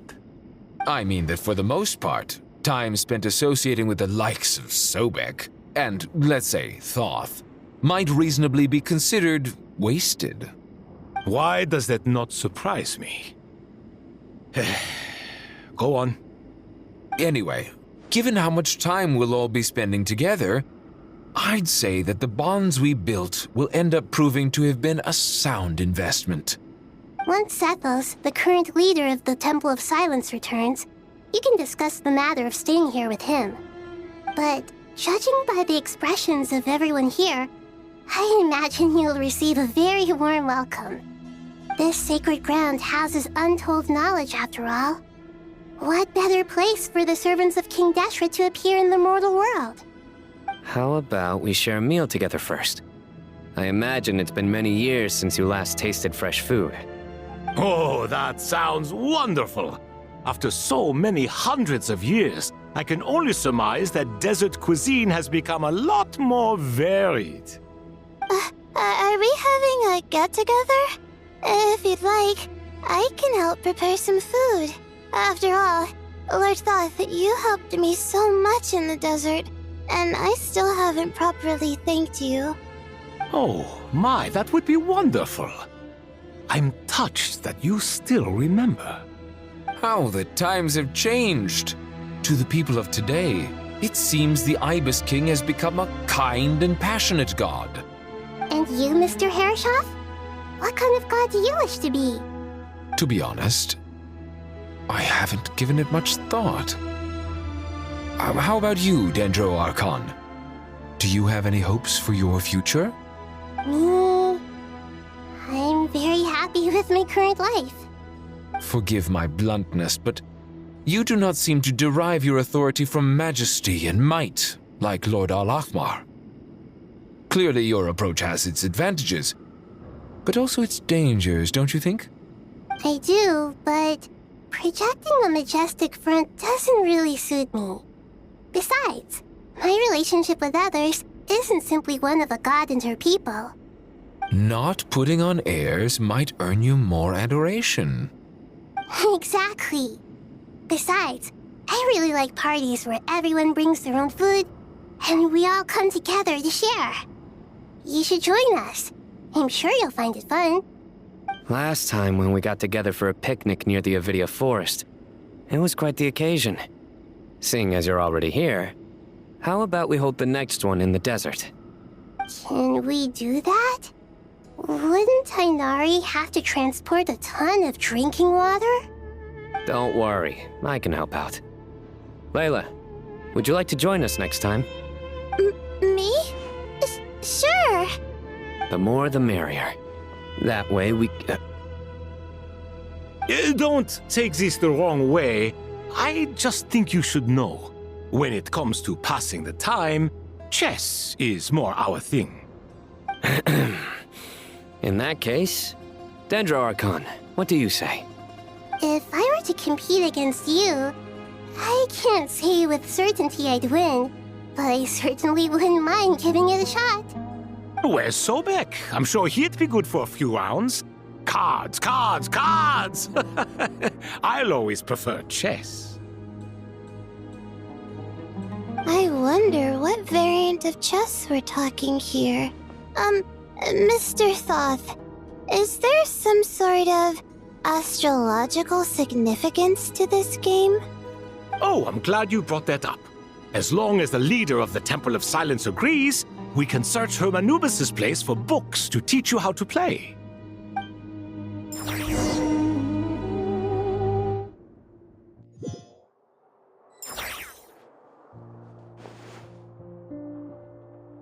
Such devastation visited on Sumeru City. So many houses destroyed or damaged in the fighting. Who could have foreseen this? Look at all of this. It's going to take me forever to tidy up. I suppose living below the academia doesn't always work out to your advantage. I would have thought a little appreciation of my sincerity and effort in helping to clean up this mess might be in order. Helping? Effort? This is your house! Of course you should be putting in the effort! If anything, I'm the one who's helping. So you see yourself as just a helper in this situation. I must admit, I'm rather shocked. If you're trying to say that since I live here too, I have an obligation to tidy up, fine. I suppose I do. Wait a second, stop changing the subject! Nevertheless... In the wake of a great storm, a missing roof is a predictable inconvenience. Can you stop making it seem like I care more about this house than you do? Doesn't it upset you at all to see your home in this state? I won't pretend it's ideal, but that's no reason to be upset. This is the roof over your head, your shelter from the cold. The furniture is scattered, the paintings have fallen off the walls, the windows are shattered. Don't you feel even a little disheartened? The way I see it, these problems are easily solved. Ugh, this is precisely why I hate talking to you about sentimental things. It's like banging my head against a wall. You simply don't understand just how much work goes into making a proper home. It sounds like this is causing you a lot of anguish. You mean the house or the paintings? I mean your sentimentality. Oh, well, yes. But I'd rather not dwell on such things right now. Generally speaking, when anguish becomes the norm, people usually make an attempt to improve their situation. But there are so many people and things in life that are difficult to change. It's not like you can force them. Besides, anguish can be a source of inspiration, and I'm not sure I could break my reliance on it. I'm glad you're able to make yourself think like that. What kind of a response is that? I was stating a profound truth about the very nature of art. Suffering is the cradle of all creation. Even you can't deny that. And I wasn't trying to. I'm just happy for you. Pure and simple. Can't you tell? Happy about what? Happy that you can always find an answer that backs up your views. You... More often than not, life is a process of running into problems and then searching for answers. Yours more than most. Not everyone's so good at justifying things to themselves. It's something that you've been steadily mastering. Huh. What about you, then? What skills have you been mastering lately? Pass me that box. Huh? Okay. You may consider this my progress on the path to mastery. What? Wait a second. Isn't that box mine? Hey, it is! It must have fallen off that shelf. I'll hate them. Those are my paints and inks. Would you like me to put it in your bedroom for you? Huh? I mean, sure, if you don't mind. What kind of progress is this? Does he think he can bribe me? Not that giving me back my own things is much of a bribe. These books on the floor, they're a complete mess. And this one, didn't he say it was an out-of-print collectible? It's completely covered in dust, and some of its pages have even fallen out. Ugh, guess I should help him repair it. This one too. And this one.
Local subter beasts, imported goods, such a bright future ahead.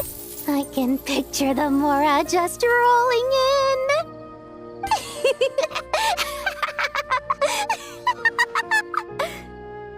You do realize you sound like a choking cow?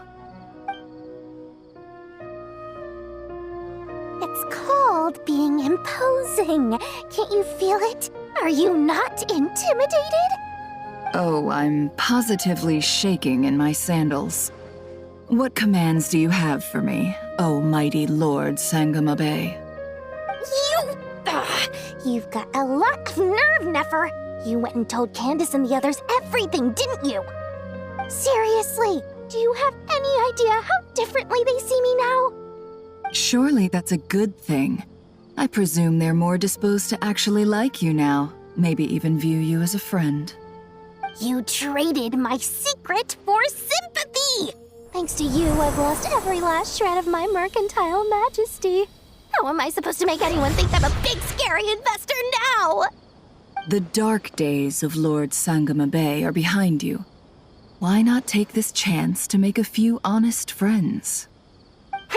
Speaking of friends, since when did the notorious Lady Nefer gain such an admiration for holier-than-thou types? A moon chanter here, an angel there? Who'd have thought it? A coming together of fates, nothing more. No need to throw around accusations of admiration. Forget it. You're right about one thing at least. Making friends is never a bad thing for a merchant. So, I really took a loss this time.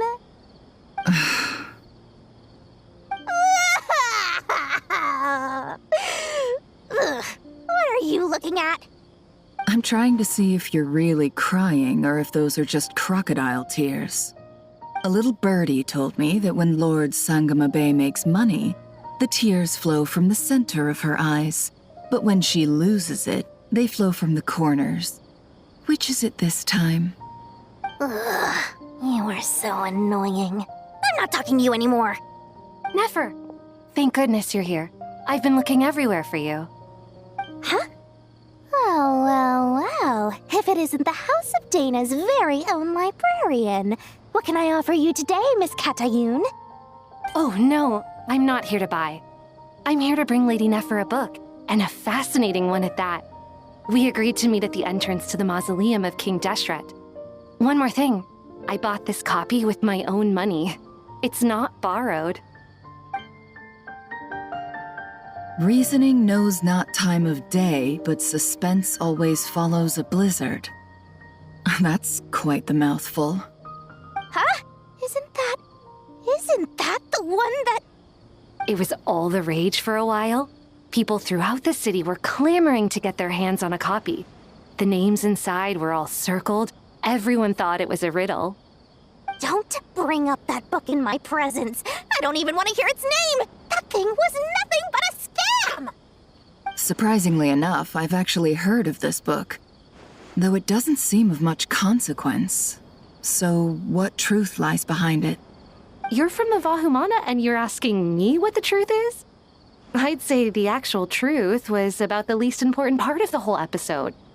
I brought you this book because it probably has the most interesting backstory of any in the House of Dana's collection, at least in recent years. As for its quality, well, you can judge that for yourself. Don't tell me it's actually any good.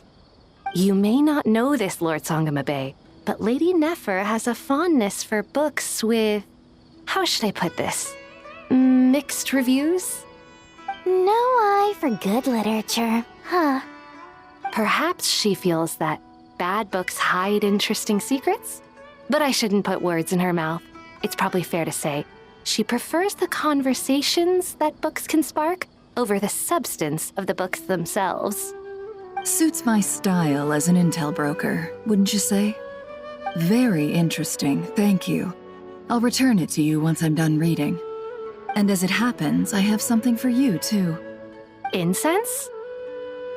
I imagine you've already used up the incense I gave you last time. Here's some more. This batch is from Nodcry, so the scent won't be quite the same. Well, actually, I've been saving the incense you gave me. I couldn't bring myself to waste it without a special occasion. But I'll gladly accept this, too. And I promise I'll use it this time. Katayun, you haven't changed a bit.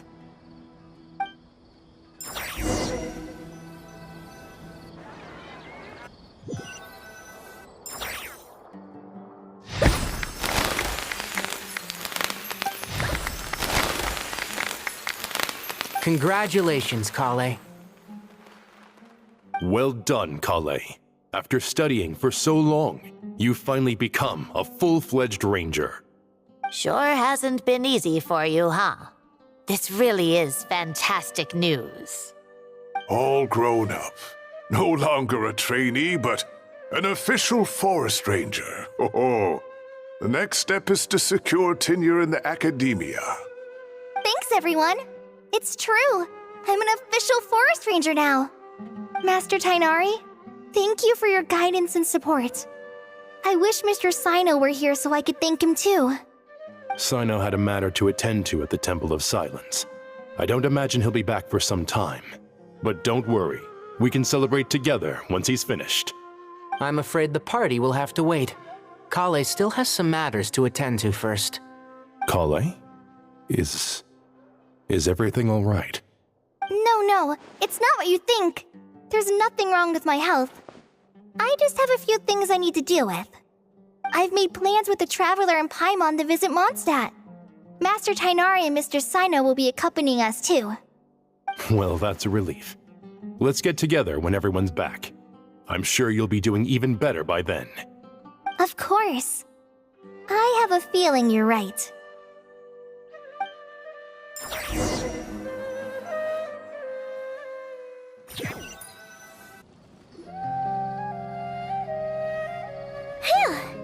After all that catching up on sleep and food, Paimon's feeling full of vim and vigor again.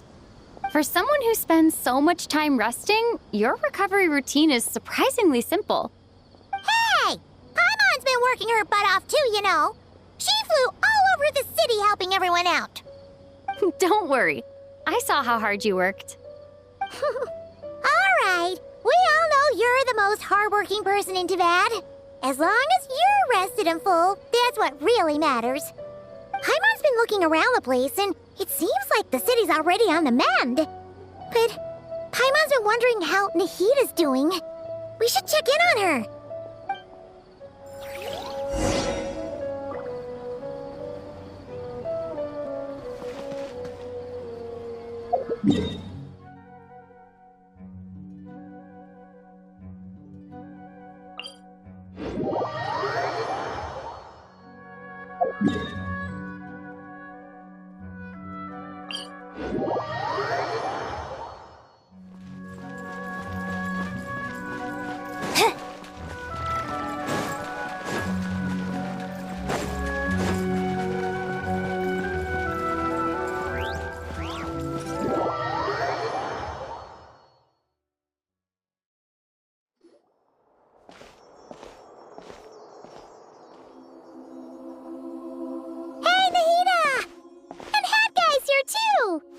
Traveler, Paimon!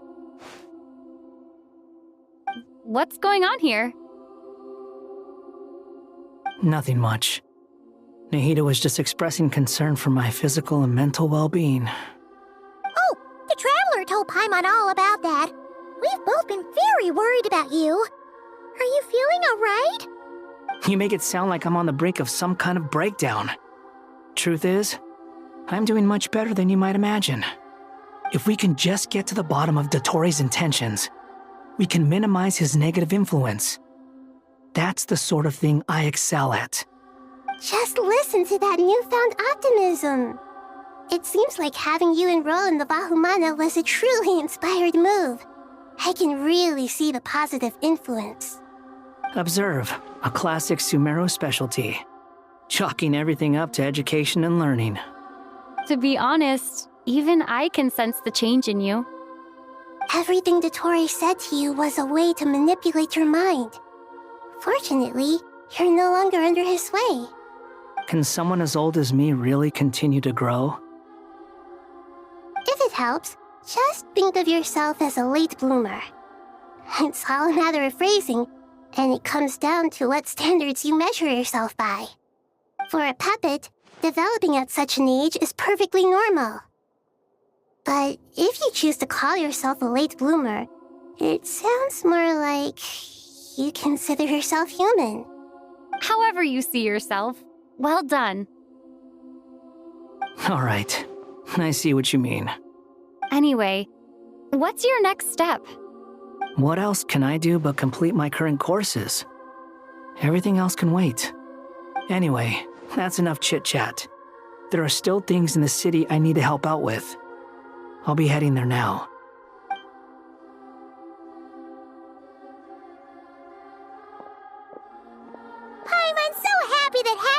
doing better than we thought. But what about you, Nahida? How are you holding up? The pyronosis burned down the corrupted Irminsul. The flames blazed for 7 days and 7 nights before they finally subsided. All that was left were the parts underground. Now, Aru shoulders the responsibilities that once belonged to Irminsul. The situation was contained before it got out of hand, so Tevat's most vital information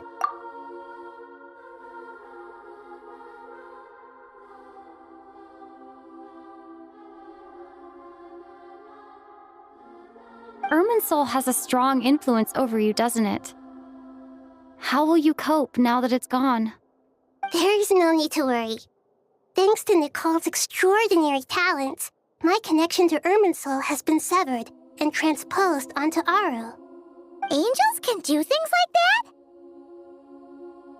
They can. Such abilities are precisely what makes them so powerful. The goddess of flowers, Nabu Malikata, once claimed that she too could perform feats beyond the reach of mere mortals. In my eyes, much of what she went on to achieve reached such transcendent levels. Her and Nicole really are both fascinating and magnificent. So, does that mean your situation is stable now? Correct. Just imagine that Aru has become the new Irminsul, and the essence of my existence has been bound to it. The wisdom of Sumeru has ultimately converged into a single, unified entity. Should we ascribe this all to fate, or is it merely fortune? Whatever it is, the important thing is that you're okay, Nahida. Dendro Archon, Lesser Lord Kusanali. Oh, thank goodness you're here. Greetings, Traveler and Paimon. Sir Nevis, do you have something urgent to say? Yes, there's something I need to report. We've received a message from Snezhnaya.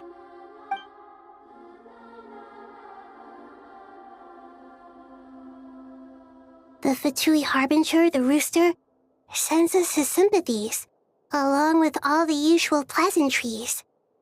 His stance is that, following the unrest and Nod Cry, Dottore was subjected to internal censure.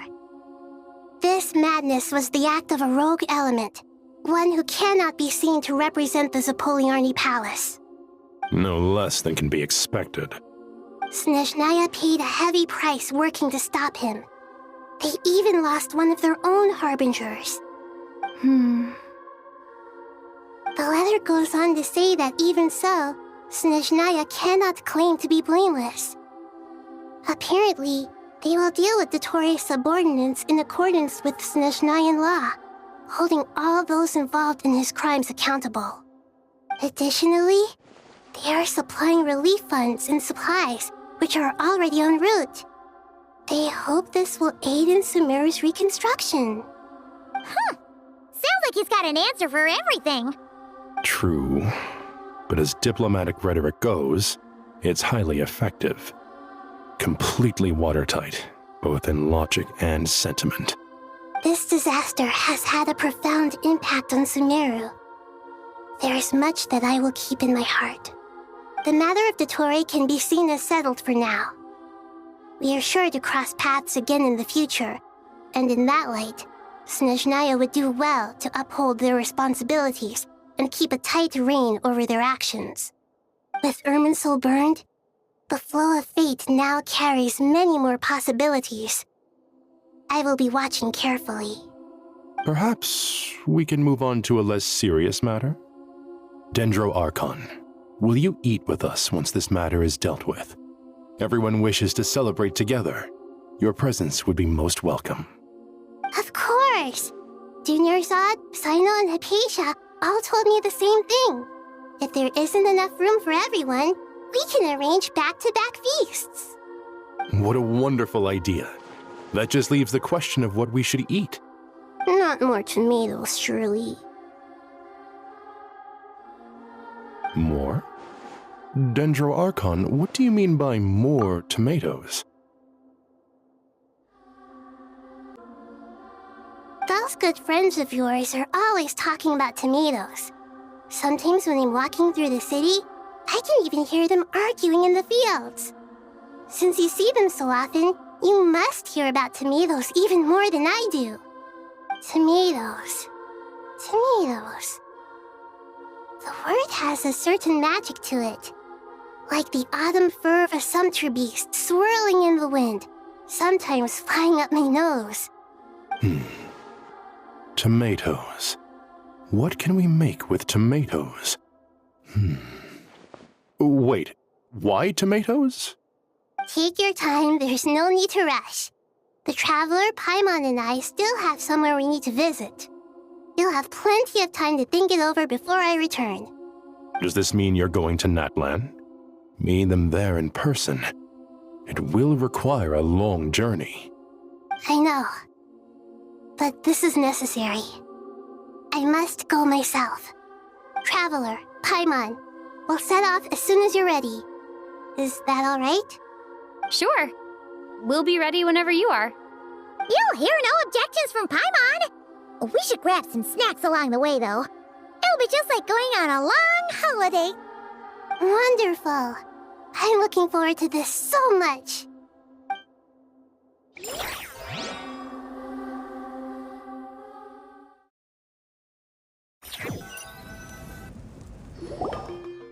Natlan is such a lively place. It's super cheerful and positive, too. I can see that. There are people outside exercising at all hours. Such a healthy way of life. You came. Welcome, welcome. You must be hungry from your journey. Would you like something to eat? Oh, thanks, but no thanks. We've been eating the whole way here. We had a mushroom platter, sap's meat stew, butter braised chicken, hot sour pudding. Paimon's positively stuffed. All right, all right. No need for all that detail. I'm starting to get hungry myself. Maybe later then. We can wait till everyone's got an appetite, then I'll head out for a meal together. Sounds like a plan. Let's find somewhere to sit down.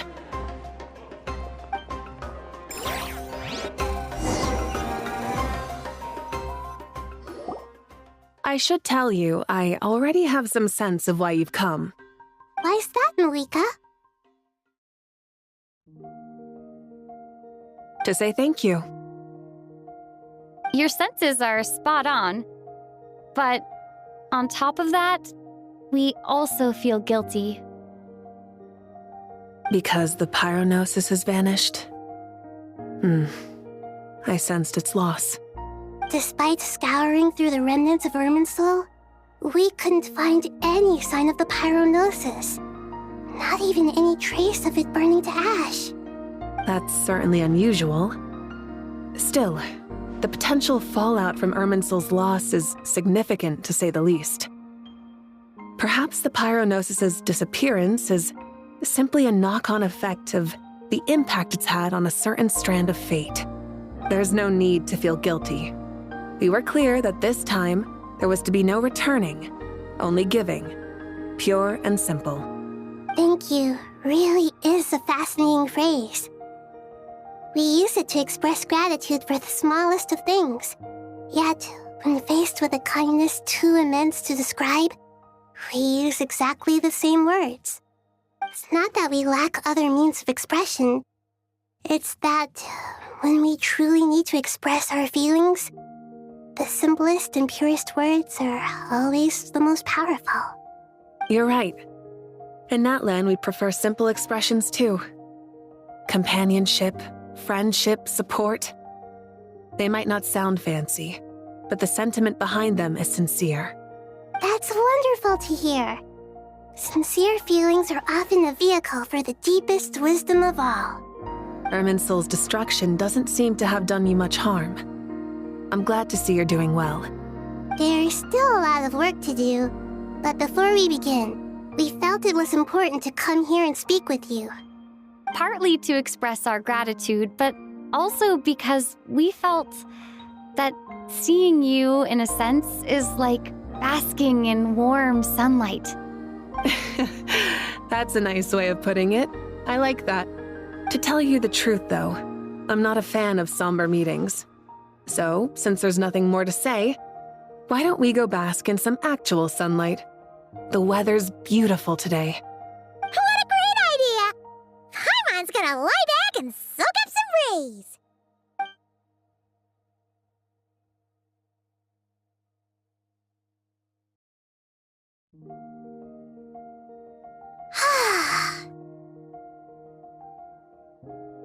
In that case, I think I'll lie down for a bit too before we head to our next stop.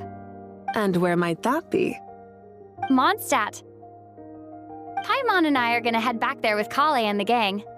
Long ago, I sensed that the god remains inside Kali had come from the goddess of flowers, but I kept it a secret. Those remains weren't hurting Kali, not as she is now. They simply exist. Besides, I could sense a deep yearning within her. A yearning for an ordinary life. A yearning to hold on to the hard-won happiness she now enjoys.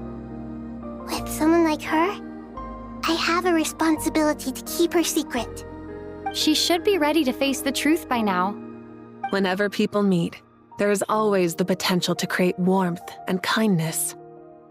Every child grows up, but even as adults, they are still children in the eyes of certain people. Oh, just like how Paimon sometimes sees Nahida as a little kid. Is that so? Well, anyone who's friends with a kid is probably a kid themselves. Of course! And there's nothing wrong with that.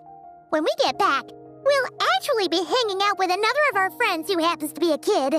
Or more like looking after, in her case. Anyway, we'll always be there to watch out for our friends. Dear Sucrose, when you receive this letter, I'll probably be as busy as always. But busy with wonderful things. That's because I'm no longer a trainee. I'm now an official forest ranger. Impressive, right? Sino said that official rangers sound much tougher than trainees. Though he did say it was already pretty tough to start out with. You probably heard that something big happened in Sumeru recently. Don't worry, it's all been taken care of. We're heading to Mondstadt soon, so if you're free, maybe we could meet up? Plus, it's not just me, a few of us are going. Hey, you still remember that time we all got together? You know, when we all went to the Windbloom Festival? It'll be just like that.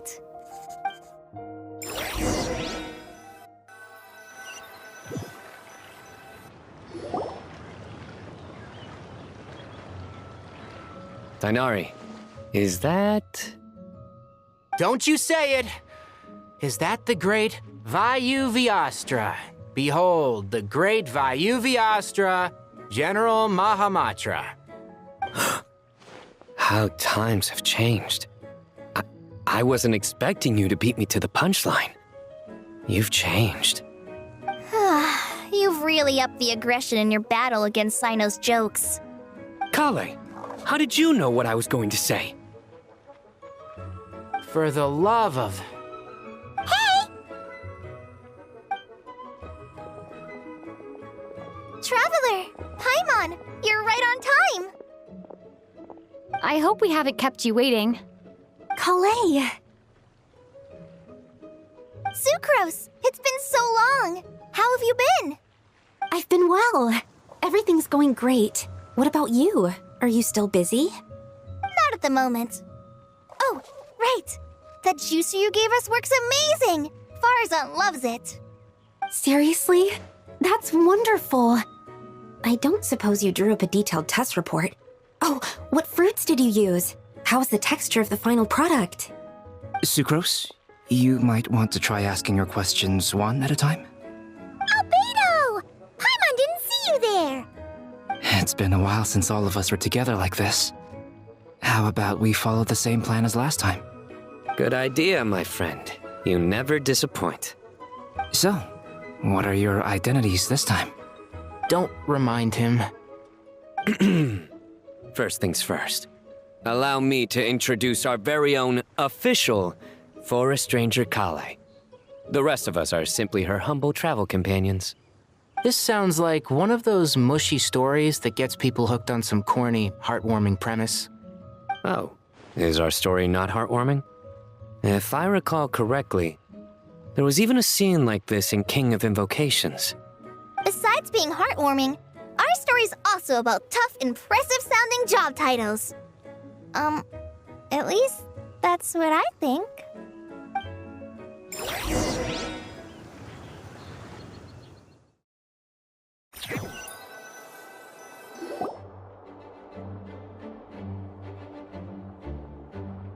Oh, you're here already?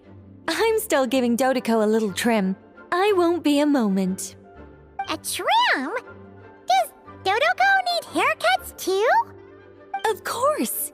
It's important to know how to take loving care of the apples of your eye. All of these trivial matters get left to me. It's because I'm an angel, and angels are, in a way, the guardians of all Teyvat. Oh, right! Well, that's definitely an impressive-sounding job title.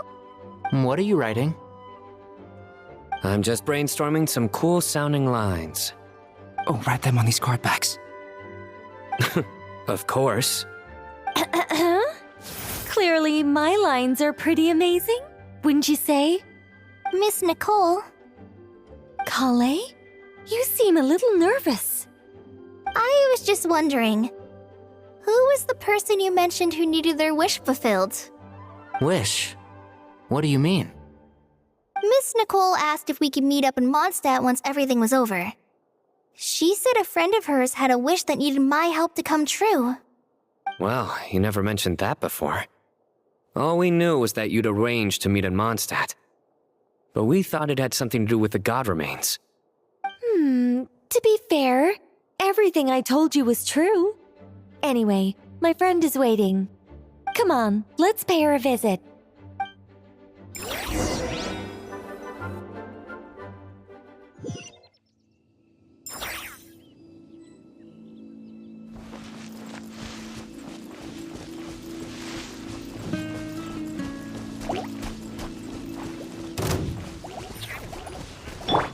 Oh, the light shines bright!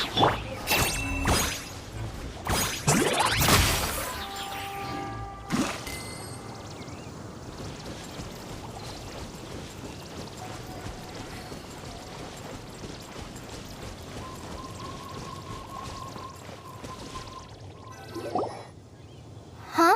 You're... Surprised? I bet you weren't expecting to meet a woman like me beneath this beautiful tree in a faraway land.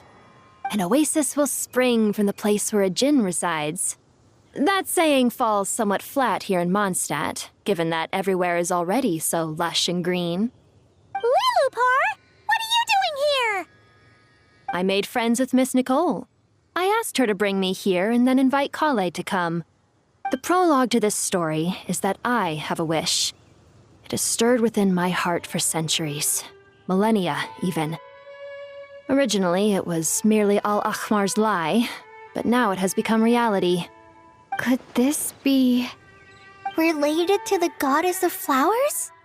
My dear young lady, my mistress left her final trace in this world upon you.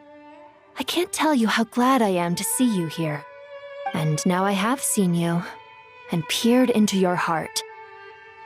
You have experienced hardships and suffered setbacks. The torment an ordinary person might expect to face has befallen you threefold. This is the source of your resilience. But beneath all this, I've witnessed the seeds of desire. You yearn to return to the simple life you once knew, do you not?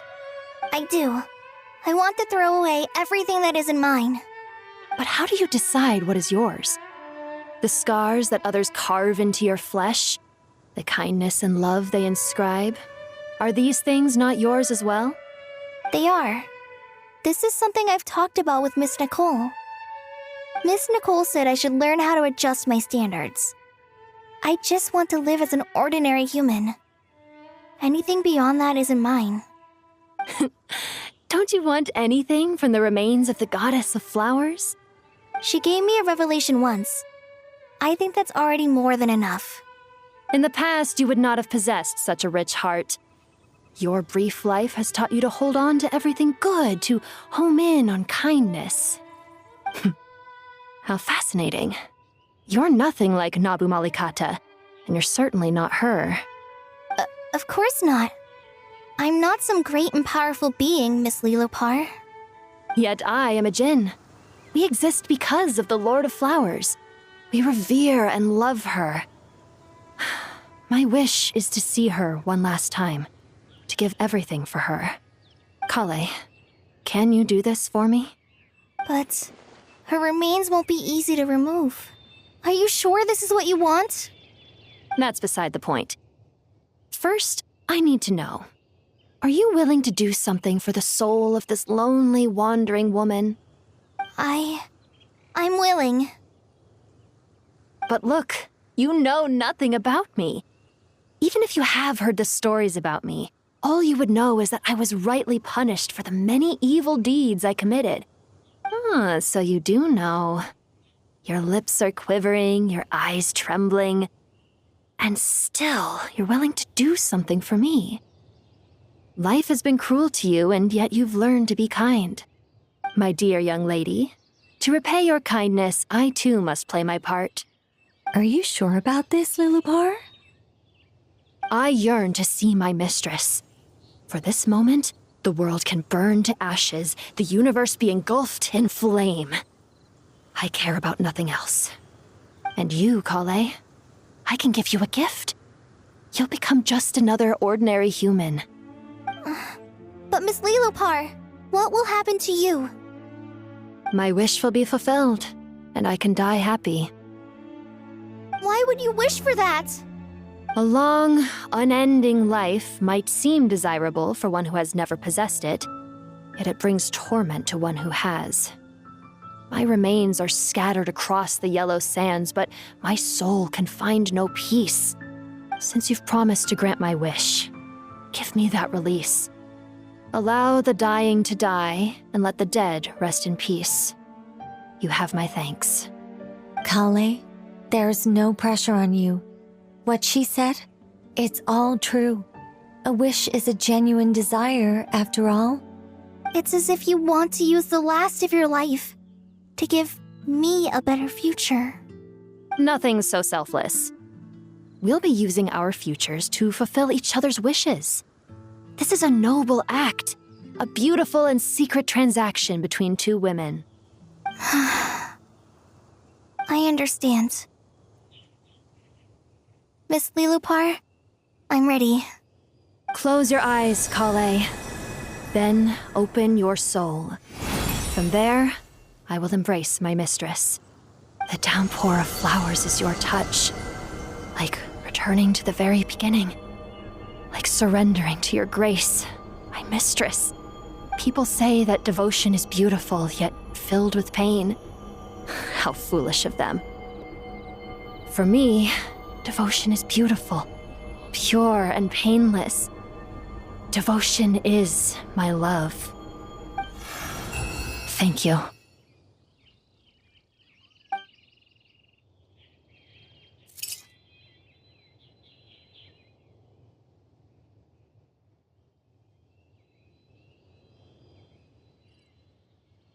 Lilopar! She disappeared? She left, carrying the blessing of flowers. Kale, are you alright? I'm fine. Now that the remains are gone, I don't actually feel any different at all. Those remains weren't hurting Kale. Not as she is now. They simply exist. Besides, I could sense a deep yearning within her. Kale must have already received what she was yearning for. I'm doing fine. I feel relaxed. There's really no need to worry. Then my wish has come true, too. To become ordinary? That's just one of my wishes. Actually, I have a few more. For instance, I want to protect the people I meet and help them find happiness. That sort of thing. So between Miss Lilopar and me, You fulfilled 2 wishes already, and protected 2 people. Wonderful, isn't it? I feel so fantastically happy. I guess that settles things here. So what's next? What do you want to do when we get back to town? Clay, look who I've brought to see you.